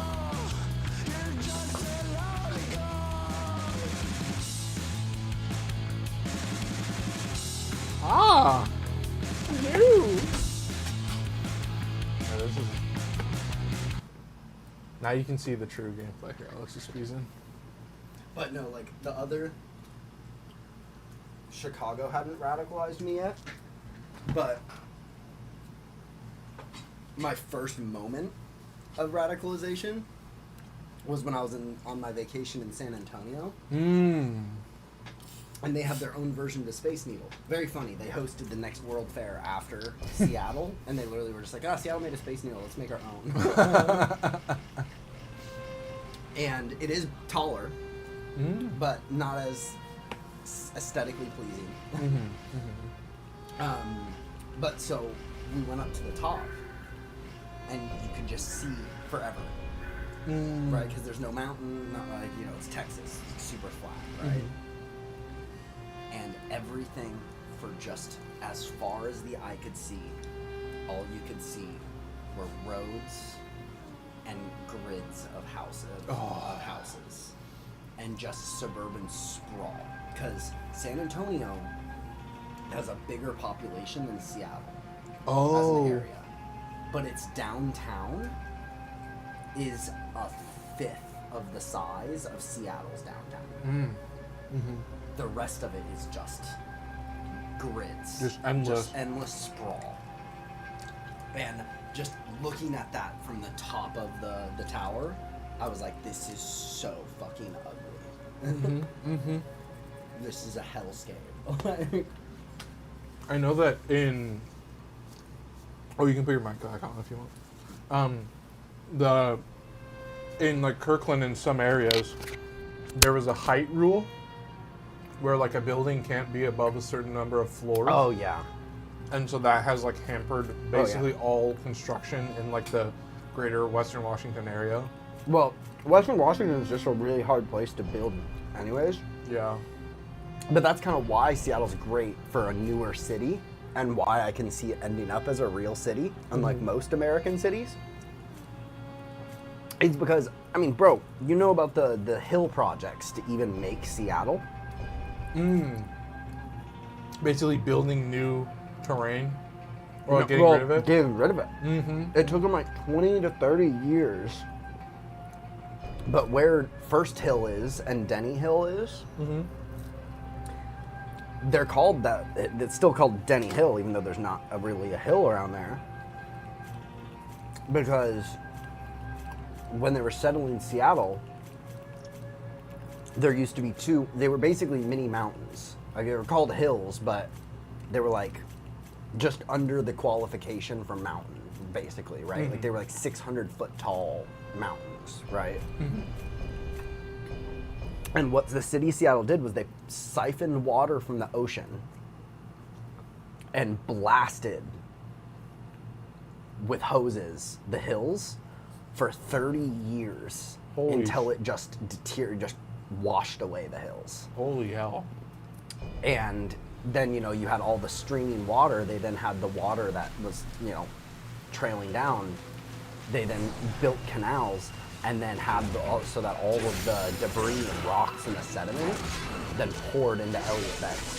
Oh. And so in Elliott Bay today, at the bottom of the water there is just millions of tons of rocks that used to be on the land that we even, so what they did is, that it was genius. Again, it's, I look back on society, I hate that. Society just has truly gotten worse, right?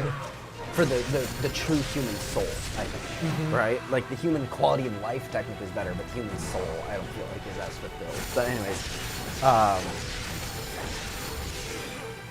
but looking at how back in the day, they were like, we need to get rid of these hills if we want to build, basically. Because you can see, I was like a really thin stretch, right? It's like more, it's not a circular city, right? It's very long.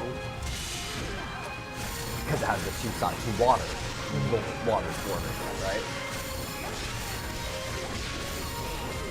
Yeah, I think, but But the fact that what they did, they got rid of these millions of tons of rock to establish the city, right? But also, not only did they have the water flowing out in canals out to the ocean, they utilized these water runs, and along the canals where the water and the sediment was pouring into the ocean. Because again, and they're using ocean water, so it's just ocean water just now dirty going back into the ocean, right? But they used the running water then to spin years. So then next to the canals were then tabletop, like, what do you call them? Like at a grocery store, like the conveyor belt? Conveyor belt, Yeah, yeah. yeah. So then they used the flowing water to turn a conveyor belt on land, and that's when all of the big rocks that wouldn't be pushed by the water or fall into the canal, that's when the workers picked up the rocks and put it on the conveyor belt, and then the conveyor belt just took it all the way to the ocean. Oh my And it was powered by the running water. I know, like, That's genius. I think like civil engineering projects in like old America are like No, some of the most old like history, period. old The history, yeah, Egyptians, exactly. right? Yeah, Like, seriously. Before our capitalist hellscape. yes. Before the post-Reagan capitalist hellscape. Yes. Say it again. It's Yeah. all Reagan. Say it for the people in the back. Yeah. Thanks, Ronald Reagan. You destroyed Egyptian power that has existed since the dawn of mankind. Although Ronald Reagan, you can more than strongly argue, it wasn't Reagan. It was the owners of capital who Yes, yeah. were behind it. It was the people, surrounding Reagan. Yeah. Yeah. There's history, and then there's context to history. Have you seen Gravity Falls? No, yeah, a while ago. I don't remember it as well as I have earlier, but yeah, go for it. That was just one of my favorite jokes in Gravity Falls. When Stan's running for mayor, but if Stan just stayed himself, everyone hates him. So then Dipper goes to Ford and is like, we need something, like, can we control Stan? And then Ford is like, oh, actually, I do have this mind control tie that I made for Ronald Reagan's master.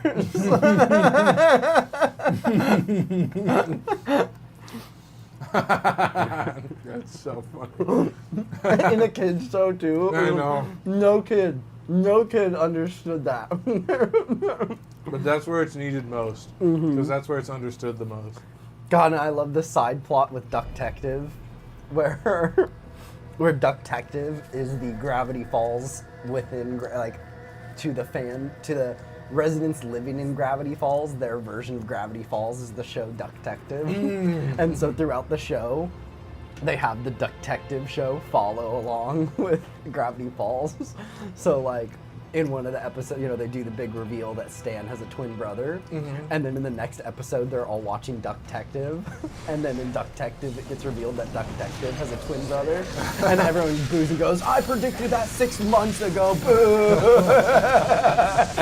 And then there's one person who goes, how do you guys watch that? Isn't it supposed to be a kid's show? And then one of the guys goes, I'll let you know it has a great mystery element and it has jokes that go way over kids' heads. Which, again, that right there is one of them. I feel like there's like this unspoken thing where like anybody who's watched enough of those shows is like, wait, most of the stuff that they write is not for the kids. Yeah. Like, you can't really write stuff for the Yeah. kids. You write stuff for the kids by just being silly. But all the actual jokes and stuff are like written for the parents watching. It's a not so secret secret. Another outstanding joke is in Gravity Falls is oh fuck, why did I just blank on it? What were we just talking about? Ducktective and No, but like it was what you were just talking. Something you said. like the writing is done for the parents and not the kids. Yeah.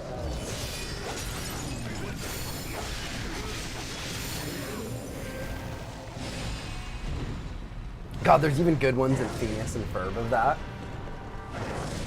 I remember this one time in Phineas and Ferb where they're all camping and Isabella walks up to Phineas and Ferb and then she goes, hey guys, the girls have pitched your tents.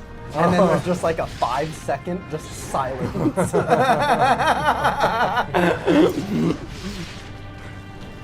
That's so funny. No, I'm so thankful for shows when shows do stuff like that. It's like, come on, I still love it, even though I probably am too old for it, but who cares? I mean, the greatest joke maybe in all of Gravity Falls is the Big Henry gag. Does that mean anything to you?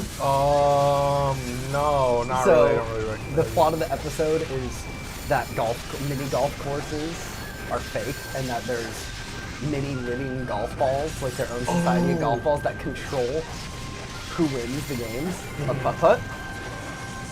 And Mabel offers up a trophy to whoever helps her cheat the best. So all the different holes, like little societies, are trying to please Mabel, right? Trying to win the trophy. And then they get to the miner's hole, like the miner theme hole. And then Mabel hits her ball in, and then the camera follows the ball, and as the ball rolls in, all the miners down there are like, no, we can't go in. You'll die. There's been a gas leak.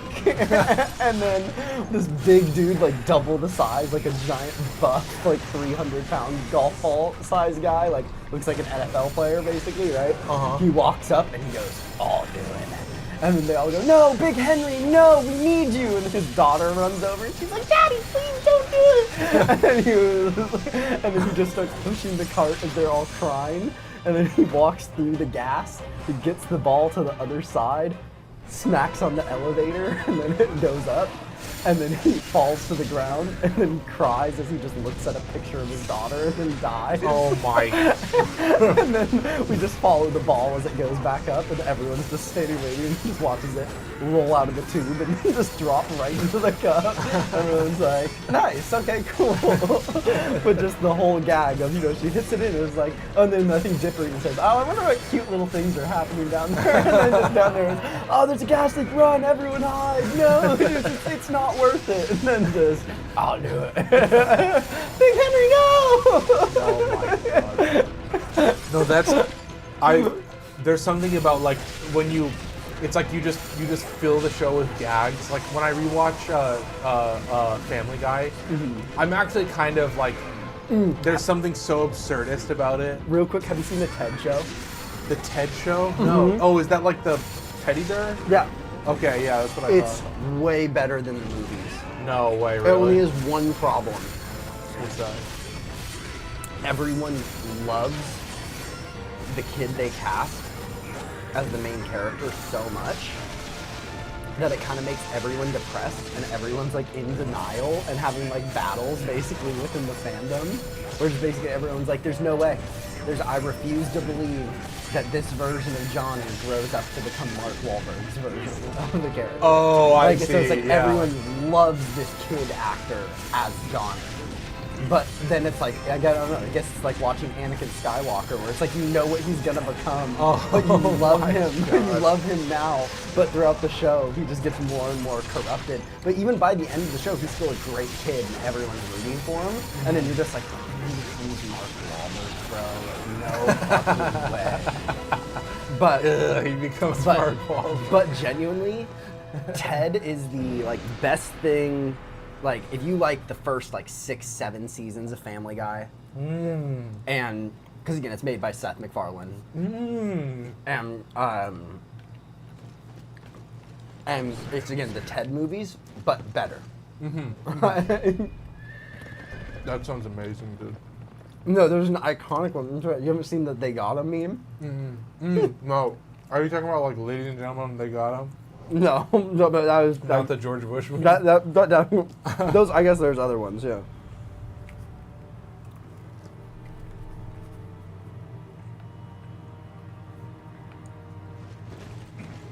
Damn it! What were we just talking about? The Ted movie? Yes. Well, no, I had Osama bin Laden on the mind, and then I realized why. I was trying to think of why. Here you go. So this is a scene. This is the great introduction to the show. This is episode 1. Let me ask you something. You ever get self-conscious being the only white guy in your school? I live in a Boston suburb. Well, last year we had an Indian kid. Oh, yeah? Yeah, but they got him. What does that mean? I liked him, too. What do you mean they got him? He's the sheriff's Dunkaroos. Good guy. Dude, I didn't realize Ted sounds exactly like Peter. Yeah, no, because it's Seth MacFarlane. It's so funny, dude. But again, I just love, and so everyone just uses this. Just a they got him. Just like just lives. It's like so last year we had an interview. Oh, wow. I liked him too. What do you mean got him?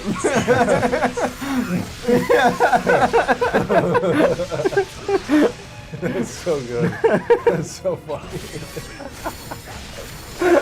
They got him. What does that mean? Wait, what does that mean? Ah, shame, I liked him too. What do you mean they got him?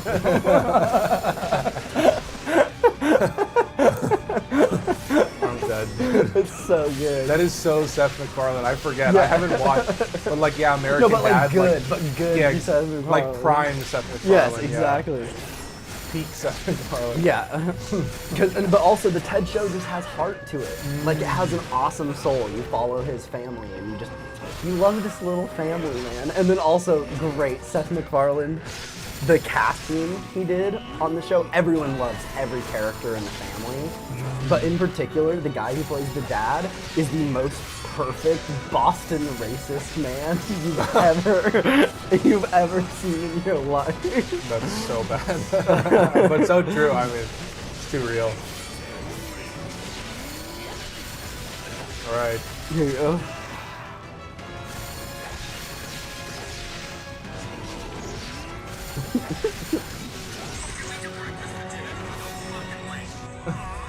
Eating eggs after known as gay. What are you talking about? Think about it. The gays are up all night doing stuff to each other and they miss breakfast. So they invent brunch. They meet up around 11, they have their fruity little drinks, they talk about hairstyles and lotions and whatever the fuck. By the time they start eating their breakfast, it's afternoon. That's why McDonald's stopped serving breakfast at 11, right? They don't want guys banging each other in the bathroom. I'm pretty sure that happens anyway. Oh my God. Oh damn, but they didn't keep going because then Blair, the girl, she turns to she was like, I think on the day I became bisexual, I had half an egg at 1 o'clock. And then and Maddie was like, see, and Blair goes, I didn't get to it soon enough. and he goes, it's not your fault. Oh my god. No, my immediate thought was I was wondering if the song that they were playing in the background was gonna get me copyright strike. Oh my god, dude. No, I will say I've always been more of an American Dad guy than a family. Oh, but guy. again, I think Yeah. you'd still. Oh, and then the other great thing is the mom in the show is quite literally like an immediate entrance into the TV Mom Hall of Fame. Like she is the best mom ever. I feel like in the show is she the normal one? No, she's a weirdo. Okay, they're But all she's- weirdos. He's the hard carpenter, Boston carpenter, racist, conservative. And then she's the super sweet housewife with a heart of gold who sees the good in everyone and is incredibly naive. Like when someone says, Nice. "You want to come get a drink?" She's like, "Oh, I'd love some apple juice." Like- and then yeah, Blair is the rebellious leftist bisexual girl living in the home, and then John is just a pretty normal dude. to be Yeah, yeah. honest. Let's Blank be- slate. Yeah, kind of, not blank slate, but like. All right, you done with your pizza? Yeah. You want to smoke? Yep. All right, let's do it. And then I'll see if Avi's done, and then we can. Get that. All right, chat. We'll be right back. Oh, we skipped the next song. Oh my god, yeah, this shit was insane. Holy shit. All right, Mike. All right, chat. We'll see you in a bit. You want me to cross?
something happens. Something happens in that, and we've often said, oh, what if we got an espionage thriller in the Marvel universe, the MCU, and people have said, oh, well, there you have it. You don't like it. What's the deal there? Well, it should have been good. We want that. So it's, you can't just do it. So that's just a build up of There like. you have it. You don't like it. Something happens in that, and we've often said, oh, what if we got an espionage thriller in the Marvel universe, the MCU, And then we people get said, the oh, Secret there you have it, you Wars don't show. like it. What's the Yeah, deal there? dude. Well, Oh, it What? should Shoot have been good. good. yeah. And also, it's Don't even get me started, dude. And I think you have to be two things. That's exactly right. And like people say, speaking of Captain. But that's one of their legendary clips where people will be like, "Oh, I just wanted to make this movie, but just enjoy that they made this movie." And it's like, yeah, well, it was a good idea, but it should have been good. Like, Yeah, I wanted to be good too. I mean, it's real. Like, dude, I feel like I'm gonna grab my jacket. yeah, sure. But sorry, what were you saying? No, I'll be able to hear you. No, I'm just like completely the guy who's like, I don't even know. Like, I feel like I don't. The time that I have for stuff, I just kind of like watch it. Yeah. You know, like it was the same thing. Like, I mean, again, it really comes down to you don't necessarily have to start anywhere, but I really think, again, I don't know. It's hard because it's like I know things work for me, so but everyone's so different. That doesn't mean it's gonna work for other people. But I think everyone would be much happier if they went to 2 movies a month and just looked at every 2 weeks what's the movie that interests me the most, and just goes, it's what, 2-hour movie, 3 hours, 2-3 hours of your day. Like, because it is the ritual of it. And then what it does also by doing that is you're gonna basically then keep up with movies. So it's like, yeah, you're gonna run into people be like, oh, well, what about even me? Where it's like, yeah, I love a movie from 1968, Space Odyssey, right? And I've seen Citizen Kane and Florence and Arabia, right? But you don't have to do those things. What you should just do is just start watching the movies that are coming out in theaters now. And just keep doing that for years and years and years. And then you'll then have a vast amount of movies, and you'll just be up to date on everything people are currently talking about, right? yeah, I remember. And so like yeah. the goal, like for me, is like I'm pretty good on like when this year's Oscar Best Film chart came out. I watched like all but 1 or 2 of the movies that were nominated for a Best Picture, and that's just because I saw the reviews for what was good. I mean, I get recommended. I'm obviously a movie fan, so I see what other movie fans say about it on social media and stuff. And then decide if that, and then usually sometimes I see the trailers, and that's the other thing, you go to the movies a bunch, you see a bunch of trailers, right, for things. And just, yeah, follow what you want to watch, but especially when there's big reviews, like I would have said, like in this last year, like you probably had heard of One Battle After Another, and heard about Marty Supreme. Yeah. And it's like, those were movies that if you were just a regular moviegoer, then 2 movies a month. Which again, if you go on discount day, it's like $15. And you can sneak in your own drinks and snacks if you want to, right? Like, and we're talking about 6 hours, like maybe of your month. Like, you can fit that in. And it's just really healing for the soul.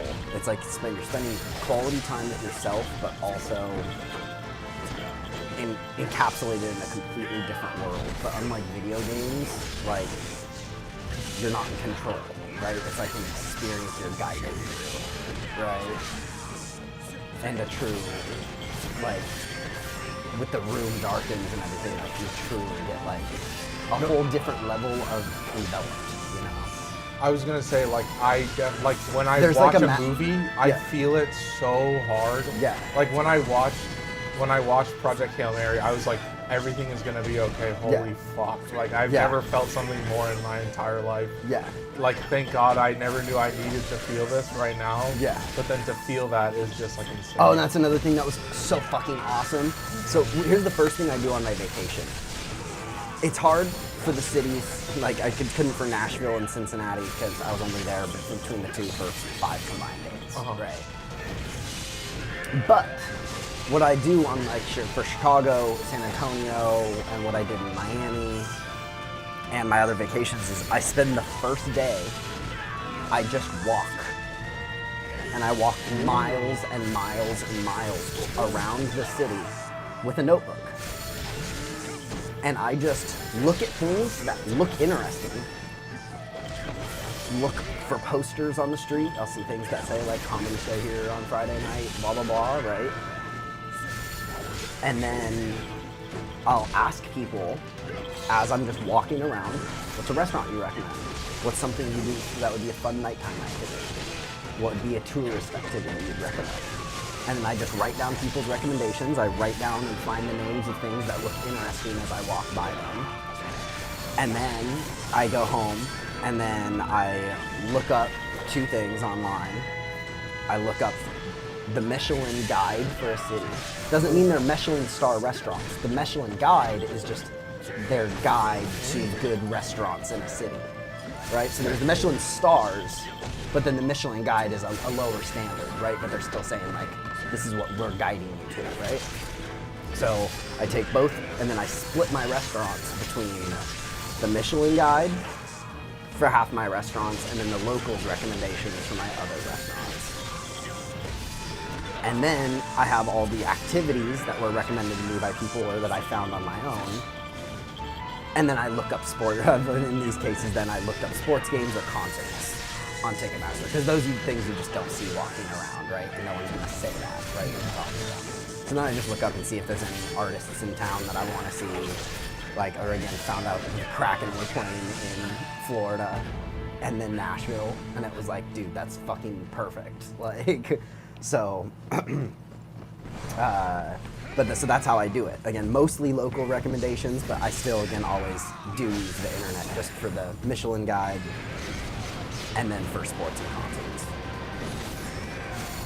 But that's my first day, is I literally just spend the whole day walking around, and I'll even find things to do immediately, right? Where it's like, since I'm walking around, it's the first day, and I got in like last night, right?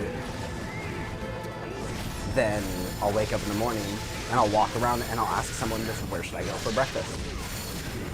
And then get like 3 recommendations, and then I pick one of them, right, for that time, and then see, and then oftentimes what I really like to do, because I ask so many people, right? I'm just going on the train, going on the bus, like we're just walking, and I'm asking people, right? I'm not a shy person, right?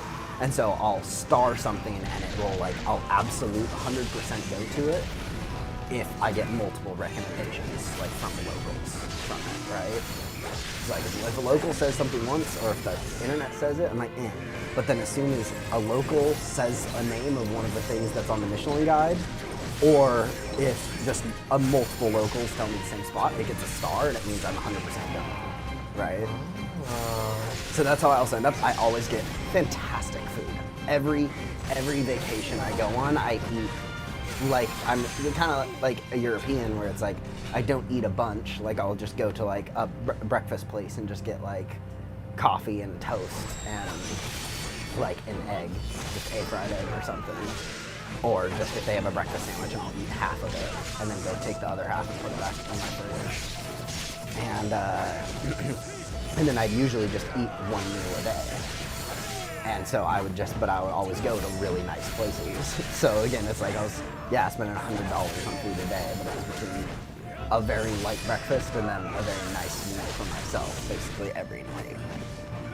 It's kind of clutch, though. And so I was like, I wasn't eating a bunch of calories. I don't even know if I was getting probably around 1,800, 2,000 calories, and it's definitely burning more with the amount that I walked and the activities I did. But so it's nice where it's like the vacation skinnied me up a bit more too. I put it back on, but while I was on the vacation, it skinnied me up too.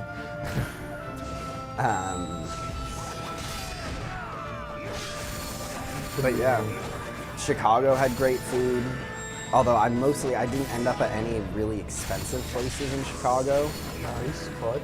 Because I kind of just ended up like making friends and bar hopping a bunch. Oh, really? Oh yeah. No, it was hilarious when I got to my hostel. It literally said, for people between 20s and their 20s and 30s, or it's like more geared towards people in their 20s and 30s. Wrigleyville is the place to go in the city for bar hopping, and Wrigleyville is it's the 6 blocks around Wrigley Field, the Cubs ballpark, way. and basically, yeah, the entire neighborhood is a full neighborhood with a bunch of restaurants, apartments, houses, all of that. Because again, this was built just in downtown Chicago in 1890 something. And so it was literally just a part of the neighborhood, so everyone would walk through, right? So there's no parking for miles. Which is it's beautiful. Which is beautiful. So everyone has to bus, walk, bike, or train, and the train drops off a 2-minute walk from the stadium too. It's beautiful. But so what it makes though is the entire neighborhood just basically revolves around the stadium. Yes. Like it has all the people's homes, a bunch of dive bars, restaurants, sports shops, and other things, but then also, you know, the full grocery stores, just everything, and it's a full neighborhood, basically like Capitol Hill is. But instead of being like Capitol Hill, where it's like it has its personality, the personality of this neighborhood is basically baseball, or just sports in general, because they also have the massive sports.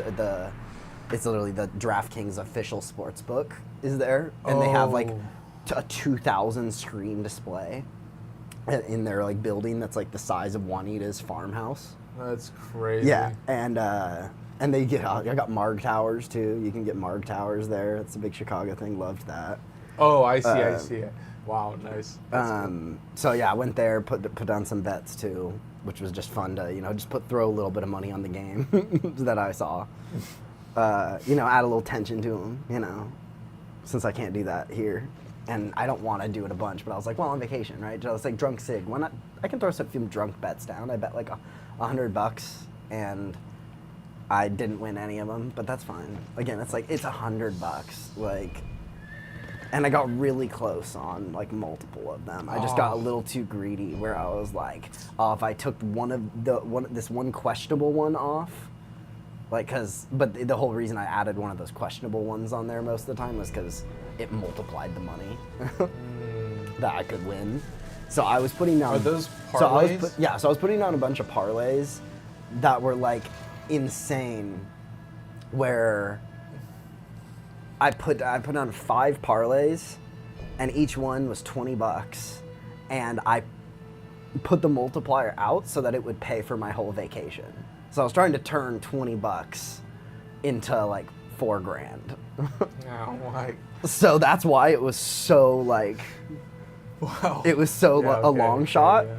But that's why I was see, like, I but I was see. like $100 to potentially win 4,000, basically. What would you have Why got if not? you had taken the last Some of them one? out. Oh, like one of them, I would have won like $900. But the like, Out of 100 is still pretty good. yeah, but it's like, 9x? but I could only have so many things on the ticket, right? So, like, I mean, you can do a bunch, but like, I didn't want to go like an insane amount, like, cause going 7+ is like is insane to expect all those things to happen, right? So I tried to keep it to more like 5 things. So I picked like 4 things that I really felt good about, and oftentimes would happen.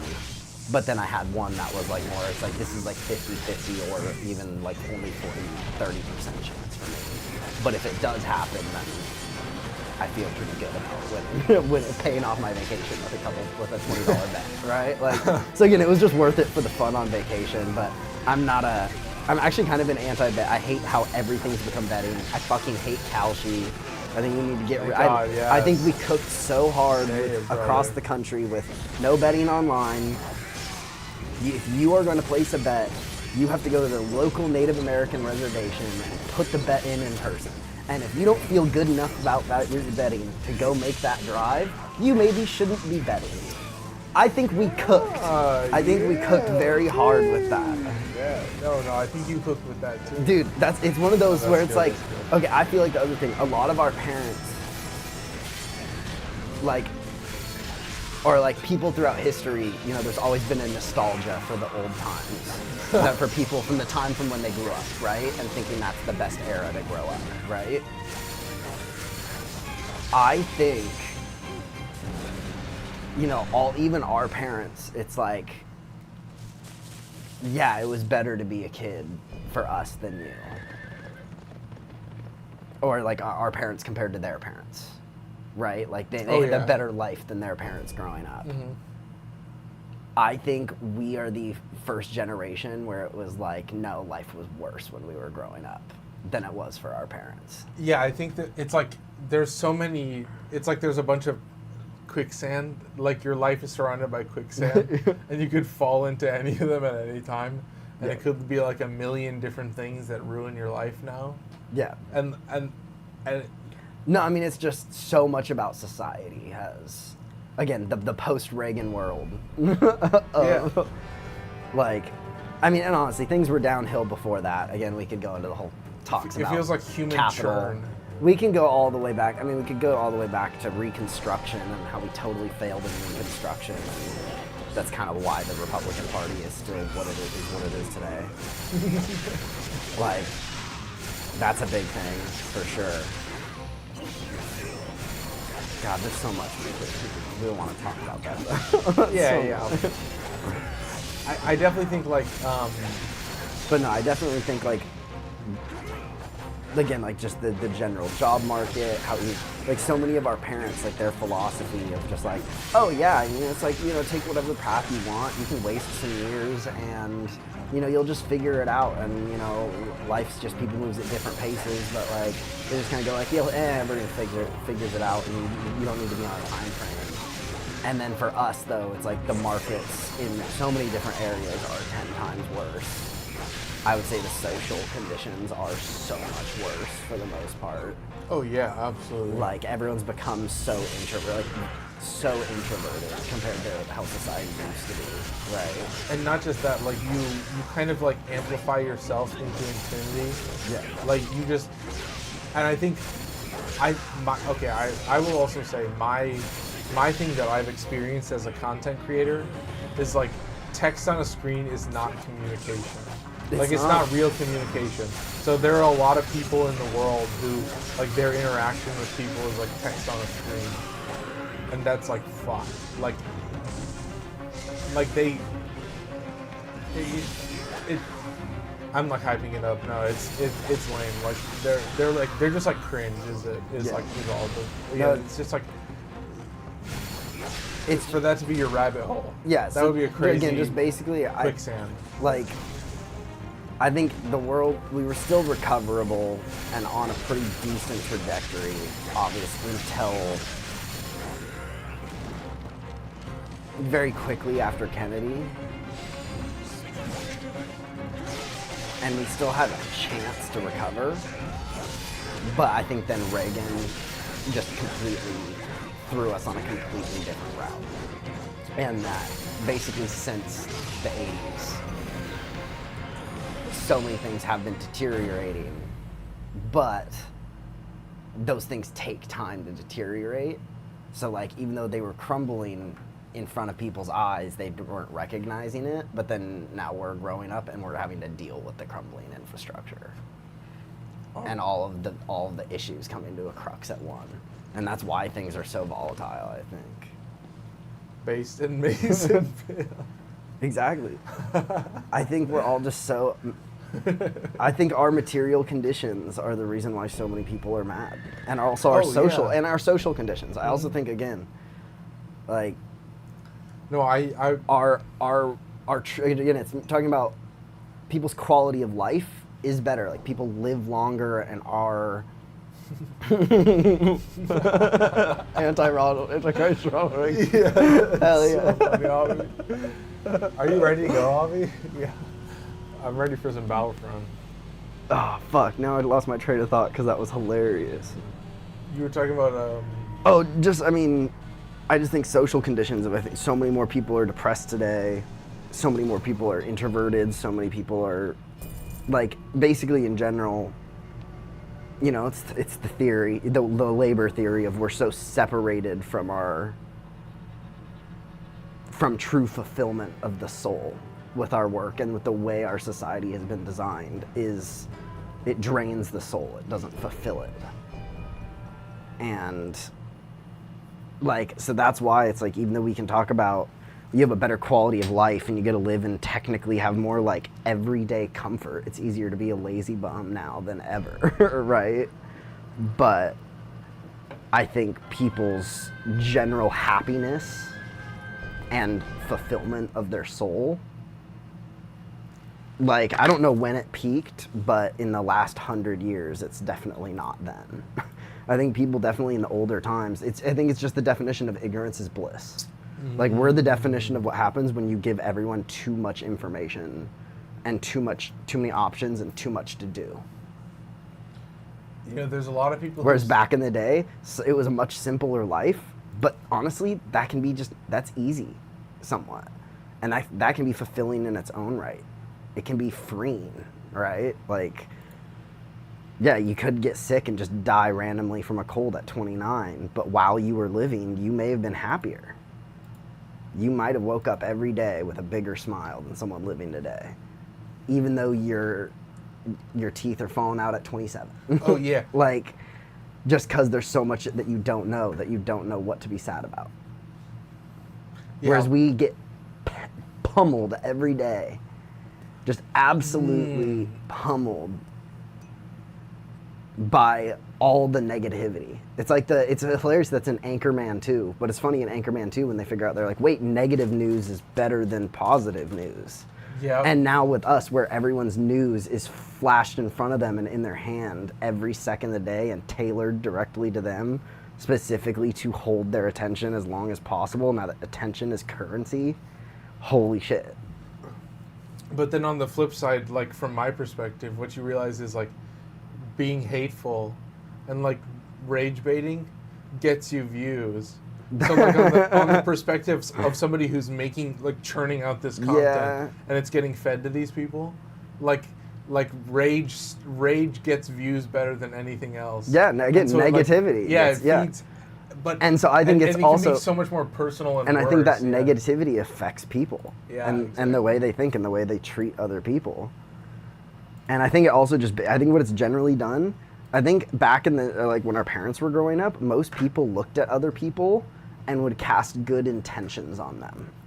Whereas now the automatic assumption from people see so much bad in their life directly streamed straight into their brain that now everyone assumes the worst intentions and motivations of the other person until proven otherwise. And I think that's why we've become such a unhappy society. Yeah, I mean, I feel like there's just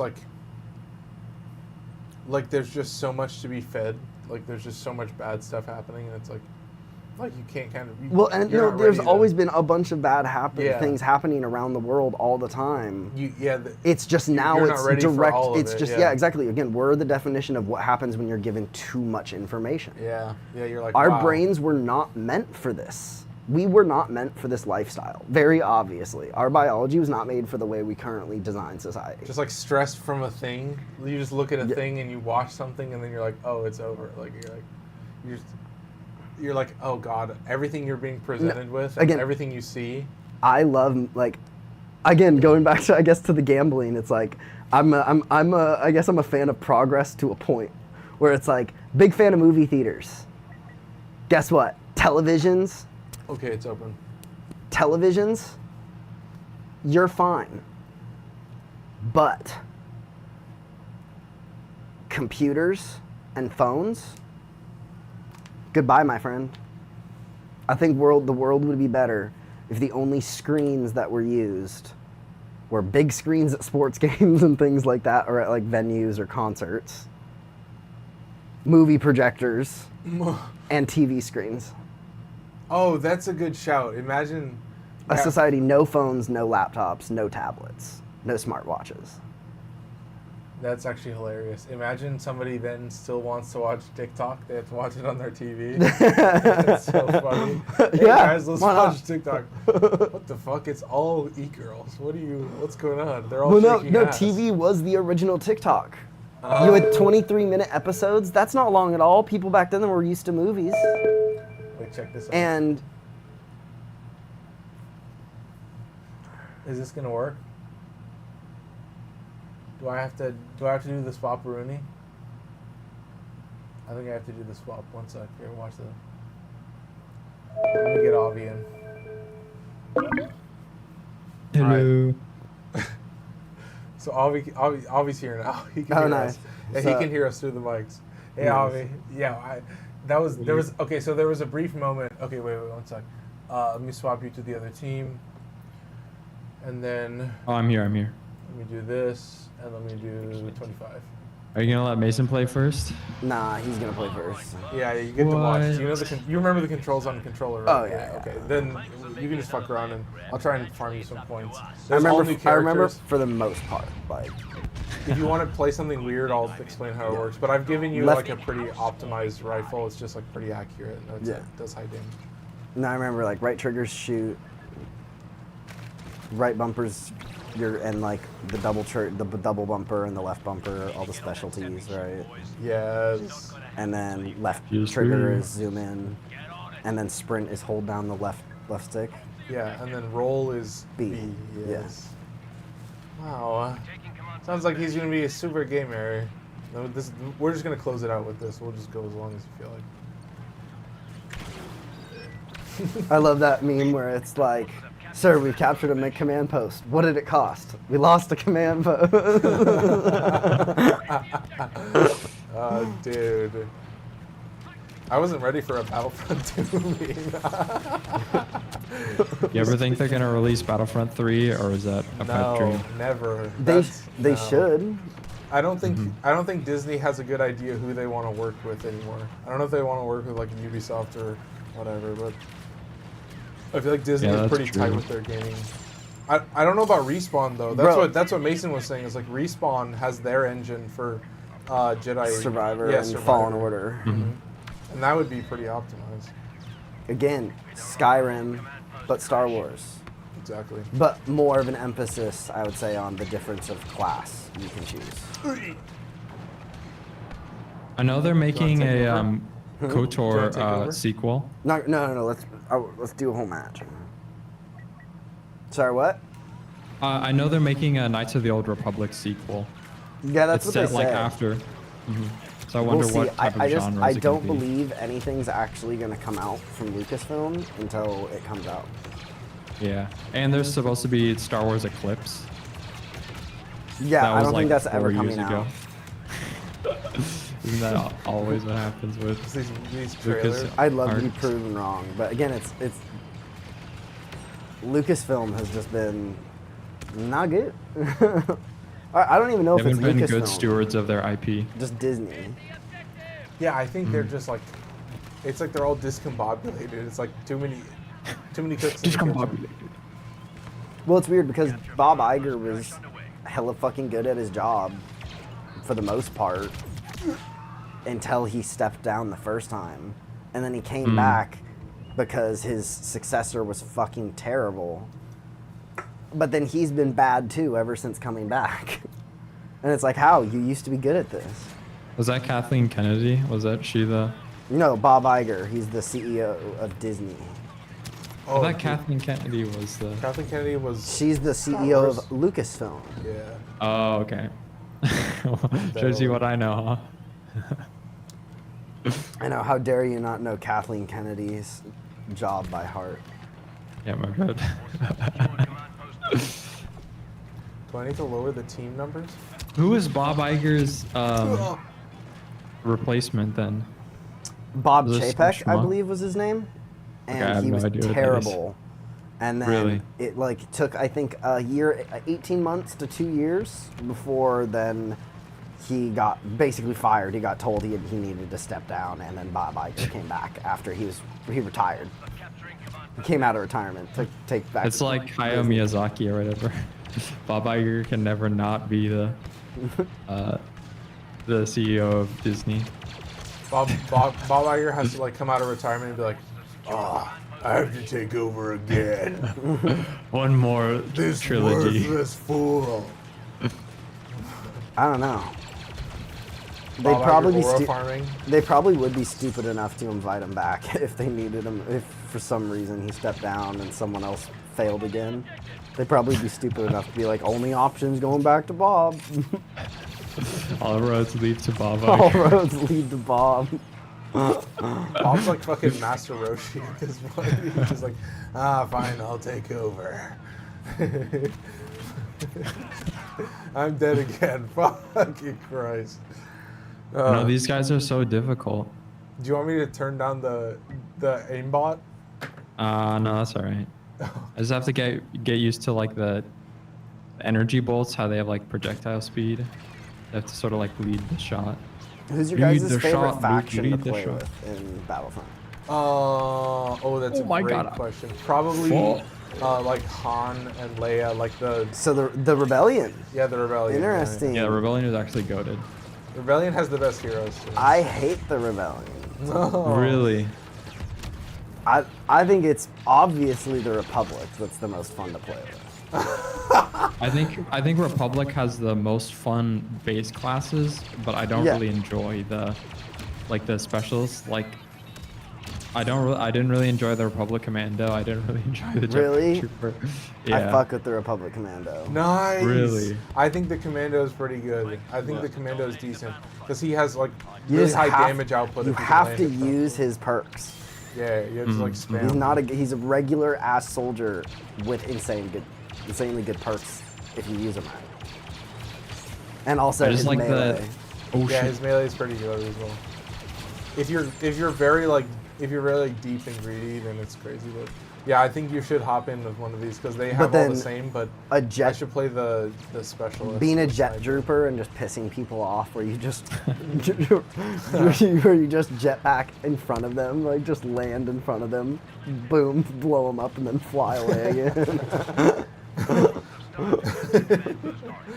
I hate those people. Yeah, I could never. I'm so bad with it that I would just end up getting myself killed. Yeah. Have you played Space Marine 2, Mason? No. No. But I did play the like Warhammer version of Age of Empires Oh, when interesting. I was growing up. And like the most basic white boy ever, you can guess who my go-to faction was as. I don't know, the Ultramarines or something. As in Warhammer. Yeah. My go-to faction as a, Oh, eight-year-old no, white boy or- was obviously Space Marine. Yeah. Well, as it should be. Yeah. As it should be. No, I mean, I've watched a few videos on it, but that's it. Fuck, I'm dead. Where you going? Oh my god. Who's Oh this my, it's Ahsoka Tano. Yeah. Oh, should I just let me go back. So yeah, you have in the modded who's to the left? version- Who's to the left? So that's Padme. Oh. Oh, do I have different appearances as well? Arena? No, I'm taking ripped. Nice. No, but Captain Rex is good. Commander Cody is pretty good. Hunter's insane, I guess. I would bet. Hunter's okay. He has a stun. You can use the stun. Bro, shot. imagine who would be the most OP of the Bad Batch. Obviously, that's a terrible Ahsoka, by the way. But Yeah, exactly. Yeah, I've Crosshair? said that. Yeah, who- Crosshair for sure. You think Crosshair? Yeah. I don't know, bro.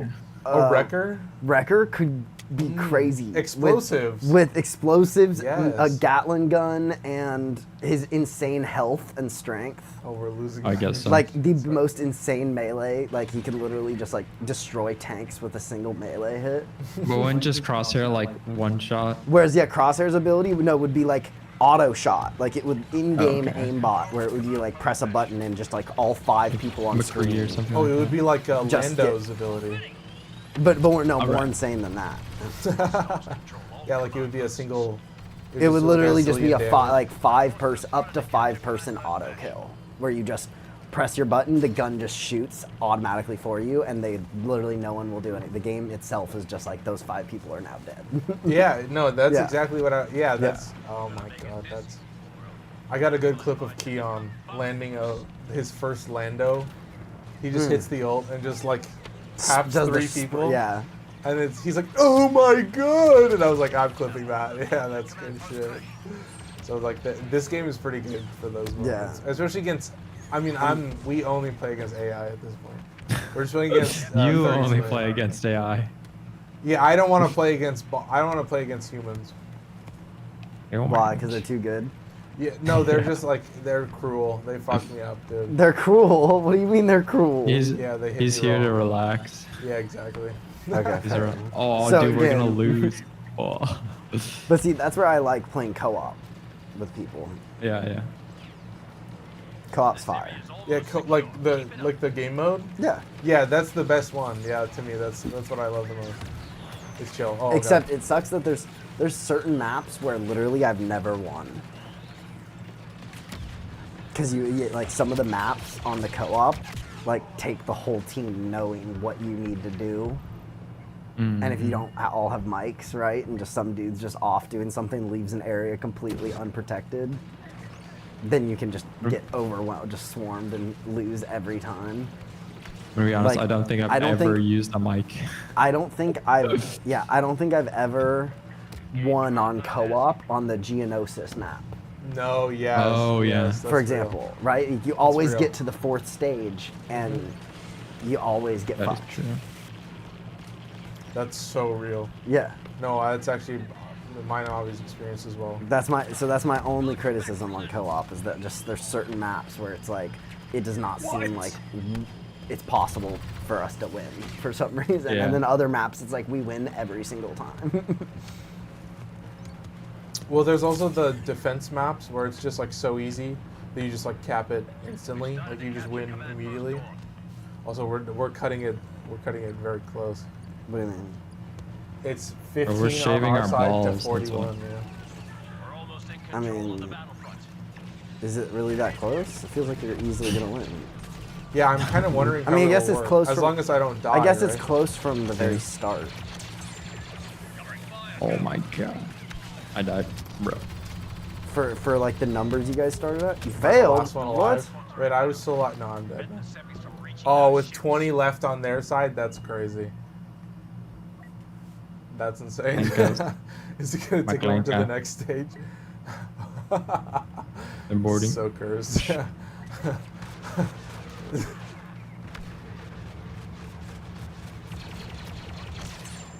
Yeah, this is the. It was just about balance. It was just right about there. I could have probably lowered their accuracy, like lowered the global accuracy of the AI, and then we would have probably won. Specifically, I would have won because I would have stopped the. Dying. This is so yeah. difficult, honestly. I'm doing my best. I'm doing my best. Yeah, they're definitely. Mason, do you want to try? Oh, I'm gonna just take the whole next round. Okay, I see. Yes, that's a great idea. Yeah. No, I love that. Yes. No, I'm here for that. Oh yeah, I don't even know what's next, but yeah, you can fuck around with whatever. No, I'm good. You got it. You know I've how got to do enough. it. yeah. Fuck.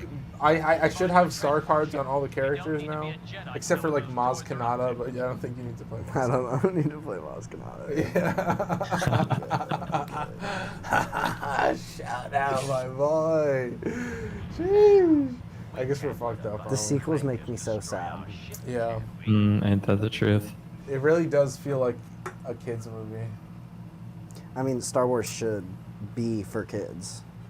The 4, 5, and 6 were made for kids. Clone Wars was made, Rebels was made for kids.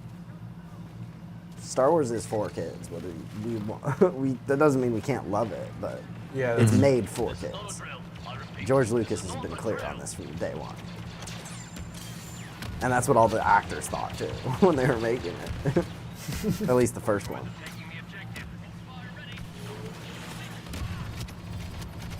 God, if only someone else, if my ultimate dream, I want to live in the universe where George Lucas was successfully able to convince James Cameron or Spielberg to do the prequels instead of him. Oh my Oh, really? god. Like George still writes them, but Spielberg or I mean Spielberg would probably be my preference. Yeah, for sure. Me But too. but Cameron too. And they would direct while he writes. Because I think his ideas for the prequels are great, but I think his direction and execution was not good at all. Hmm. And he got horrible performances out of some of the world's greatest actors. Like, I think that's an understatement. yeah. So Unfortunately. So that's why I it's think like, because again, I'm pretty confident there's a story where George Lucas like offered Spielberg the prequels, and Spielberg was like, nah, I can't do it. But like, if that's true, man, I want to live in that world. I would love to live in that world, man. I think about that a lot. Yeah, like, but I feel like George Lucas is very particular about how he wants things. You know, like, I feel like he's that type of guy where he doesn't want to like give up control. he has the vision, but he doesn't have the execution. Yeah, Yeah. but he still wants the control Well, of the except product. he didn't direct 5 or 6. Oh. That does change things. Oh, I wonder what it is about. I'm pretty sure. I know for sure 5. I know Kirshner. I'm pretty sure. Was is he his the name. producer then? Or the executive producer? Yeah, he was like producer, writer, That makes sense. director. Bro, I just saw someone jump. That was a Gungan. Did you see that? The Gungan just jumped. Oh my god, I was. Yeah, okay, The Gungan yeah, just jumped off the edge and Yeah, killed each themselves. movie in the original trilogy had a different director, Oh. and George Lucas was an executive producer and the writer. Okay. Wow. But yeah, Richard Marquand was the Return of the Jedi.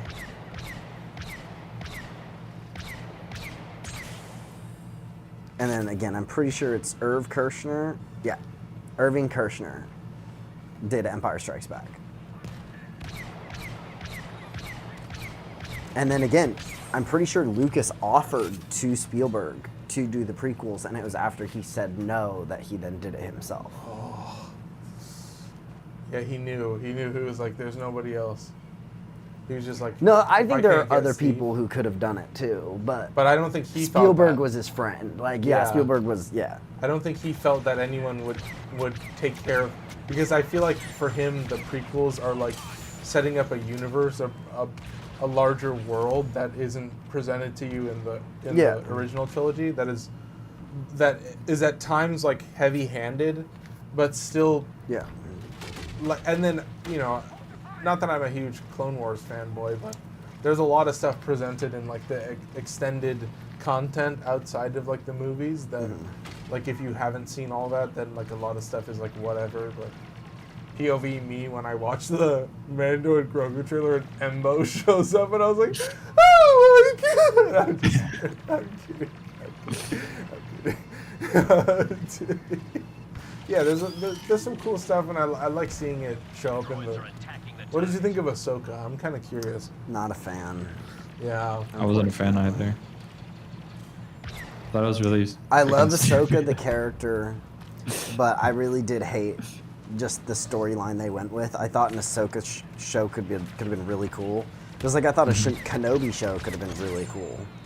Dang. But I just did not like what they did with either story, the character arcs for either character, and just the main plot. Like, I think there's a lot of more interesting stories to tell about those characters than the ones they chose.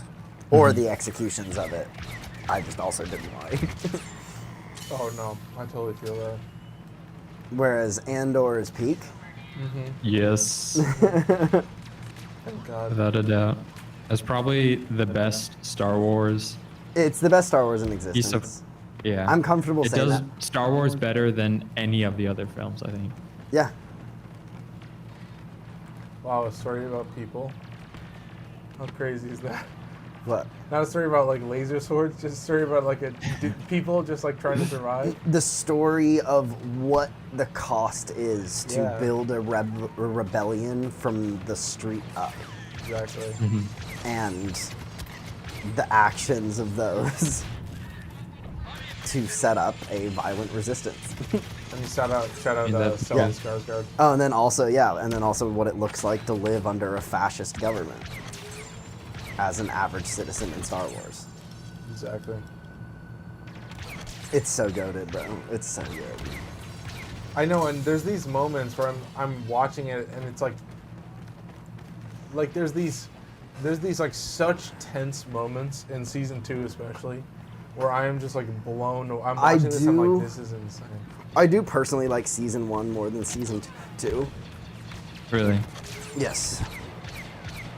Which episode or which arc, I guess? I like I the feel Eye like of the- Aldani, the heist. I think that Oh, one. Aldani is fantastic. wonderful.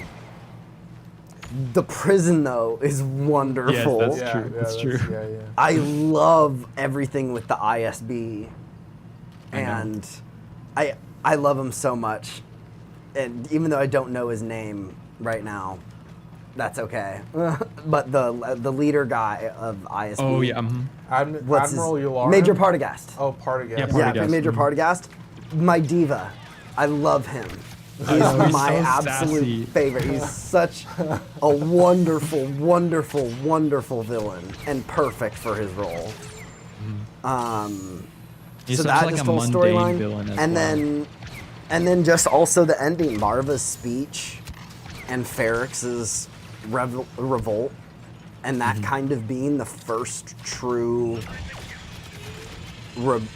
I would say, I don't know if this is canon, but it feels like it's the first true revolt of the rebellion, of like what becomes the Rebel Alliance. Like there were probably other things that happened that were I think like Saw riots and Gerrera protests and stuff, and be the yeah, first. maybe like Saw was doing things, but for like the Rebel Alliance we knew, this was Yeah. the like the first revolt that built into like the first flame, right? That grows into the Rebel Alliance.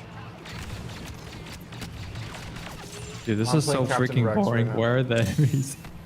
They have some trouble pathing into the area. Crazy. Crazy style. But yeah, Andor, like specifically the first 2 episodes of season 2.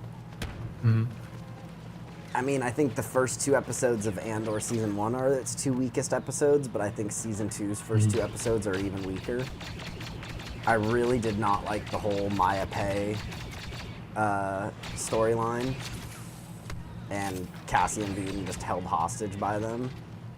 Oh yeah, where they're on the planet. Like doing that when they're on that planet for the exchange, and it's been like fucking 2 whole episodes of these just teenagers bickering, which I understand is the entire point, but like it just didn't work for me, right? So You think they should have cut it down to like 1 episode, or yes, that wasn't? 100%. Yeah, it feels like they're padding 100%. time. or Yeah. something. Feels like they And- needed to fill time. Then the other thing I would say is like Andor season 1 felt like it got to fully tell its story. We did see reports, and I know they're going back and talking about it, being like, well, it's only the 2, but there were original reports. I know I'm not crazy by this. Yeah. And I think actually season 2, and after watching it, it completely validates this theory, which is that Andor was originally pitched as a 5-season show. Oh really? I thought it was 3 seasons, and then they cut it back to 2. But it makes complete sense that you have then season 1 of Andor is 1 year. Yeah, And that's then what- season you're 2 right, of you're right. Andor is a year, then time skip, a year, then Mm-hmm. time skip, a year, then time skip, a year, then time skip. And I think every single individual arc in season 2 could have been a whole season that they compressed down into 1 arc. I think those were seasons 2, 3, 4, and 5. And they instead just made them each into an arc and had that finish the story so that they could fit that full story that they Into- pitched as 5 seasons into 2. Yeah, I feel that. Good work, boys. The ship is safe for now. We don't have the reinforcements to spare for another assault. And just season 1, just again, Luthen's speech, his monologue, Andy Serkis's monologue, the prison escape, Aldani heist, Marva's speech, the revolt. Oh, do you on want to play now, Ferrix. Mason? Did we win? Did you win? Or Yeah, are we went in back to again? the Oh, starter. shit. Yeah, we Back to the you start. take over. We'd started over. So wait, hang on 1 sec. Let me reduce there. 1 sec. Okay, now go. I just reduced every bot's accuracy. So you should be. Thank you should goodness. be Now we better don't off. die in like 2 hits. Yeah, they were super accurate. So, dude, I mean, I don't know, and I feel like the Mando and Grogu trailers. I'm like, okay, cool. It just nice. looks like a TV movie, which Yeah, is I'm not. like, what is I don't this? mean that complimentary. I don't mean that because it's a TV show being a movie. It feels like one of those movies you would have watched on that premiered on television when we were growing up with. Like a direct-to-video or something like Yeah, that. Exactly. a directed network, brother. Rude. Or like, you know, when they give a TV show like 4 times their budget, so it's like a tiny movie budget, and have like a small movie, like a 90-minute movie based on a TV show. I think they just lost the plot a little with Mando and Grogu. Like Oh after no, the first the biggest season. mistake was them reuniting Grogu and the Mandalorian. Mhm. The Mandalorian, they should have just- after season 2, the Mandalorian should have gone back to what it was promised to us at the start of season 1, which was a show about a bounty hunter making his way through the galaxy. He should have never gotten wrapped up in this galaxy-wide Thrawn plot that they're trying to wrap him into. I was just really disappointed with Thrawn in Ahsoka. Honestly, I thought he was so stupid. Like in Rebels, he's actually like an imposing figure that sort of Yeah, he's idealizes wonderful. like the fascism of the Empire and like the ruthlessness of the Empire. But then he's literally like so stupid in Ahsoka. It's so depressing. I mean, to be fair, he just- does low-key win.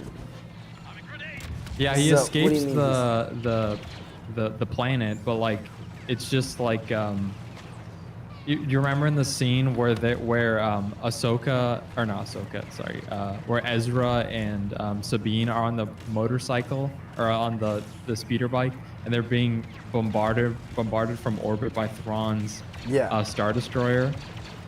Bro, I was just checking out after that scene. That was. What, because you think they should have gotten hit? Yeah, I think that something more interesting should have happened there. Yeah, I don't know. It just Mando season 1 is fantastic. Season 2 is good, but not fantastic, I would say. But really, it's good. Like, I do really like it. But season 3 absolutely just fell off a cliff incredibly quick in its quality. It feels so much cheaper. It feels like there's no soul. Like it feels it was so poorly written. It feels like it became corporate in season 3. Even though season 2 definitely had corporate influence, it still had a soul.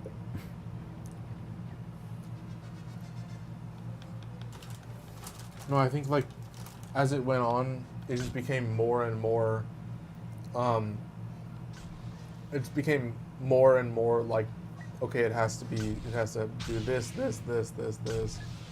I was just like, okay, here we go.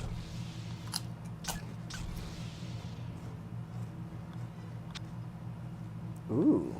No, Jar Jar? Oh, but he's level 1. Damn, bro. No, they're all maxed out. They all have Oh. the best shit. Yeah, I already put the good cards. See, on. I saw this, so that's why I was confused. Yeah. My bad. What I was really hoping they would do was actually have like a clone only show where instead of like bouncing between Jedi and clones like in the Clone Wars, it's just the clones where you just sort of like a Band of Brothers type I don't of think show. we need that. I think we've gotten enough Really? clone stories, in my opinion. What do you think they should go next to then? What do you mean? You Like- said that when we were talking before, you thought that a animated show between episodes 4 and 5 would be interesting. About 100%, Luke. yeah. Just like I a don't know if Clone they've done Wars any additional basic- comics or something like that, or novelizations of that time period. So I'm not really sure what they've done already or what they would adapt. I mean, it's 'Cause, they don't need to adapt anything. Just make stories. Not a, Well, I know that Knights of the Old Republic was an adaptation. The video game was an adaptation of a comic book. It came, well, it was a comic book before it became a video game, I think. We can't let him get away. Yeah, I was. but no, but there's so much territory. It literally after the Death Star, the In the Shadows rebellion, all of a sudden becomes a fully formed galactic-wide rebellion in open civil war with the Empire. You're telling me there's not interesting stories of Luke, Han, and Leia. How are you not dead?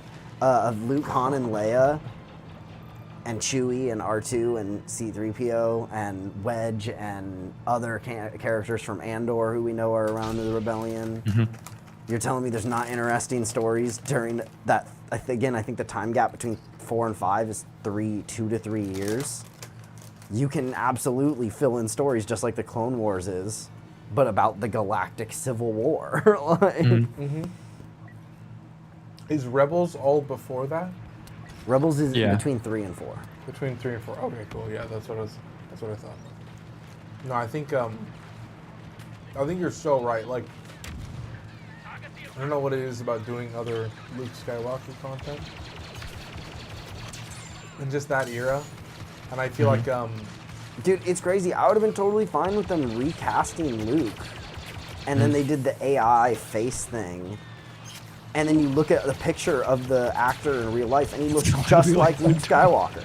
And it's like, dude, why do you even use the weird AI, bro? He looks perfect on his own. It looked great already.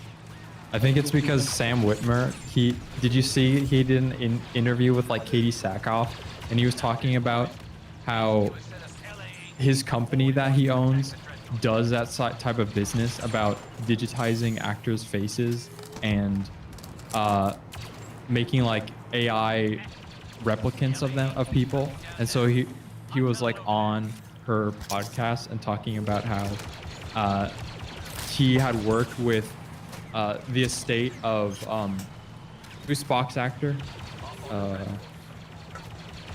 What's his name? Leonard Nimoy? Leonard Nimoy. They had worked with his estate, I think it was wife or something like that, to make a digital like replica from archive or like from Leonard Nimoy's movies and TV shows, to have William Shatner meet Spock in like an AI generated like video or like movie, like fan animation. It was so surreal, honestly. He was talking about how like the process of his company and what they did, and it just seemed so like soulless, honestly. It just seemed very I hate it. soulless. It's embarrassing. It was very embarrassing. Rip You know, Maul. There's a lot of Sam Maul. Witwer W's. You know, he brought the Sith code to the Clone Wars and canonized it and stuff like that. He's a very good actor, but I just thought that was such a El Bozo take, I'm gonna be honest. Yeah. I thought that was a very tone-deaf take as an actor. Oh, 100%.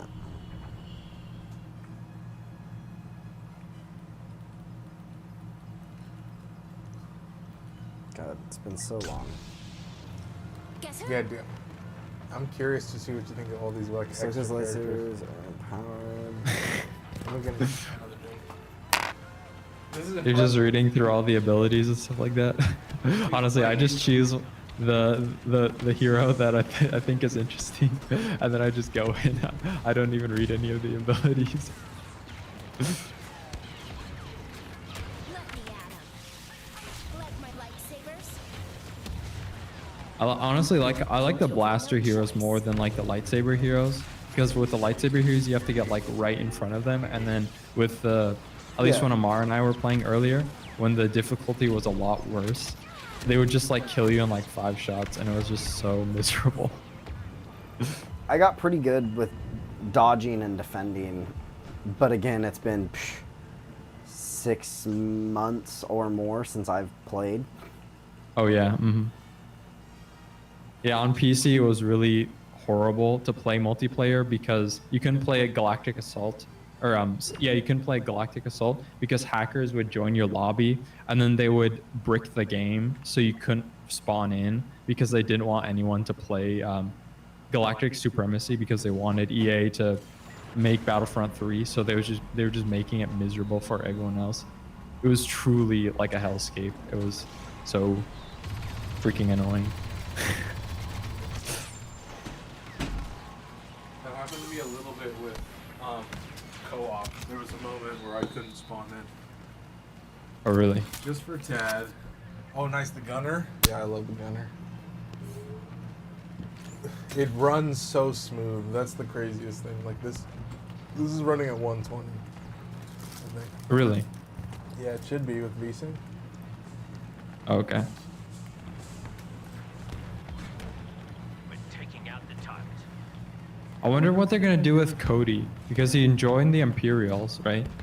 And then he joined the partisan clone trooper group with after he became disillusioned with the Empire. I wonder what they're gonna do with him. Are they gonna just keep him in the back and then have him as cameos or something like that? Who? Cody. Commander Cody. I have no idea. I think they should have just left him where he was. Oh, with the Empire? No, I mean just wherever. Just kind of what people thought about him after episode 3 or after the Clone Wars show. Like I thought that was all the information we needed on him. Oh yeah.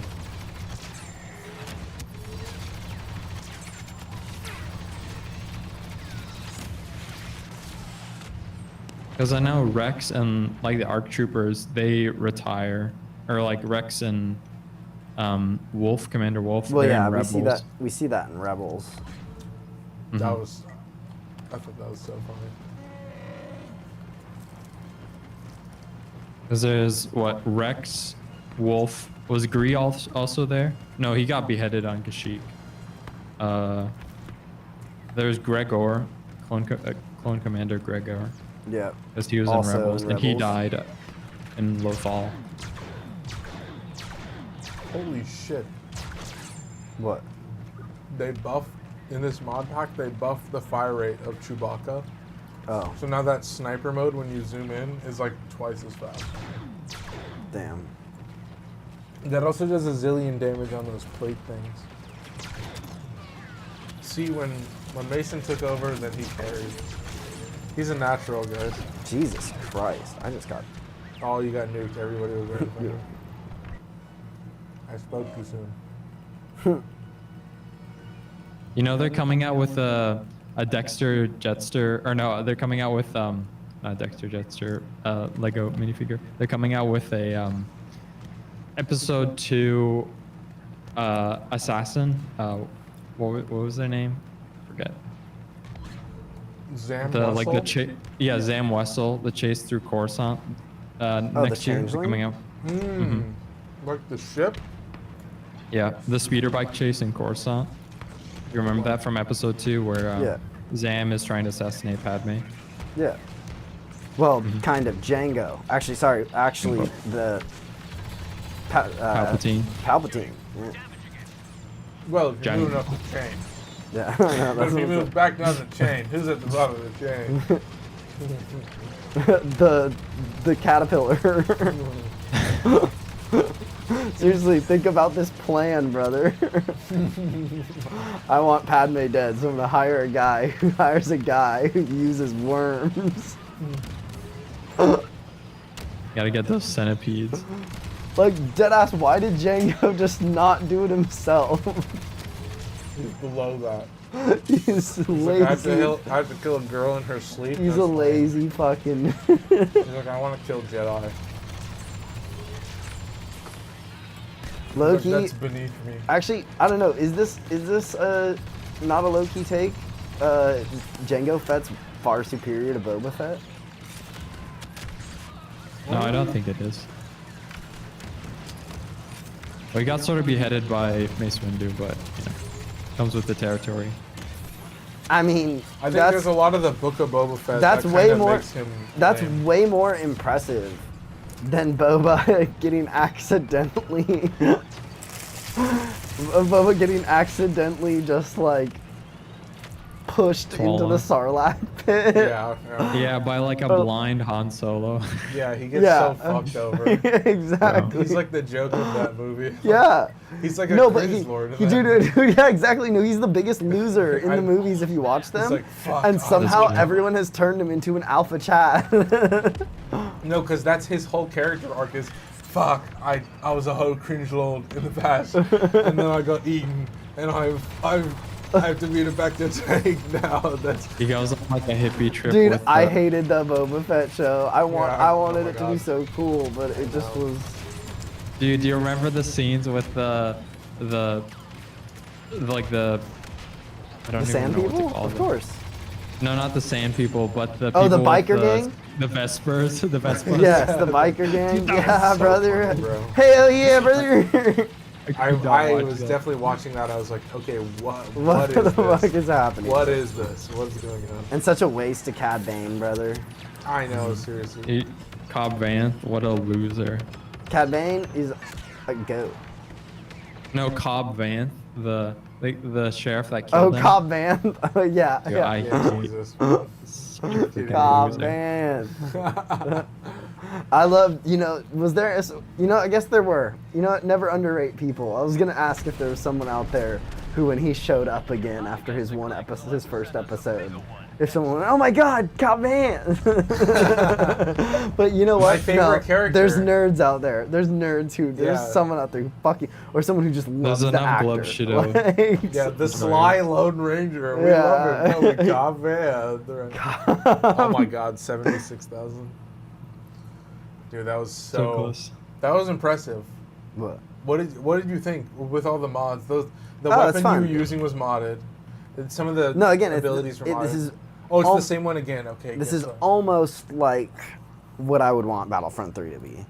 Like, I think it should have Oh, like yeah. Mace Windu and like more Jedi. Oh, yeah. and stuff Oh like yeah, that. 100%, 100%. Do you think we can do Rebels or something like that? The Rebellion? I just randomized it, so I don't know what the next Bruh. one is after this. Do you want to skip this map?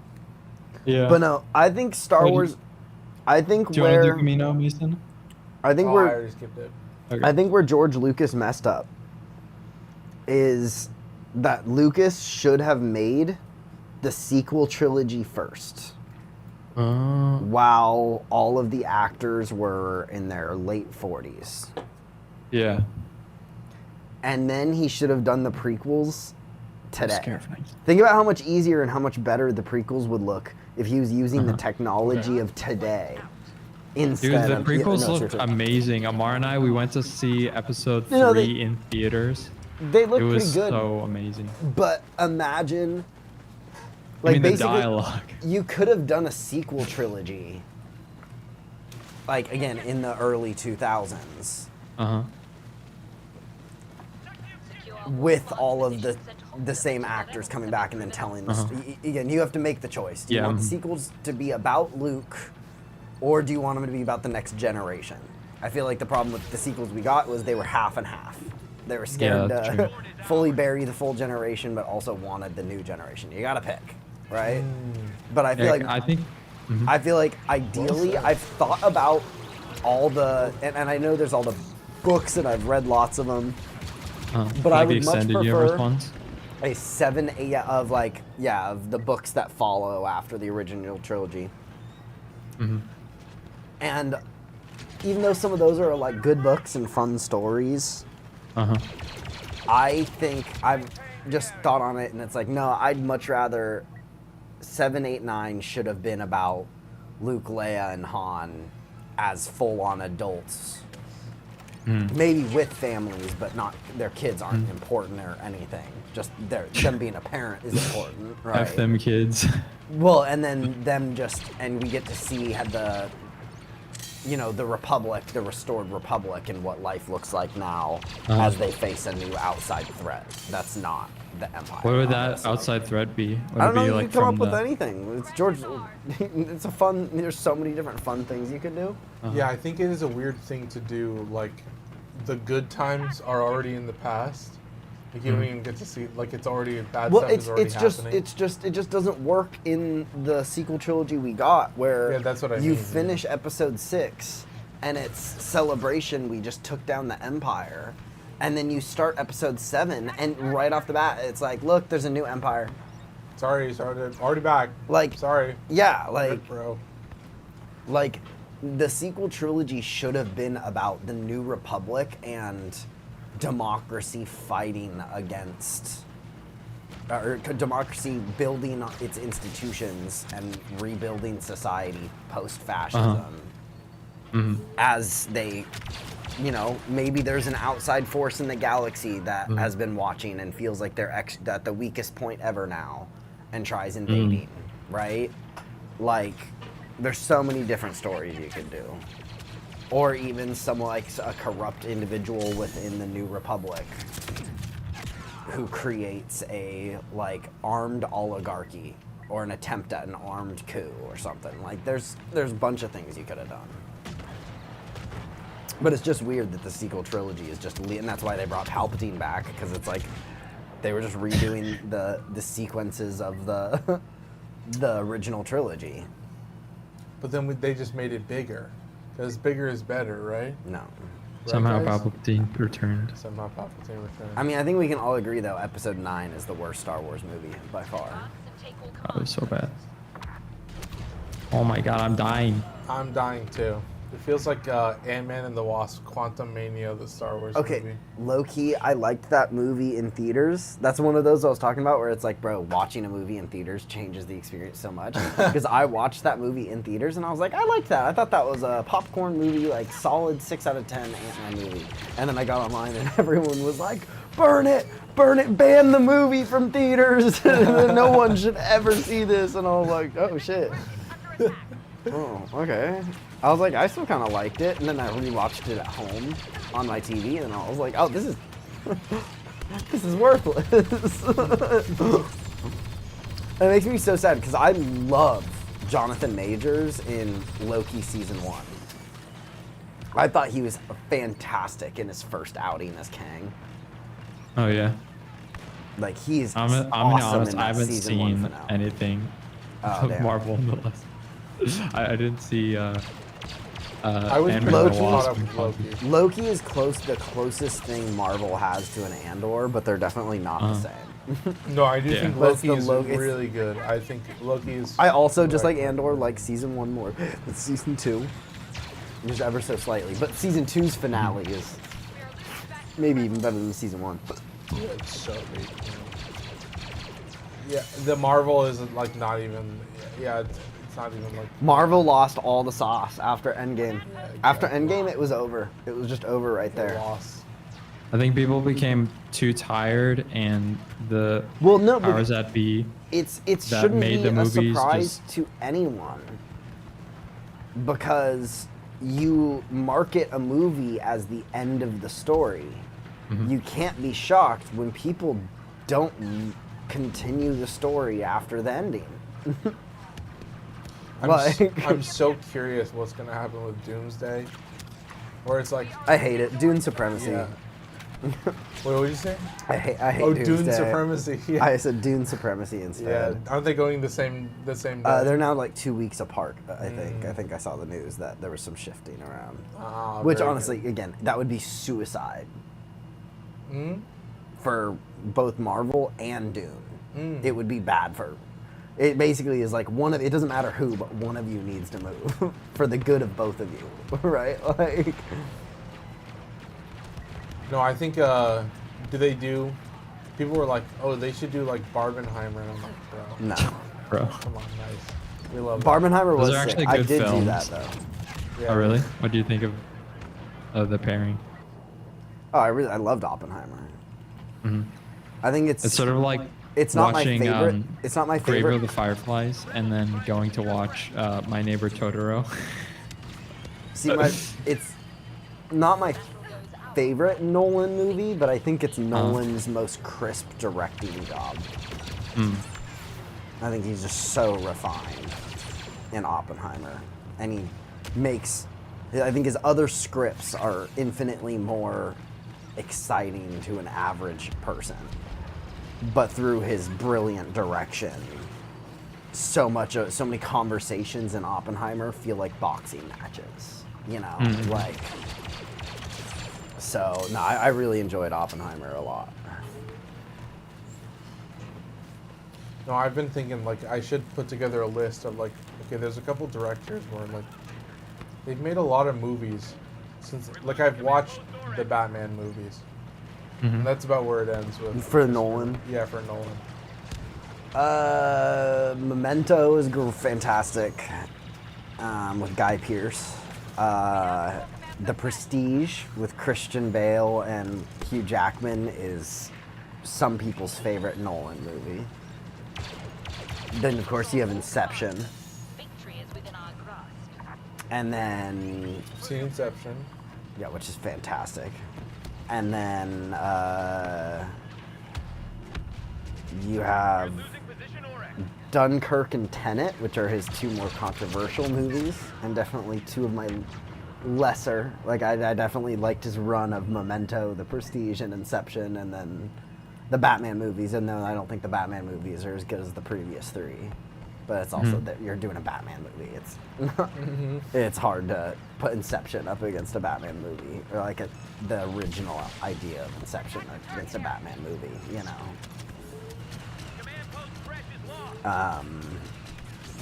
Although the Batman is my personal favorite Batman movie ever. I love the Pattinson Batman movie. I think they did an amazing job. And it just looks so good. It's so good. It's so beautiful. I think it does Batman right. I think it feels like a comic more than any. Like See, this is why I love movies. I think it is humanity's perfect art form. You add together music, picture, like you want to have standstill pictures, moving video, right? Like so action scenes or even just running scenes, right? So you need action shots, still shots. So just photography, videography, music, orchestra, like both more orchestra and like rock music or just whatever, right? Or even just licensed music. Like it's every single area of art has to come together to make a movie.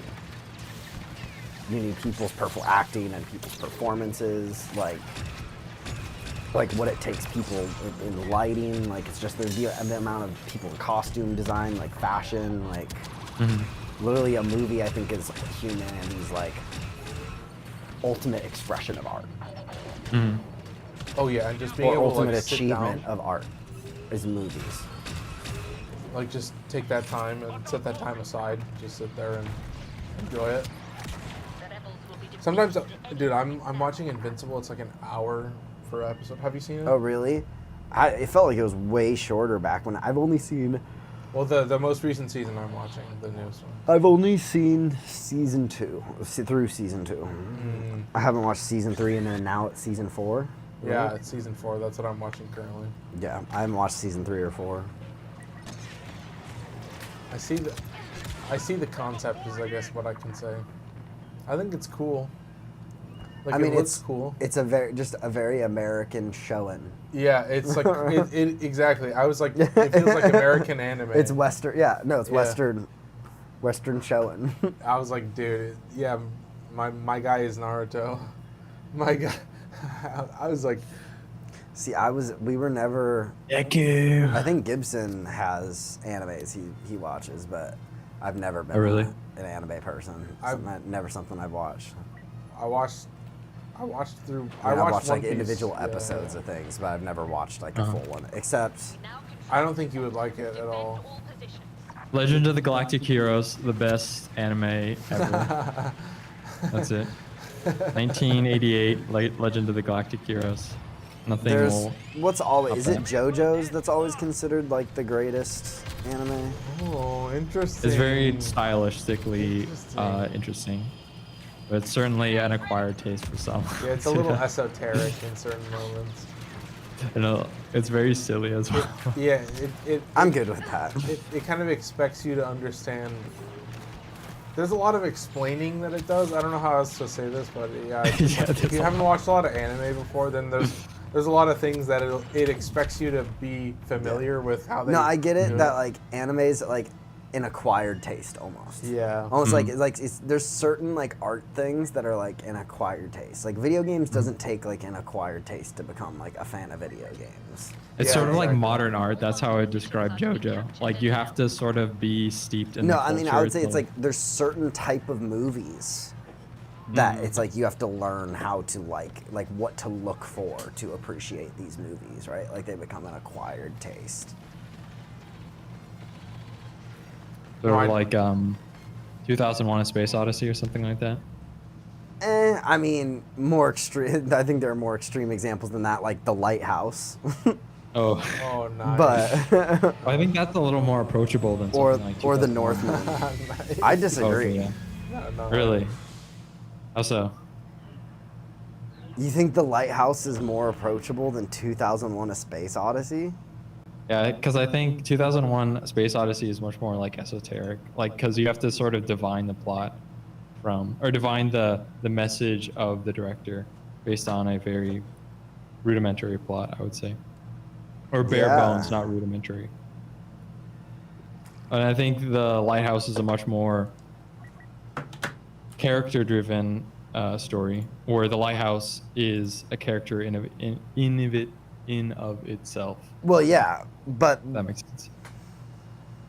I don't know. I think the Lighthouse is much more confusing to the general audience than Oh yeah, I could see 2001: A confusing. Space audience. Yeah, I think 2001. I think A Space 2001 is Odyssey an infinitely easier more watch. approachable. Yeah. Yeah, like just in terms of just like sitting down and watching it. Yeah. Well, and Yeah.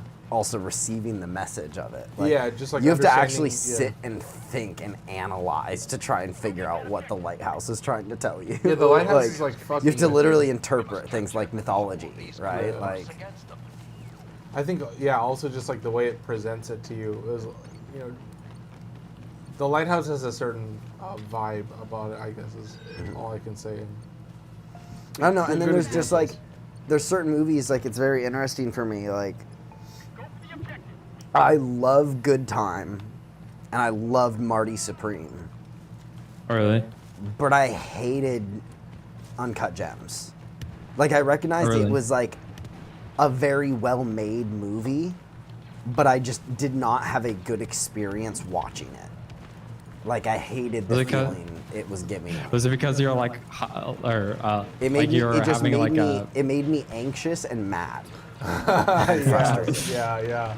That's what I was. I Gonna think that's say. a perfect response from Uncut Gems. Yeah, you and know? it's like, Because you're like freaking. and the it, fuck but it's out. like that's what I know, but that's what it's like. That's what it was meant to do, but it's like that just is not what I enjoy, right? So that's where it's like, but then like Good Time and Marty Supreme both are kind of similar, I would say, in the way where it's like sort of nonstop from the start of the movie, where like another thing just keeps happening, and you're just and the main this is this director's kind of specialty is anxiety has like been his like the main feeling of his movies, right? So it's like, even though I think Uncut Gems is more stressful than Marty Supreme, but Marty Supreme is still anxiety inducing, but just like a manageable level for me, whereas it was not manageable in Uncut Gems. I feel like if I watched Uncut Gems, like I would have a heart attack.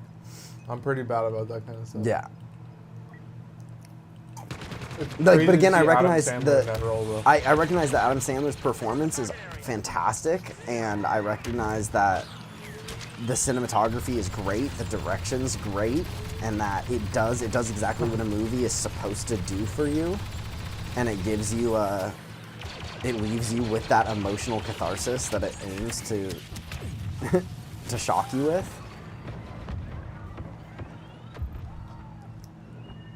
I just think every time I see him in that like clips of him in that role, I'm like, this guy's a joke. He's good. He's super good. I'm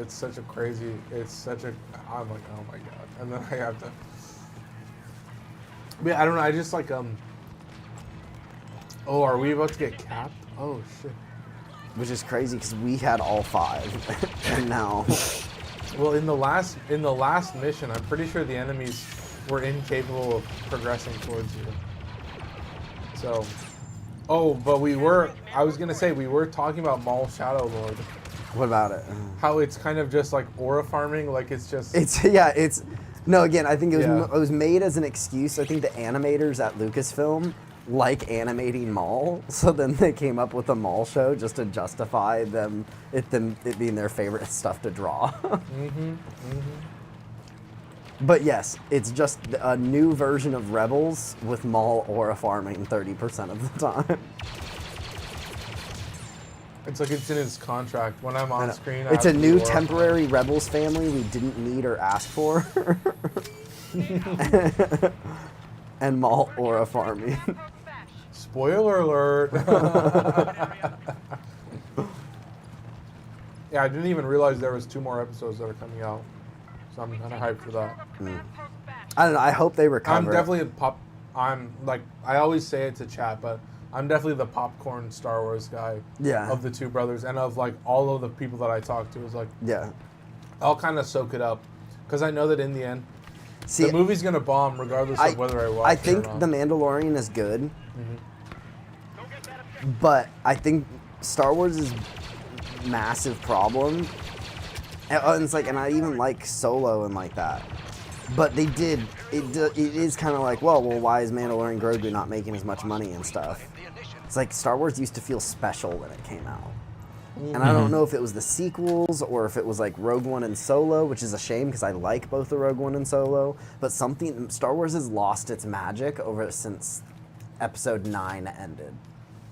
Like after Episode 9 came out, it feels like, oh my god, it feels like Star Wars has never been the same. Do you want to play the Mando? Mando's actually brilliant. I think it's because they expect you to watch everything. Yeah. And a lot of that stuff is just mediocre and just relies on callbacks to the audience instead of something fresh like Andor. It feels like Star Wars slop. That's why I love, because that's why I love like AI slop. Andor is made by a dude who fucking hates Star Wars. Yeah. And it's the best Star Wars we've ever seen. The way you land that's crazy. Oh, I'm so good at that. Yeah, you might love. So your ult, you get 2 shots, and it's a guaranteed 1 shot on anybody. It's got instant. Oh, the disintegration rifle? Yeah, exactly. And your right ability is the missiles. The whistling whatever. The whistling birds. Yeah. That's nice. You know that. I like that. I'm a fucking nerd. And you get damage reduction while you activate it. And then what's the grapple strike? You have to be close to enemies for that. So it's kind of like. Oh, you also have the Darksaber as your melee, which is I think. That's insane. I'm right gonna go try it. Oh my god, that's insane, brother. Mando's broken officially. Shout out Battlefront Plus. In this game, he would be broken. This would be broken though. It runs pretty well. In real life, though, I think a Jedi could still absolutely take him. Oh yeah. But in this game, oh my god. I guess he does he does have the Darksaber, but he does feel just more like a tank, right? Like it feels like that feels right, you know? I don't know, that's the other thing. I don't know if I love I really again like just the original pitch of Mando, which was just basically Star Wars' cowboy. He was the coldest. I think also because you didn't need to know anything about that's the thing. Like, well, and I thought it was just going to be a serial where he was just going to go around the world and we are just going to see his adventures and random things happen. And then he somehow got connected to the new rebellion and everything. And then, of course, like became the most important Mandalorian ever. When I kind of liked where he was just some random Mandalorian who was just like, yeah, we kill people. It's kind of like what I wanted to do, so I want to get paid for it. Yeah, that's how I make my living. Whatever. Like, this is kind of our thing. We love guns. We love murder. Like. Yeah, it feels like any character they're going to introduce is always going to be connected directly to the biggest plot in the universe. Like everything is galaxy wide. Like every character ends up being like, oh yeah, this guy's actually going to fight Thrawn as well. And I didn't think you realized that. Like Everybody's actually going to come back and fight Thrawn. I don't think you've got that. And then, Yeah. and then it's going to be the Force Well, Order and that's after that. that's the thing. Again, George Lucas should have done like the Thrawn trilogy in like the middle 2000s, right? Like that could have been the sequel trilogy.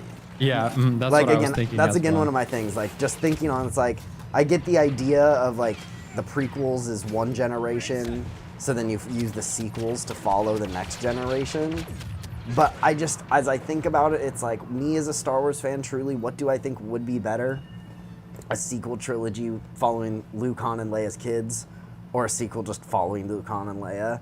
I'm far more interested in that 7, 8, and 9 being made. Again, just when the prequels were made. Yeah, I think one of my strangest, like, where's Luke in all this? I think, What do you mean?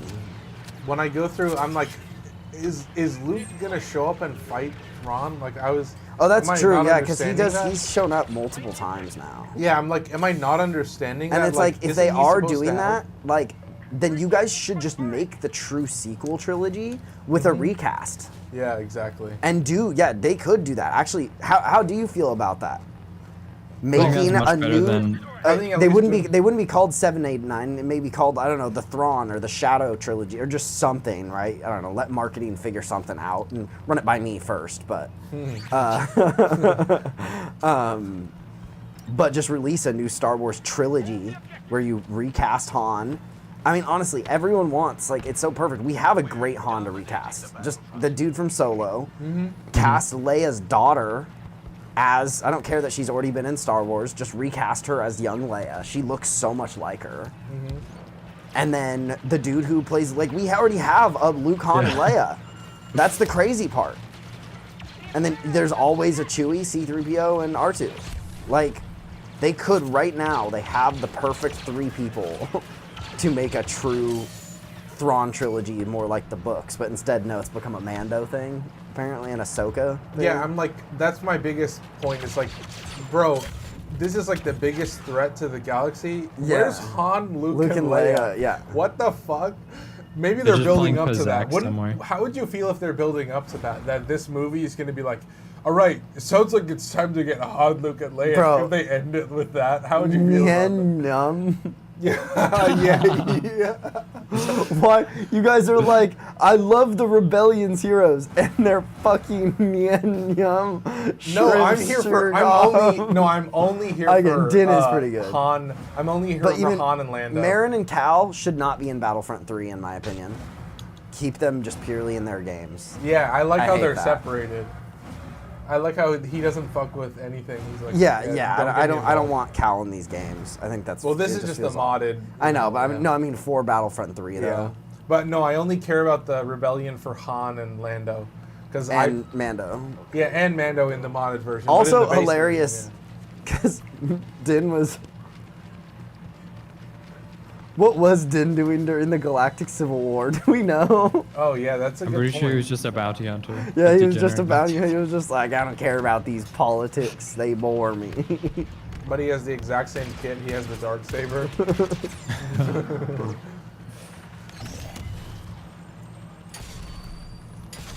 Yeah, you get 2 shots and it's a guaranteed kill. Yeah. I hate Well, that it makes weapon, sense though. because it's disintegrate. Yeah, he's a disintegration weapon. Which that's the other thing. Can we talk about how Mando has an insane armory? Like, how did he get his armory? That's true. The Second Amendment, that's how. God, again, there's so much that could be interesting about the Mandalorian if you just didn't make him a chosen one Mandalorian savior or Yeah. Baby And now he's Yoda's- going to become or Baby- Mandalore. or Baby Yoda's Because- or Baby Yoda's dad.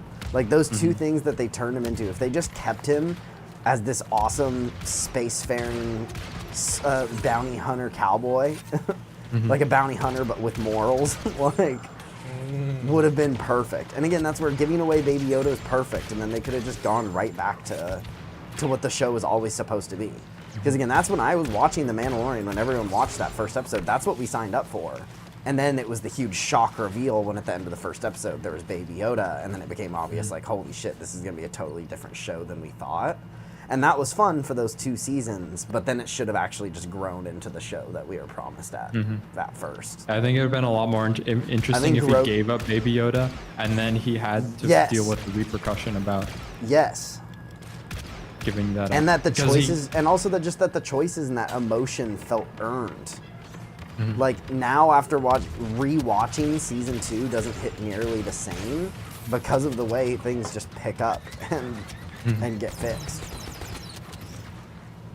Oh yeah, when you see those rings on your reticle, then you can grapple towards them. Yeah, that's your left bumper ability. That's crazy. Oh, I forgot about the dark saber. Just casually using the dark saber. Yeah, why wouldn't I?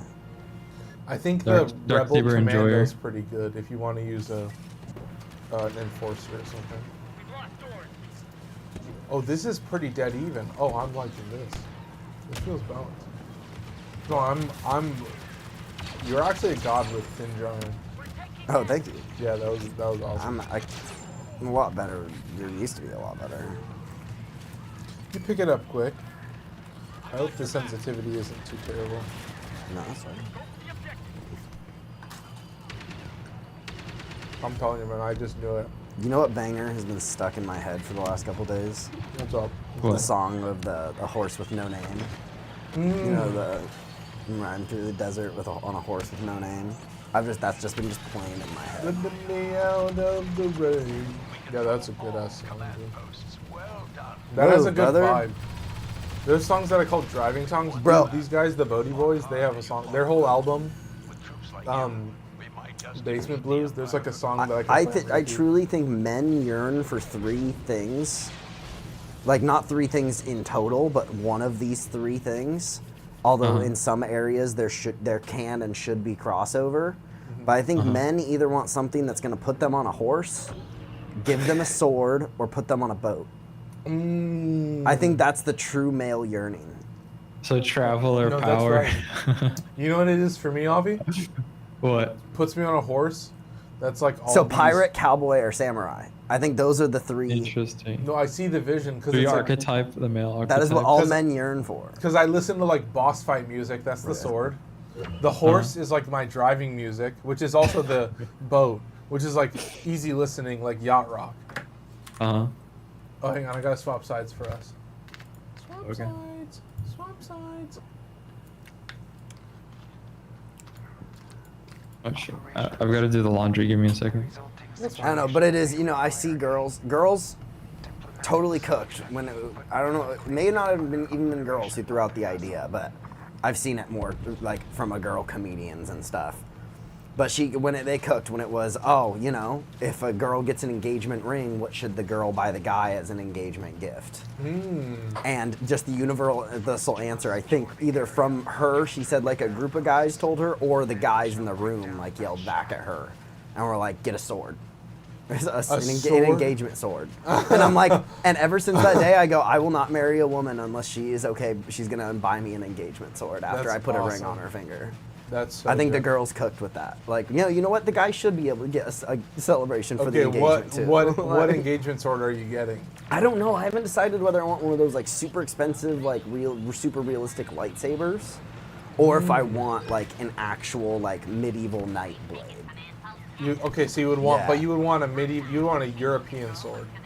I'm Like not a even long sure. sword. Yeah. Like a double-edged sword. Yeah, maybe a great sword. Because I have a katana sitting up No, there. I've seen but there's maybe, you know, maybe a Roman sword. I don't know. I would need to think. I'd need to really think on it. But you know, I'm far out from that, so I have time to think about it. It's about my engagement sword. POV, you're having this conversation with the love of your life. I really don't know. I do like the Roman vibe. Like I do sometimes relate with that. Oh, so you think about the Roman Empire a lot, do you? Oh, how often do you think about the Roman Empire? A decent amount.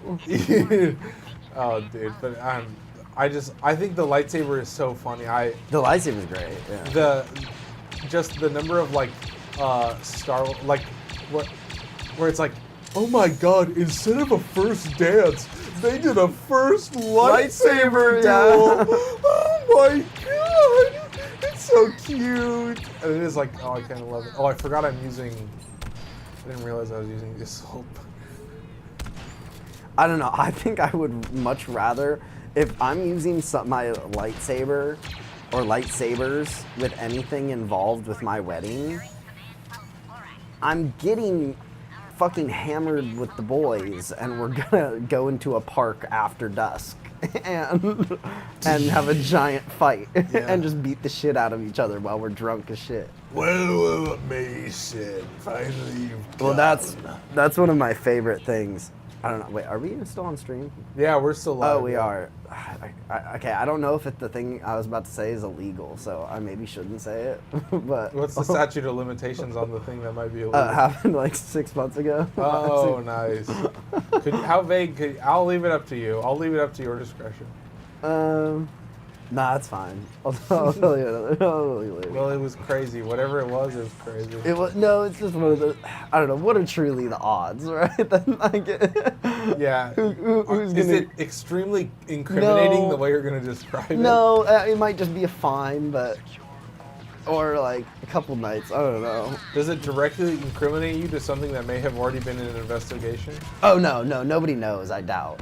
Oh, okay. Yeah, So that this someone is- would have to find out first before. For someone to have to find out basically from hearing on your Okay. stream. and then they would have to come from my stream. Of Yeah. 0 people Oh, okay. watching current. There's one person, Fair. which is Avi watching Oh, currently. okay, fair. So if somebody watches in the future, Yeah, and they watch all exactly. the way to the end. then Yeah, I guess- exactly. Oh, I'm dead again. And who cares? So I ended up running into these dudes while I was on vacation in San Antonio, and we just like got out of like we were both all the like the nightclubs and the bars just closed, and it was like 2:30 as we were like walking around, right? And they were just standing around talking, and I somehow joined their conversation. And then they pulled out cigarettes. So then I pulled out my pack of cigarettes, and then we saw that we had between us like, all of our cigarettes had some of them taken out. So we had like a solid 2 packs of cigarettes between the 3 of us. And then we all just start smoking together and just talking, right? Just complete strangers, just talking outside the bars actually right outside the San Antonio Riverwalk. And then we just like get bored, so then but we're like not ready for the night to be over. So we just start walking around the whole city. And then finally around like 4:30 in the morning, we then ended up we did like basically a full loop, and then we ended up out the Alamo. Oh. And so then we snuck in and hopped in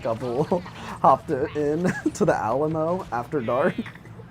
And at like 4:30 in the morning, we smoked a whole pack of cigs in the Alamo. So what did it feel like to remember it like that? What do you mean? You're remembering the Alamo, right? Yeah. You're there. Oh yeah. remembering Oh it. yes. It was Yeah, great. you're yeah, there we were remembering the Alamo. That's all he's doing is just we were remembering the the Alamo. Yeah, that's all he's doing. So there's nothing wrong that's At happening. 4:30 in the morning. It's important. That's the best time to Yeah, remember it. That's yeah. probably when it was And then- needed remembrance the most. Yeah, so then we smoked a whole pack there and thought that was a fun thing to do. And then we walked back to kind of outside to where we first met up at the bars, and then smoked some more all the rest of the cigarettes we had. So like between the 3 of us, in about 3 hours, we went through 2 packs. Oh, nice. And we all woke up the next day and our mouths and throats were just like sandpaper. It was my headache was insane. Oh, dude. Okay, I'm back. But it was sorry. hilarious when a cop even came over at like 6:30 at this point in the morning, because one of the dudes, and again, I was talking to 2 dudes, one of them like got so sick that he threw up, and then he was laying on the bench next to us. And then a cop came over and she was like, "Is he good?" And we're like, yeah, no, he's not drunk, it's just cigs." And she was like, "What, see, really?" And we were like, "Yeah." And then we point to the ground, and you look on the ground at our feet, there's just like 20 cigarette butts. And she was like, "Oh, okay, you guys have a good day." And then I got back to my hotel room at like 7:30, and at this point, I'd already, my dad and I shared the hotel room that weekend, because I had the place to myself during the week, but then my dad and I did a little father-son weekend.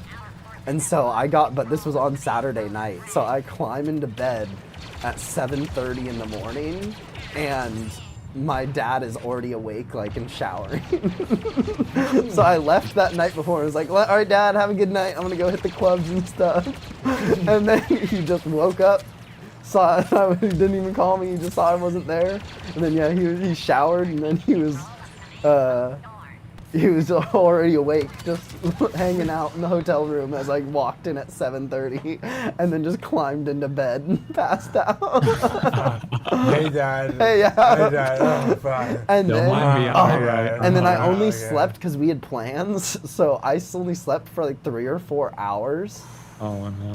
And then when I woke up after that tiny nap, my entire body just fucking ached. It literally, I got out of the bed, like if I was just laying in the bed like this, like on my back, I literally was just like, and I just slowly slid, and I literally slid off of my bed, off of the hotel bed, because my body was so sore. My head was like a migraine from the cigarettes, Dude, and then my off of throat was just cigarettes?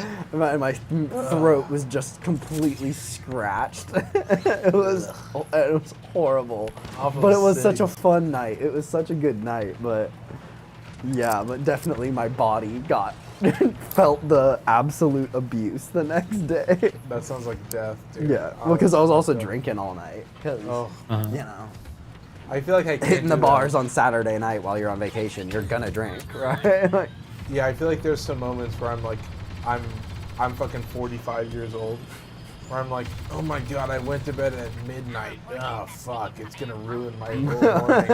Ah shit. no, but sleep is so underrated, bro. Yes. I like. Everyone in the world could use more sleep. I feel like as a big guy, I've learned that like if you're working out and you want your muscles to grow, especially. You Oh, need to sleep is massively important. I properly. mean, that's why you know who Shohei Ohtani is. Yeah. Uh huh. Yeah, Shohei sleeps like 16 hours a day, reportedly. What? Really? That's. I Crazy. guess if you're like the number He's one. like fucking. And then Luffy. yeah, He's like an anime character. Like he Yeah. heals during that time. yeah, He's like, exactly. I've got to heal up. I'm gonna get super strong, Yeah. and then I can hit the balls out of the park. It's a baseball anime. Would you watch a baseball or like a basketball anime? So I have Or heard Kuroko no of. I Basket. think it's called. It's something the last shot or the last. It's on Netflix. It's an anime Really? movie that was literally like Oscar nominated, an animated Really? movie. Yeah, that's a Japanese like anime basketball movie. Is it the conclusion? I'm No. trying to convince Avi to watch. What is it? The Bleach 1,000-Year Blood War. That's Oh, like yeah, I literally the have to shonen watch that you're that 'cause talking we have about. to- Yeah. Uh-huh. It's like which what were we saying is like a Star Wars shonen or something? I've Star Wars totally shonen? lost the plot of this. Yeah, I don't know if it was a Star Wars show. I forget what it was, but yeah, it's so dude.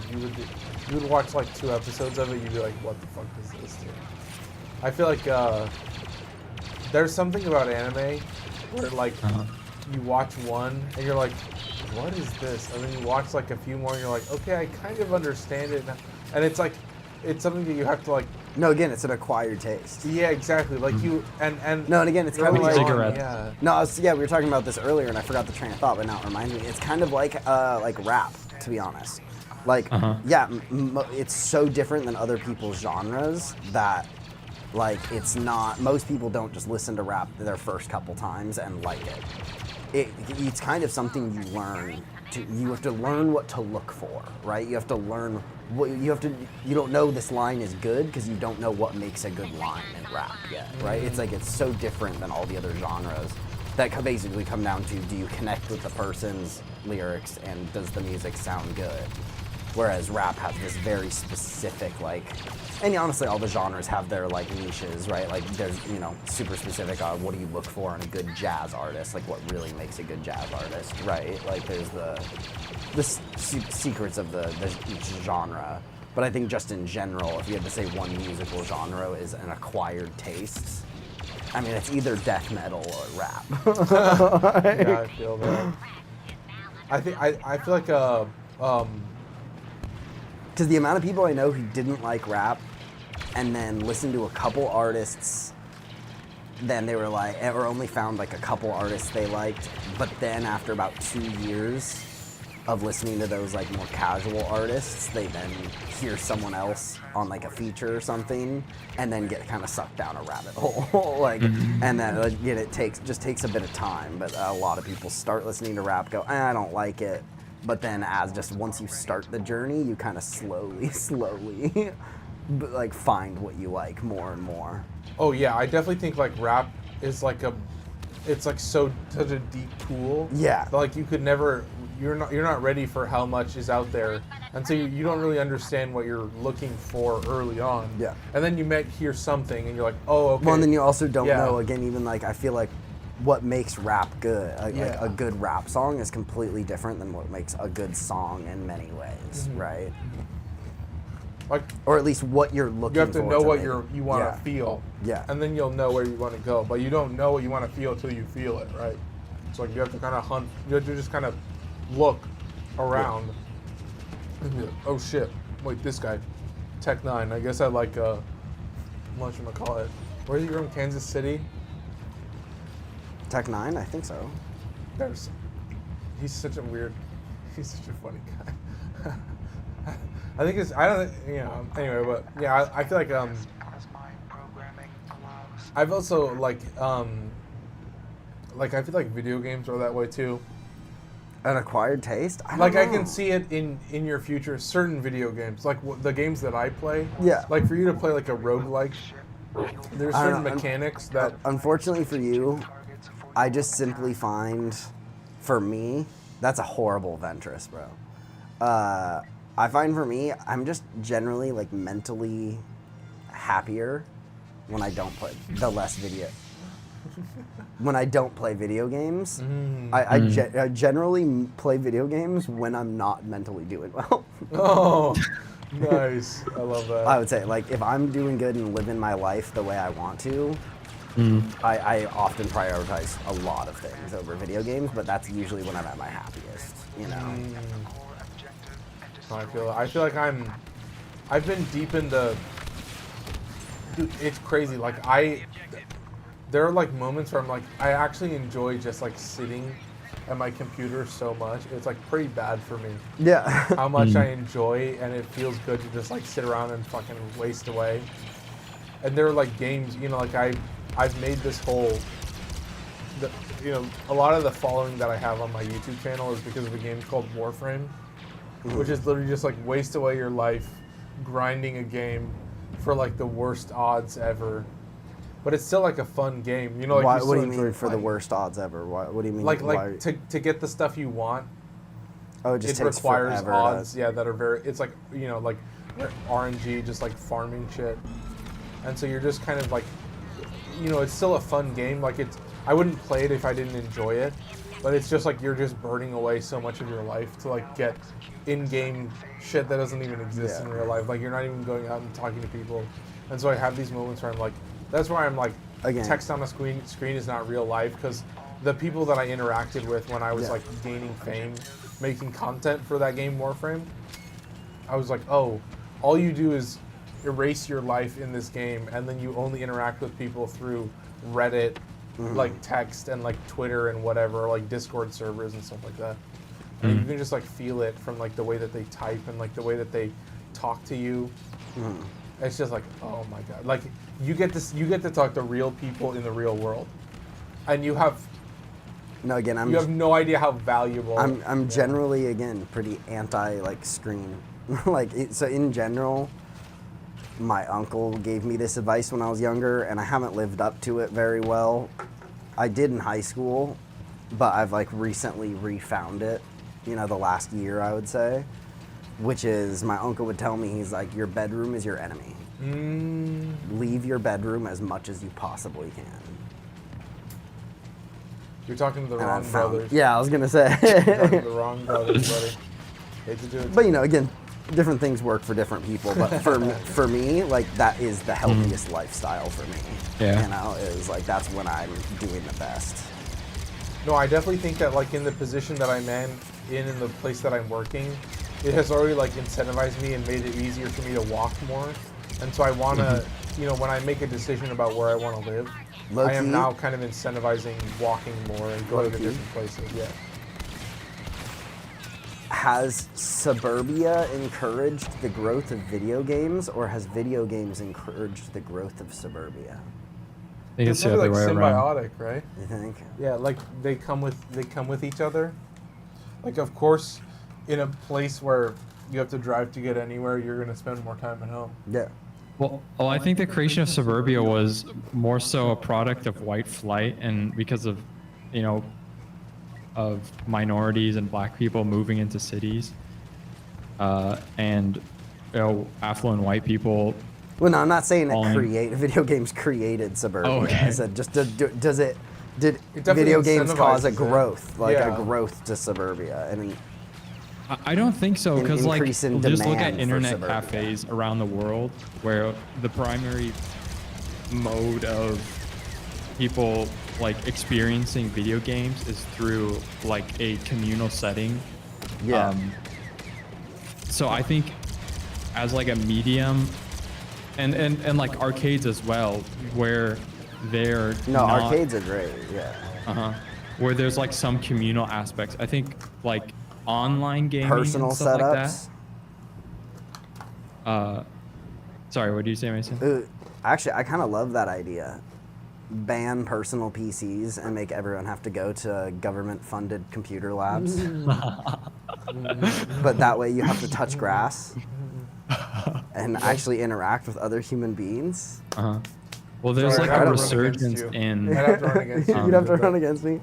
that Ban type of PCs. stuff. Can't allow that. No, I know that would be again. He's gonna destroy democracy. My take, it's funny because that's not even something people vote against these days. But no, I know my takes are hot in that. Again, I would put massive taxes on cars and try to disincentivize driving as much as possible. I would ban smartphones. I think the smartest phone anyone should have is a BlackBerry from like 2010. And I would also pull the plug on every single AI project, and every single dollar that has been given to AI or is currently being poured into AI is getting unplugged right now. We don't need it. Yeah, pop the bubble already. Yeah. Pop that bubble. Pop that bubble. Not even pop the bubble. We should just completely give up on it. Like, it's the power of humanity is plenty powerful enough. We do not need AI. And why are we actively making, like, if you were to ask most people, I feel like the general feeling is AI has made most people's lives worse, or it's something they just find annoying and not don't find it helpful on a day-to-day basis, right? So it's like, why are we investing it's being pushed so trillions much of is dollars? because We're it's investing excellent trillions for, of like, dollars into something that makes the average person's life worse. Like, it's insane. I think the reason why AI is being pushed so much is Well, they think because it's the next war. It's the next technology you're going to have to own to control the world globe, potentially. I mean, that's true. and it will replace workers on like a never before seen level. Yeah, like the well, Industrial then that's Revolution. again what I say. It Revolution. means it's bad for the average person.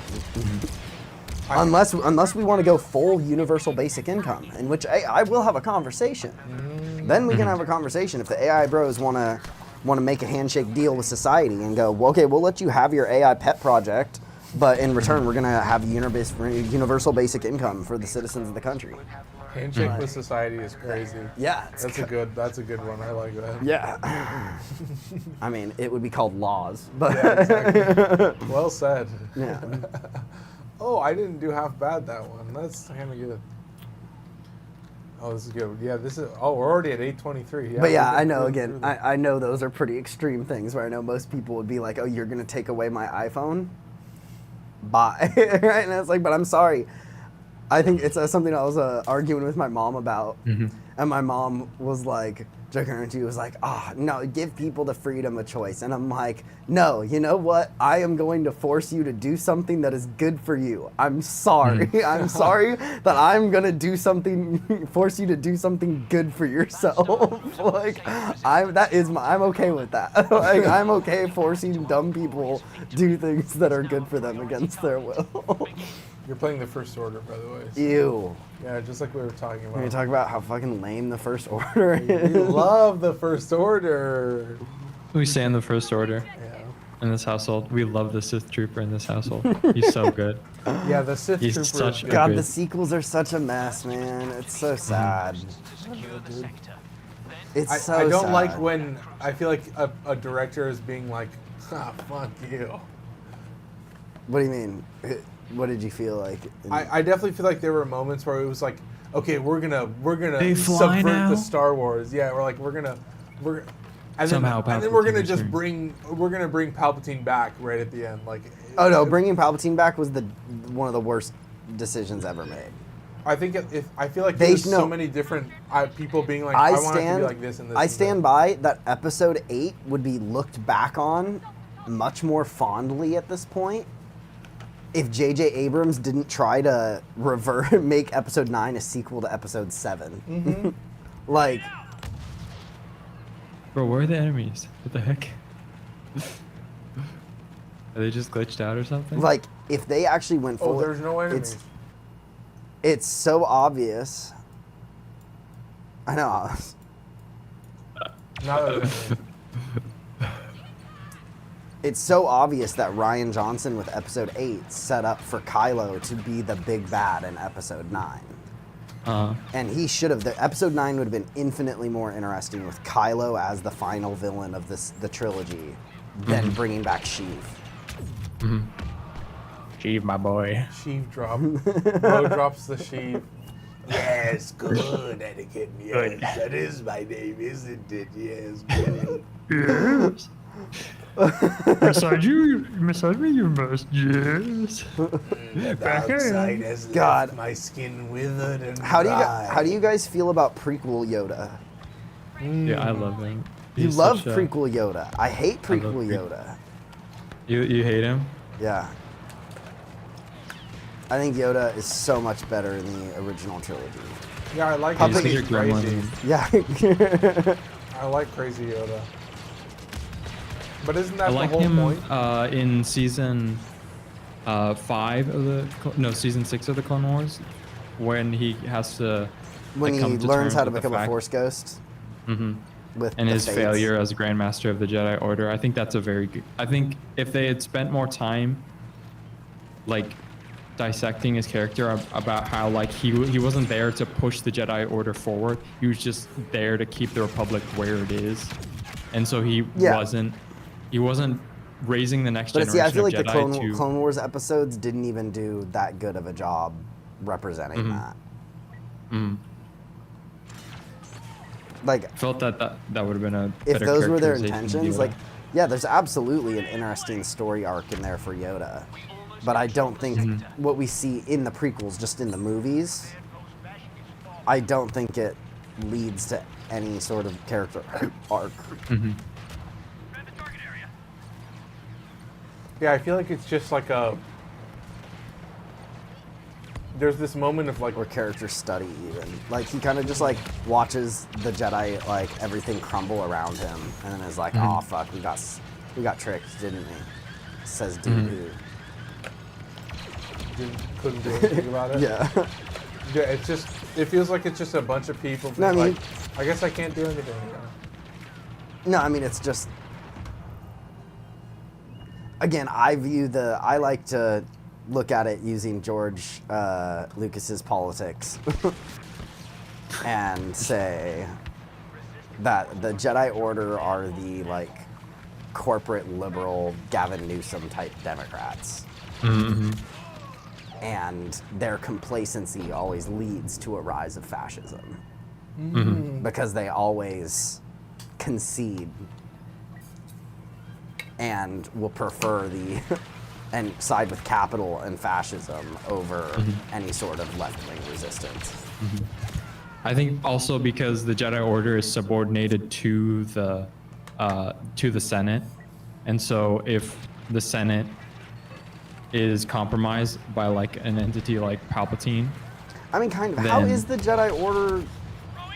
I thought they're completely separate from the Senate unless it's a military affair. Like, during the Clone Wars, like, yeah, anything well, that involves the military. the Jedi Council is a part of the Republic, and so they also are dictated, or they're also governed by the laws of the Republic. Well, if that makes yes, sense. by the laws of the Republic, but But then that subordinates That's themselves not to the people of the Republic, because the Senate has the power over them. well, I if that guess makes sense. yeah. I mean, I guess they could make just an anti-Jedi law and do whatever the fuck they wanted.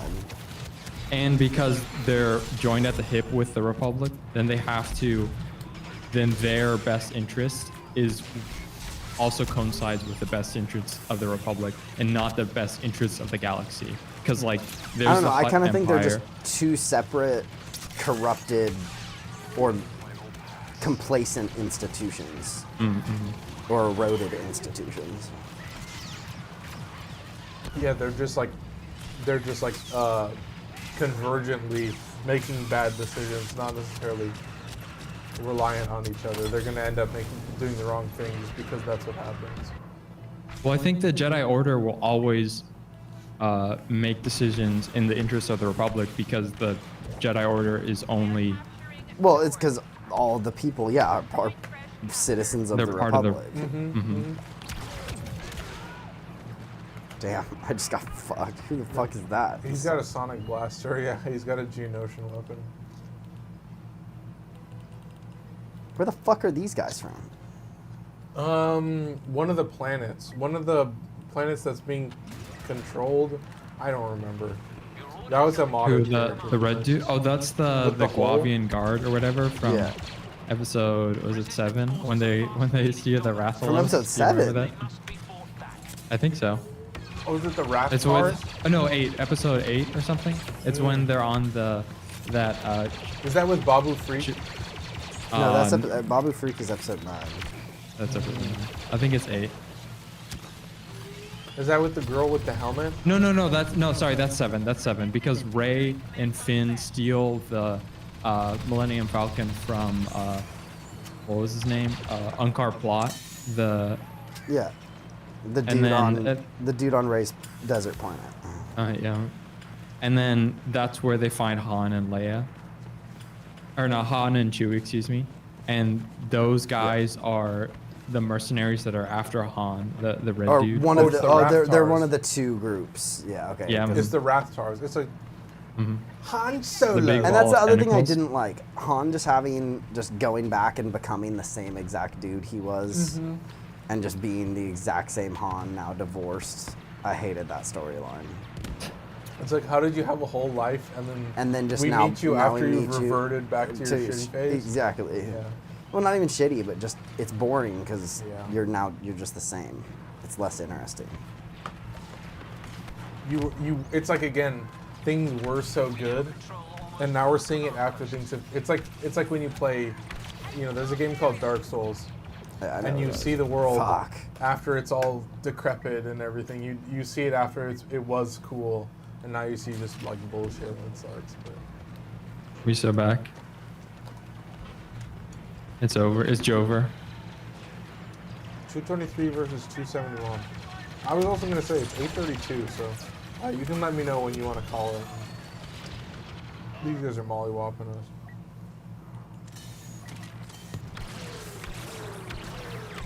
But this is probably about perfect for the team sizes. Yeah. Now, what I do love is that how like George Lucas used Bush as a big inspiration for Palpatine for the prequels.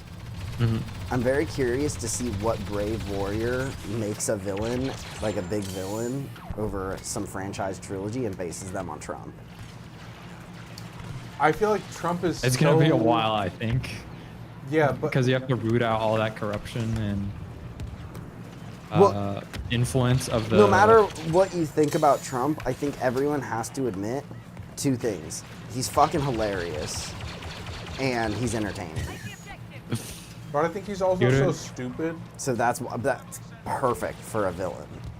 How infuriating would it be to have a villain who That's can't a even fair pass point. a dementia test, and yet somehow you can't. That's a You fair can't point. beat his movement. He somehow still comes out on the winning It's side. almost like life is more cruel than any story you could ever tell. yeah. That like Donald Trump proves that like no, it actually you don't have to be smart. No, yeah. It's the that's- stupid guy that wins. It's the Dude, guy, guy with with a lot dementia of that money. Well, also just right now where it's very obvious he's just mentally not there anymore. But that's what I mean. It's like the entire world is being destroyed by someone with dementia. No, it's not by him. It's the same thing as Reagan, bro. We talked about. You think Trump's actually doing true. things? Yeah, probably. No, He's a it's like five. Peter Thiel and He's a figurehead, yeah. Well, no, Okay. that's why I'm scared. That's the hilarious part. I know a bunch of people And all who the celebrate Republicans on and stuff Twitter like that. and talk about, and I'm so excited too because people will post and be like, I can't wait for it to happen. And it's like, yeah, we all know exactly what you're referring to. We know what it means. Yeah, I don't want it to happen until he leaves office again because I unironically think President J.D. Vance is far more dangerous than President Trump. I think Trump's incompetency actually is a gift compared to someone who is as calculating and evil as J.D. Vance. and opportunistic. Yeah.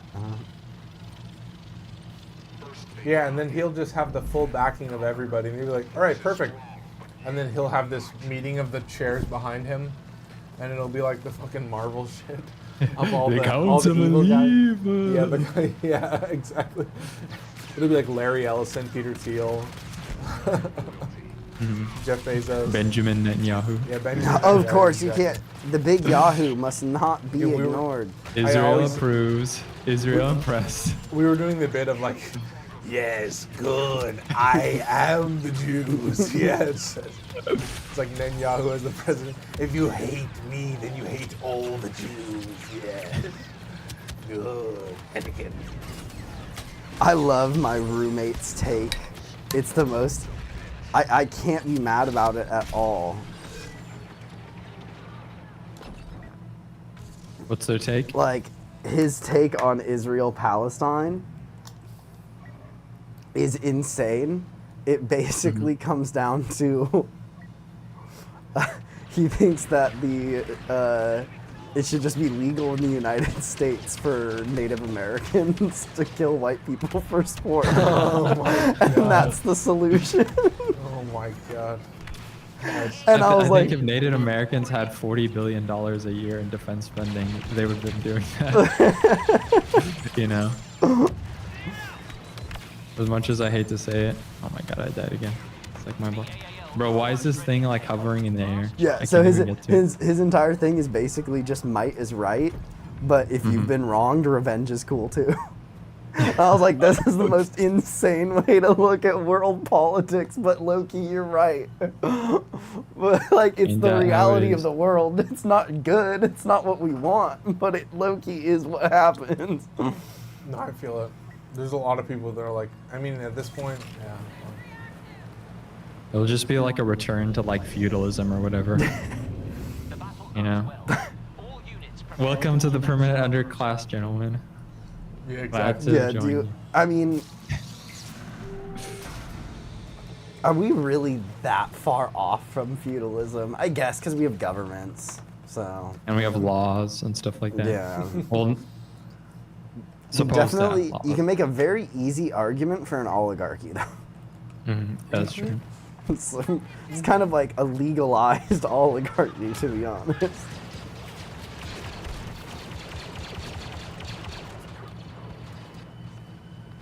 It feels like they would be like, it's an oligarchy that the people approved of. They put us in this power because it's a meritocracy. Can't you tell? I'm in power because I'm the best. Yes. You have your Elon Musk is saying that to you, and you're like, oh my god, how do I live in this world?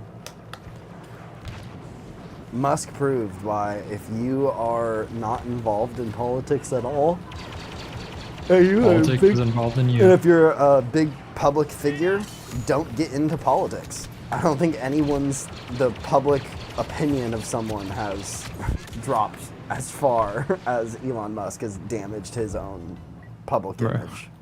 Do you think Elon Musk thinks through a lot of the decisions he makes? I think he seems Definitely like a not. guy who overthinks everything to the point that he overthinks himself into the wrong choices a lot of the time.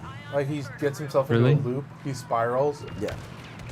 Yeah, he does seem I like think a he's guy also who very spirals. egotistical, and where if someone in a contrarian, so if someone speaks out against him or criticizes him, then he has to lash out at them. Like, do you remember that You think he talks to an AI bot? Thai diver? Oh, where the- 100%. Where he There's no called the way guy he a doesn't pedo talk for to Can they him. feed helping his the- voices back to him? I mean, we all know outside of the obvious AI girlfriend, doing AI chat is weird. Ain't that true? Yeah, I'm here for it. I mean, who doesn't have an AI girlfriend at this point? I just talk to Yeah, myself. we just need Yeah. companionship. Yeah, it's just Yeah. natural. Yeah. Yes. I like you slowly walking towards Thank the- you. Obviously getting all the kills right now. For real. Dude, I'm impressed. It's so freaking difficult. It's 8:40. I'm just objective-based gaming. I wonder if it resets the difficulty every time we restarted. Maybe it does. I don't think so. Honestly, I don't think so. Hey, but you basically won every single one of them. You got really close on one. Yeah, that's true.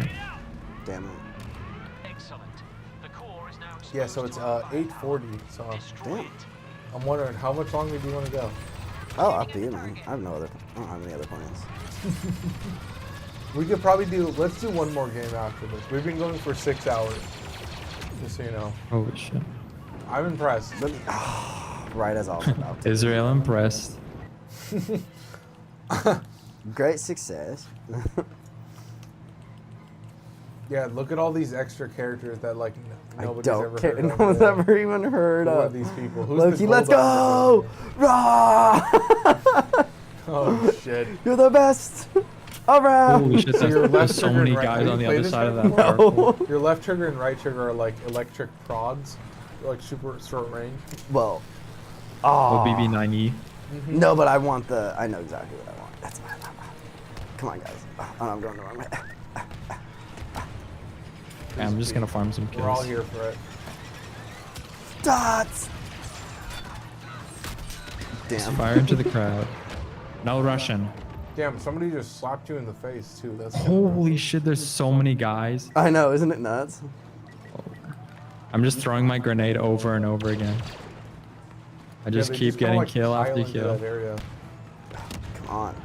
Why'd he kill me? Bring your ass. Thank you. Stupid. Bang.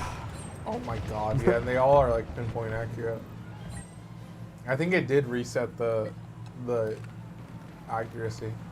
Really? We'll see. Yeah, they're like lasering Mason as soon as he walks around the corner. They just tap his head. Well, that's just because there's like 30 of them and I got too close. 3 guys tapping my head. 3 guys on me. 3 guys on me. Sounds like a Tuesday. Oh my. Thanks, guys. It's fun. Holy Hey, shit. fine. I'll stop farming kills. I'll actually play the game. No, I think that's all Mason is doing too. Well, that's because you may create the opportunity for other people to get in there. Even because that's the thing is right now you just if I was to just run in, I'm just gonna get. Oh no, I absolutely threw the grenade destroyed. back at me. Whereas now I can clear it out, and now we're gonna get a couple seconds at least. Yeah, what even do you have to shoot? This thing over here. You just shoot the whole thing? No, there's a place you're supposed to hit it. Oh, but it's almost done for.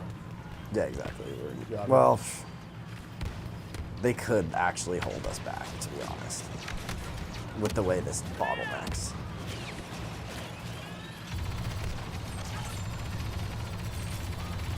I want to see how many kills all we have. Don't look.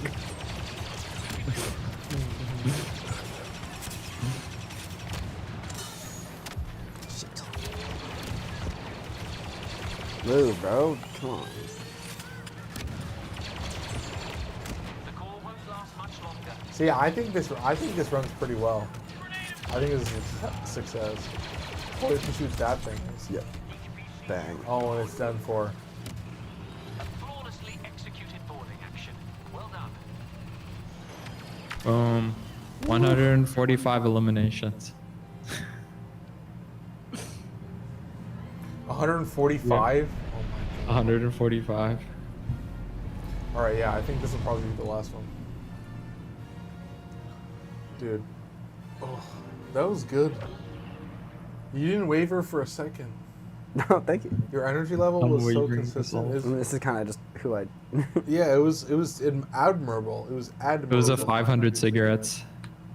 500 The power of cigarettes. the cigs. Dude, I love that from the Orville. It feels like. What amazing aroma. Yeah, it feels like. What is it? He said it feels like I've never.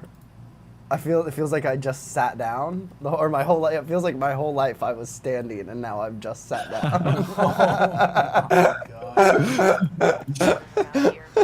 Let's crash it. Yeah, smoke cigarettes, kids. I know, seriously, bro. There's so many moments where I'm like, there's so many TV shows that I still need to watch, and I feel like there's never enough time. But then I end up. Have like, either of watching- you seen Doom Patrol? No, but I've seen Doom clips of it. Patrol. So the first season in particular is the best for sure. It's totally worth, just even if you're not going to finish the whole show, just watching the first season. It is one of the most batshit crazy shows I've ever watched, but it also is like super well made and like super meaningful. And it's like, it's pretty long too. Like the hours, so some of the episodes are like an hour, 15 minutes, I think. Ooh. Oh wow.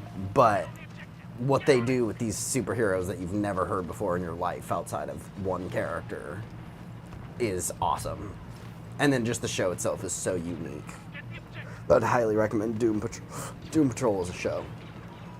Do you guys watch the Game of Thrones shows? I watched the first 2 seasons of House of Dragons. I watched the first season of House of Dragons, and then I watched like half of the second First one, season but of I House haven't of Dragon was good. I did not like the second season, Really? personally. But I thought the first season, King Viserys, I loved him so much. That actor Bro, he's did such a slimy an piece of shit. I hate him incredible- so much. That actor when he did married an incredible job. his the girl Yeah, when he married That was his so best uncomfortable. friend, when he married his best friend's daughter. Ooh. Yeah, that's Dude, insane. that made me scared. You know what That- was great though? Did you watch A Knight of the Seven Kingdoms? No, I haven't watched that yet. I want to watch it. Okay, so here's With A Knight of the Egan. Seven Kingdoms. It's basically a show about. It's basically A Knight's Tale, but in the Game of Thrones universe. It's about this. Your underdog. You have your underdog knight, who's a super poor knight. They call him a hedge knight. And then Is he that has this- Duncan? Yeah, that's Duncan, and then he has this little squire who he picks up at the stables in the first episode. And then it's just your 2 little underdogs against these bunch of rich people while they go around doing tournaments and just trying to make money and live their life and take care of their horses and shit. And so it's funny where it's like, you were talking about how there's not a lot of things that feel hope core, right? Honestly, A Knight of the Seven Kingdoms, very similar to Project Hail Mary, feels very like positive male masculinity and like hope core. Dude, I'm totally here for it. I kind of. Dude, I'm And getting it's super easy. eviscerated. It's only 6 episodes, 30 minutes each. Oh So wow, it's, okay. It's I super thought they were easy like to watch. an hour. No, it's super easy to watch too, Alright. and it's very funny. Like they tell you right away. I actually don't like the joke that much, but I like what it represents way more. Where they make a joke where they kind of like dunk on Game of Thrones, like right at the bat, but it kind of is in a way to like kind of just tell you and be like, this is going to be a very different tone. Like Game of Thrones is okay. going to be a lot more serious than we are, right? Okay. I think that's why I had to stop watching House of Dragons because it was like Just got too too dramatic. intense. And I like that. I also stopped. Oh shit! I also had to like stop watching Breaking Bad because you have to like sit down. Like I watched like three and a half seasons of it. You have to like sit down and like let it stew for a bit. You know, you can't just like watch it. You know. Yeah, Breaking Bad's And- great and- though. Better Yeah, it Call is. It's Saul. terrific. Yeah, I think it's such a hard watch. It's just so emotionally taxing. There's certain moments where I'm like, fuck. I remember that from watching it.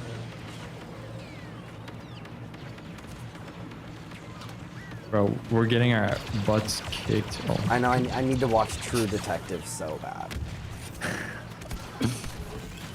HBO is amazing, bro. If you make me choose between 2 streaming services, it's HBO and Apple TV, and I could live Alright. my whole life without the other 2. Have you watched is it called Succession? No. Succession's on HBO. Severance Okay. is maybe the thing you're thinking Severance. about. Dude, Mhm, Severance yeah. is so good. Severance is awesome. One of my favorite shows I've ever watched, for sure. That's the I'm not life we're gonna live soon. I'm not sure where we're gonna be though.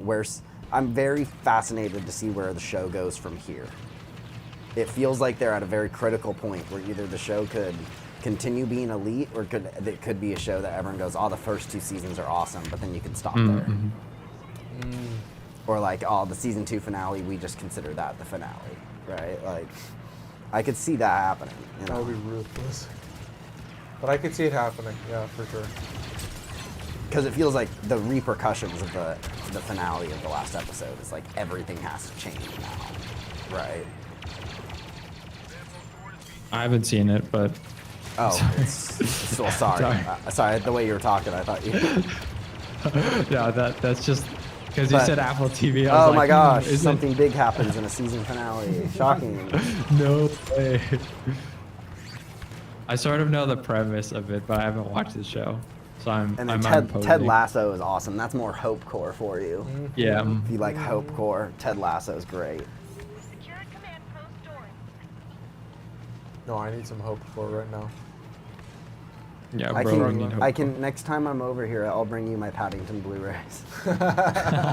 No, I can watch Paddington. I just have to. You get can also around to it. watch the Wonka movie, which is made Oh, by I've seen that, with Timothy yeah. Yeah, we- Chalamet with the same director. A giant eye Oh. and Amar. We went and saw it in theaters. I really liked it. Uh-huh. Yeah, I thought it was really good. And I'm just a sucker for that director's style. Obviously, as I love Paddington 1 and 2 so much. I'm trying to remember what his next movie is going to be, though. Dude, this map sucks, Ollie. Bro, it's so freaking trash. This map is so dog shit. I'm going We're, for we're D. at we're at 268 and they're at 459, bro. This is so dog water. Should I cut their team in half? I'm capping D. I don't know where they are. Oh, they're right in front of me. At E. Yeah. You know what's hilarious? So, while I was in Miami, I became really good friends with this dude in my hostel. And we were driving around in my rental car, and I was sharing like Seattle grunge with him. Oh, really? Because he's from Portugal. Mm. But Quite the so, combination. and so I was throwing on I threw on a Rooster by Alice in Chains. And about halfway through the song, he turns to me and he goes, "What is the rooster?" And I was like, "Loki, I don't know. I've never thought about that, to be honest." That's not what it's about. Don't think about it too much. I know, but I'm actually sure it does mean something. But I was just like, Jen, I'm sorry, man. I don't fucking know. Close your eyes. Picture the rooster. That's what it is. Picture it. God, it was so much fun though, hanging with him. We spent like 4 nights in a row, like going out and drinking. And since we were at the same hostel, it was super nice. That's still like the craziest story. I'm like, oh my god. But 9 days and then it becomes 32 32 days. days, I'm like, yeah. holy shit. Hey, Living the life. 8:53, dude. I can tell you've got the energy. Like this is nothing, right? yeah, no, this is. This is You got the 50 casual. cigarettes energy. Yeah. Or 500 power of cigarettes, 50 excuse me. 500 cigarettes. Nah, give me some. Yeah, give me cigarettes and some espresso. How European of you. Exactly. That's. No, dude, it's actually so funny. I didn't know how hard this guy cooked. Oh, really? But it The was one of the Portuguese weirder guy? moments in the last year. I was at the gym, and this dude comes up and taps on my shoulder. And you know, you have I have my earbuds in. You know, when someone taps on your shoulder, like it's not common, right, at the gym. And so I'm just like, oh my god, did I lose something? Did I not re-rack my weights? Like, what, did I leave my water bottle? Like, just immediately, you know, start thinking through when someone taps on my shoulder, and I'm like, huh? Yeah. And then I take out my earbud and look at him, and he goes, bro, and this was like 2 days also, this is very relevant, I got a haircut like 2 days prior. And then he just comes up to me and goes, bro, I just wanted to say, you look hella European. I was like, thank you. And then he just walked away. And I went and just told all my friends afterwards, and I was like, I took it as a compliment, but I think it was a compliment, but it was just so, I was like, who just goes up to someone at the gym and is like, bro, look hella European, man. Like, but ever since then, I have become infinitely more European. Like, I've started drinking espresso and smoking cigarettes. Like, Yeah, you're getting there so fast. yeah. And other Next, you're gonna things start too. burning down. police Become a big stations. walking person. Like 15-minute cities person. No, I'm already kind of there. Trains. Like, Hey, where I'm do you have already kinda walking a train? I'm so walking pilled. We were meant to traverse this land, and it's gorgeous everything. landscape. Dude, if we clutch this, that would be crazy. Dude, why isn't my sprint working? I'm like walking on ice there for a moment. We are definitely not gonna clutch this. I'm gonna be honest with you. Nope. You know, I didn't love it when I first saw it. I think I just like barely chuckled, but it really has left an impression on me of a video of a guy where he caught a fish and then he showed the fish the video. He's just holding the fish and shows the fish the video of him reeling him in. That's so fucking funny, dude. Bro, what if like Cthulhu, when you're like brain is melting, So he what just like led to that was shows for you some his- reason I just started thinking in my head on like us showing a monkey, like just evolution in pictures.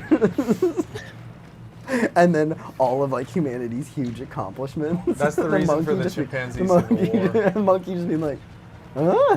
Did you see the chimpanzee civil war? No, what was that? There's just like there's like colonies of chimpanzees, and suddenly they're like in a fucking civil war. Why? I don't know. I saw the news story. Nobody really understands. They have Why? theories. Yeah, but it's like But no it's like one a knows. once in 100 years civil war. Between Can we just call chimps? it here, Avi? It's 9 o'clock. Yeah. Yeah, I don't think we want to go to the fucking. I don't think we want to go to the. So Shit. chimps. Hey, I got 77 illuminations. How is there a I'm just- chimp civil war? I don't know. That's what everybody's like. Wait, what? And then, yeah, you can look it up, and they're like, wait, we don't. We have ideas, but it would be hard for us to like really understand. No, I'm kind of tired, dude. That was insanely good. That was so fucking fun. 6 hours and 20 minutes. Damn it! What was I just about to look up? Chimpanzee civil Chimp war. Civil War. Thank you. Chimp civil war. Yep, we're here for it. The Marvel's espresso's getting Chimp to your Civil brain. War. You need full sugar sodas in you. No, I was You're eating American. dots. It's just 9 o'clock. I'm kind of like, ugh. Okay, so it's famous because this is the world's largest recorded chimpanzee community.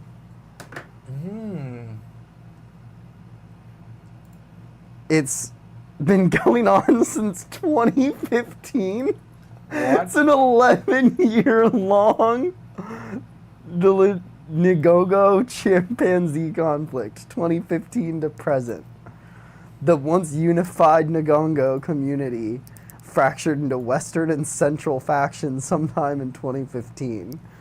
Similar to human conflict, the split occurred to a breakdown in social relationships, with the Western group launching deadly coordinated raids against the Central group. The potential causes include excessive group size, the deaths of a key elder male bridge in 2014, and a change in alpha leadership, and a 2017 respiratory disease outbreak. As of 2026, 7 adult males and 17 infants from the central group have been killed, among 14 Ooh. other who've disappeared, believed to be dead. Holy shit. Well, I think The that's only other known documented chimpanzee civil war was in Tanzania in 1974 to 1978. So this is by far the longest chimpanzee Damn. civil war. that changes the context completely. Well, I guess on that note, chat, I hope you guys had a great time. I really hope you enjoyed that. Feels like the perfect way to end it. Chimp civil war. Yeah, thank you so much, Mason, for coming on. Yeah, no I problem, hope you dude. guys enjoy. Whenever I get to upload the podcast, I'll decide when I want to start uploading that. As always, if you're watching on YouTube and you did enjoy, I do appreciate it if you drop a like and hit that subscribe button so that you can see all of my upcoming stuff and go back through my catalog and view all the stuff that I've done, see all of my past guest streams with Keon and everybody. And as always, links to everything are everywhere. That is Amar J. Joshi on all platforms, and I hope you have a wonderful night. Take care. I'm out of here. Bye-bye.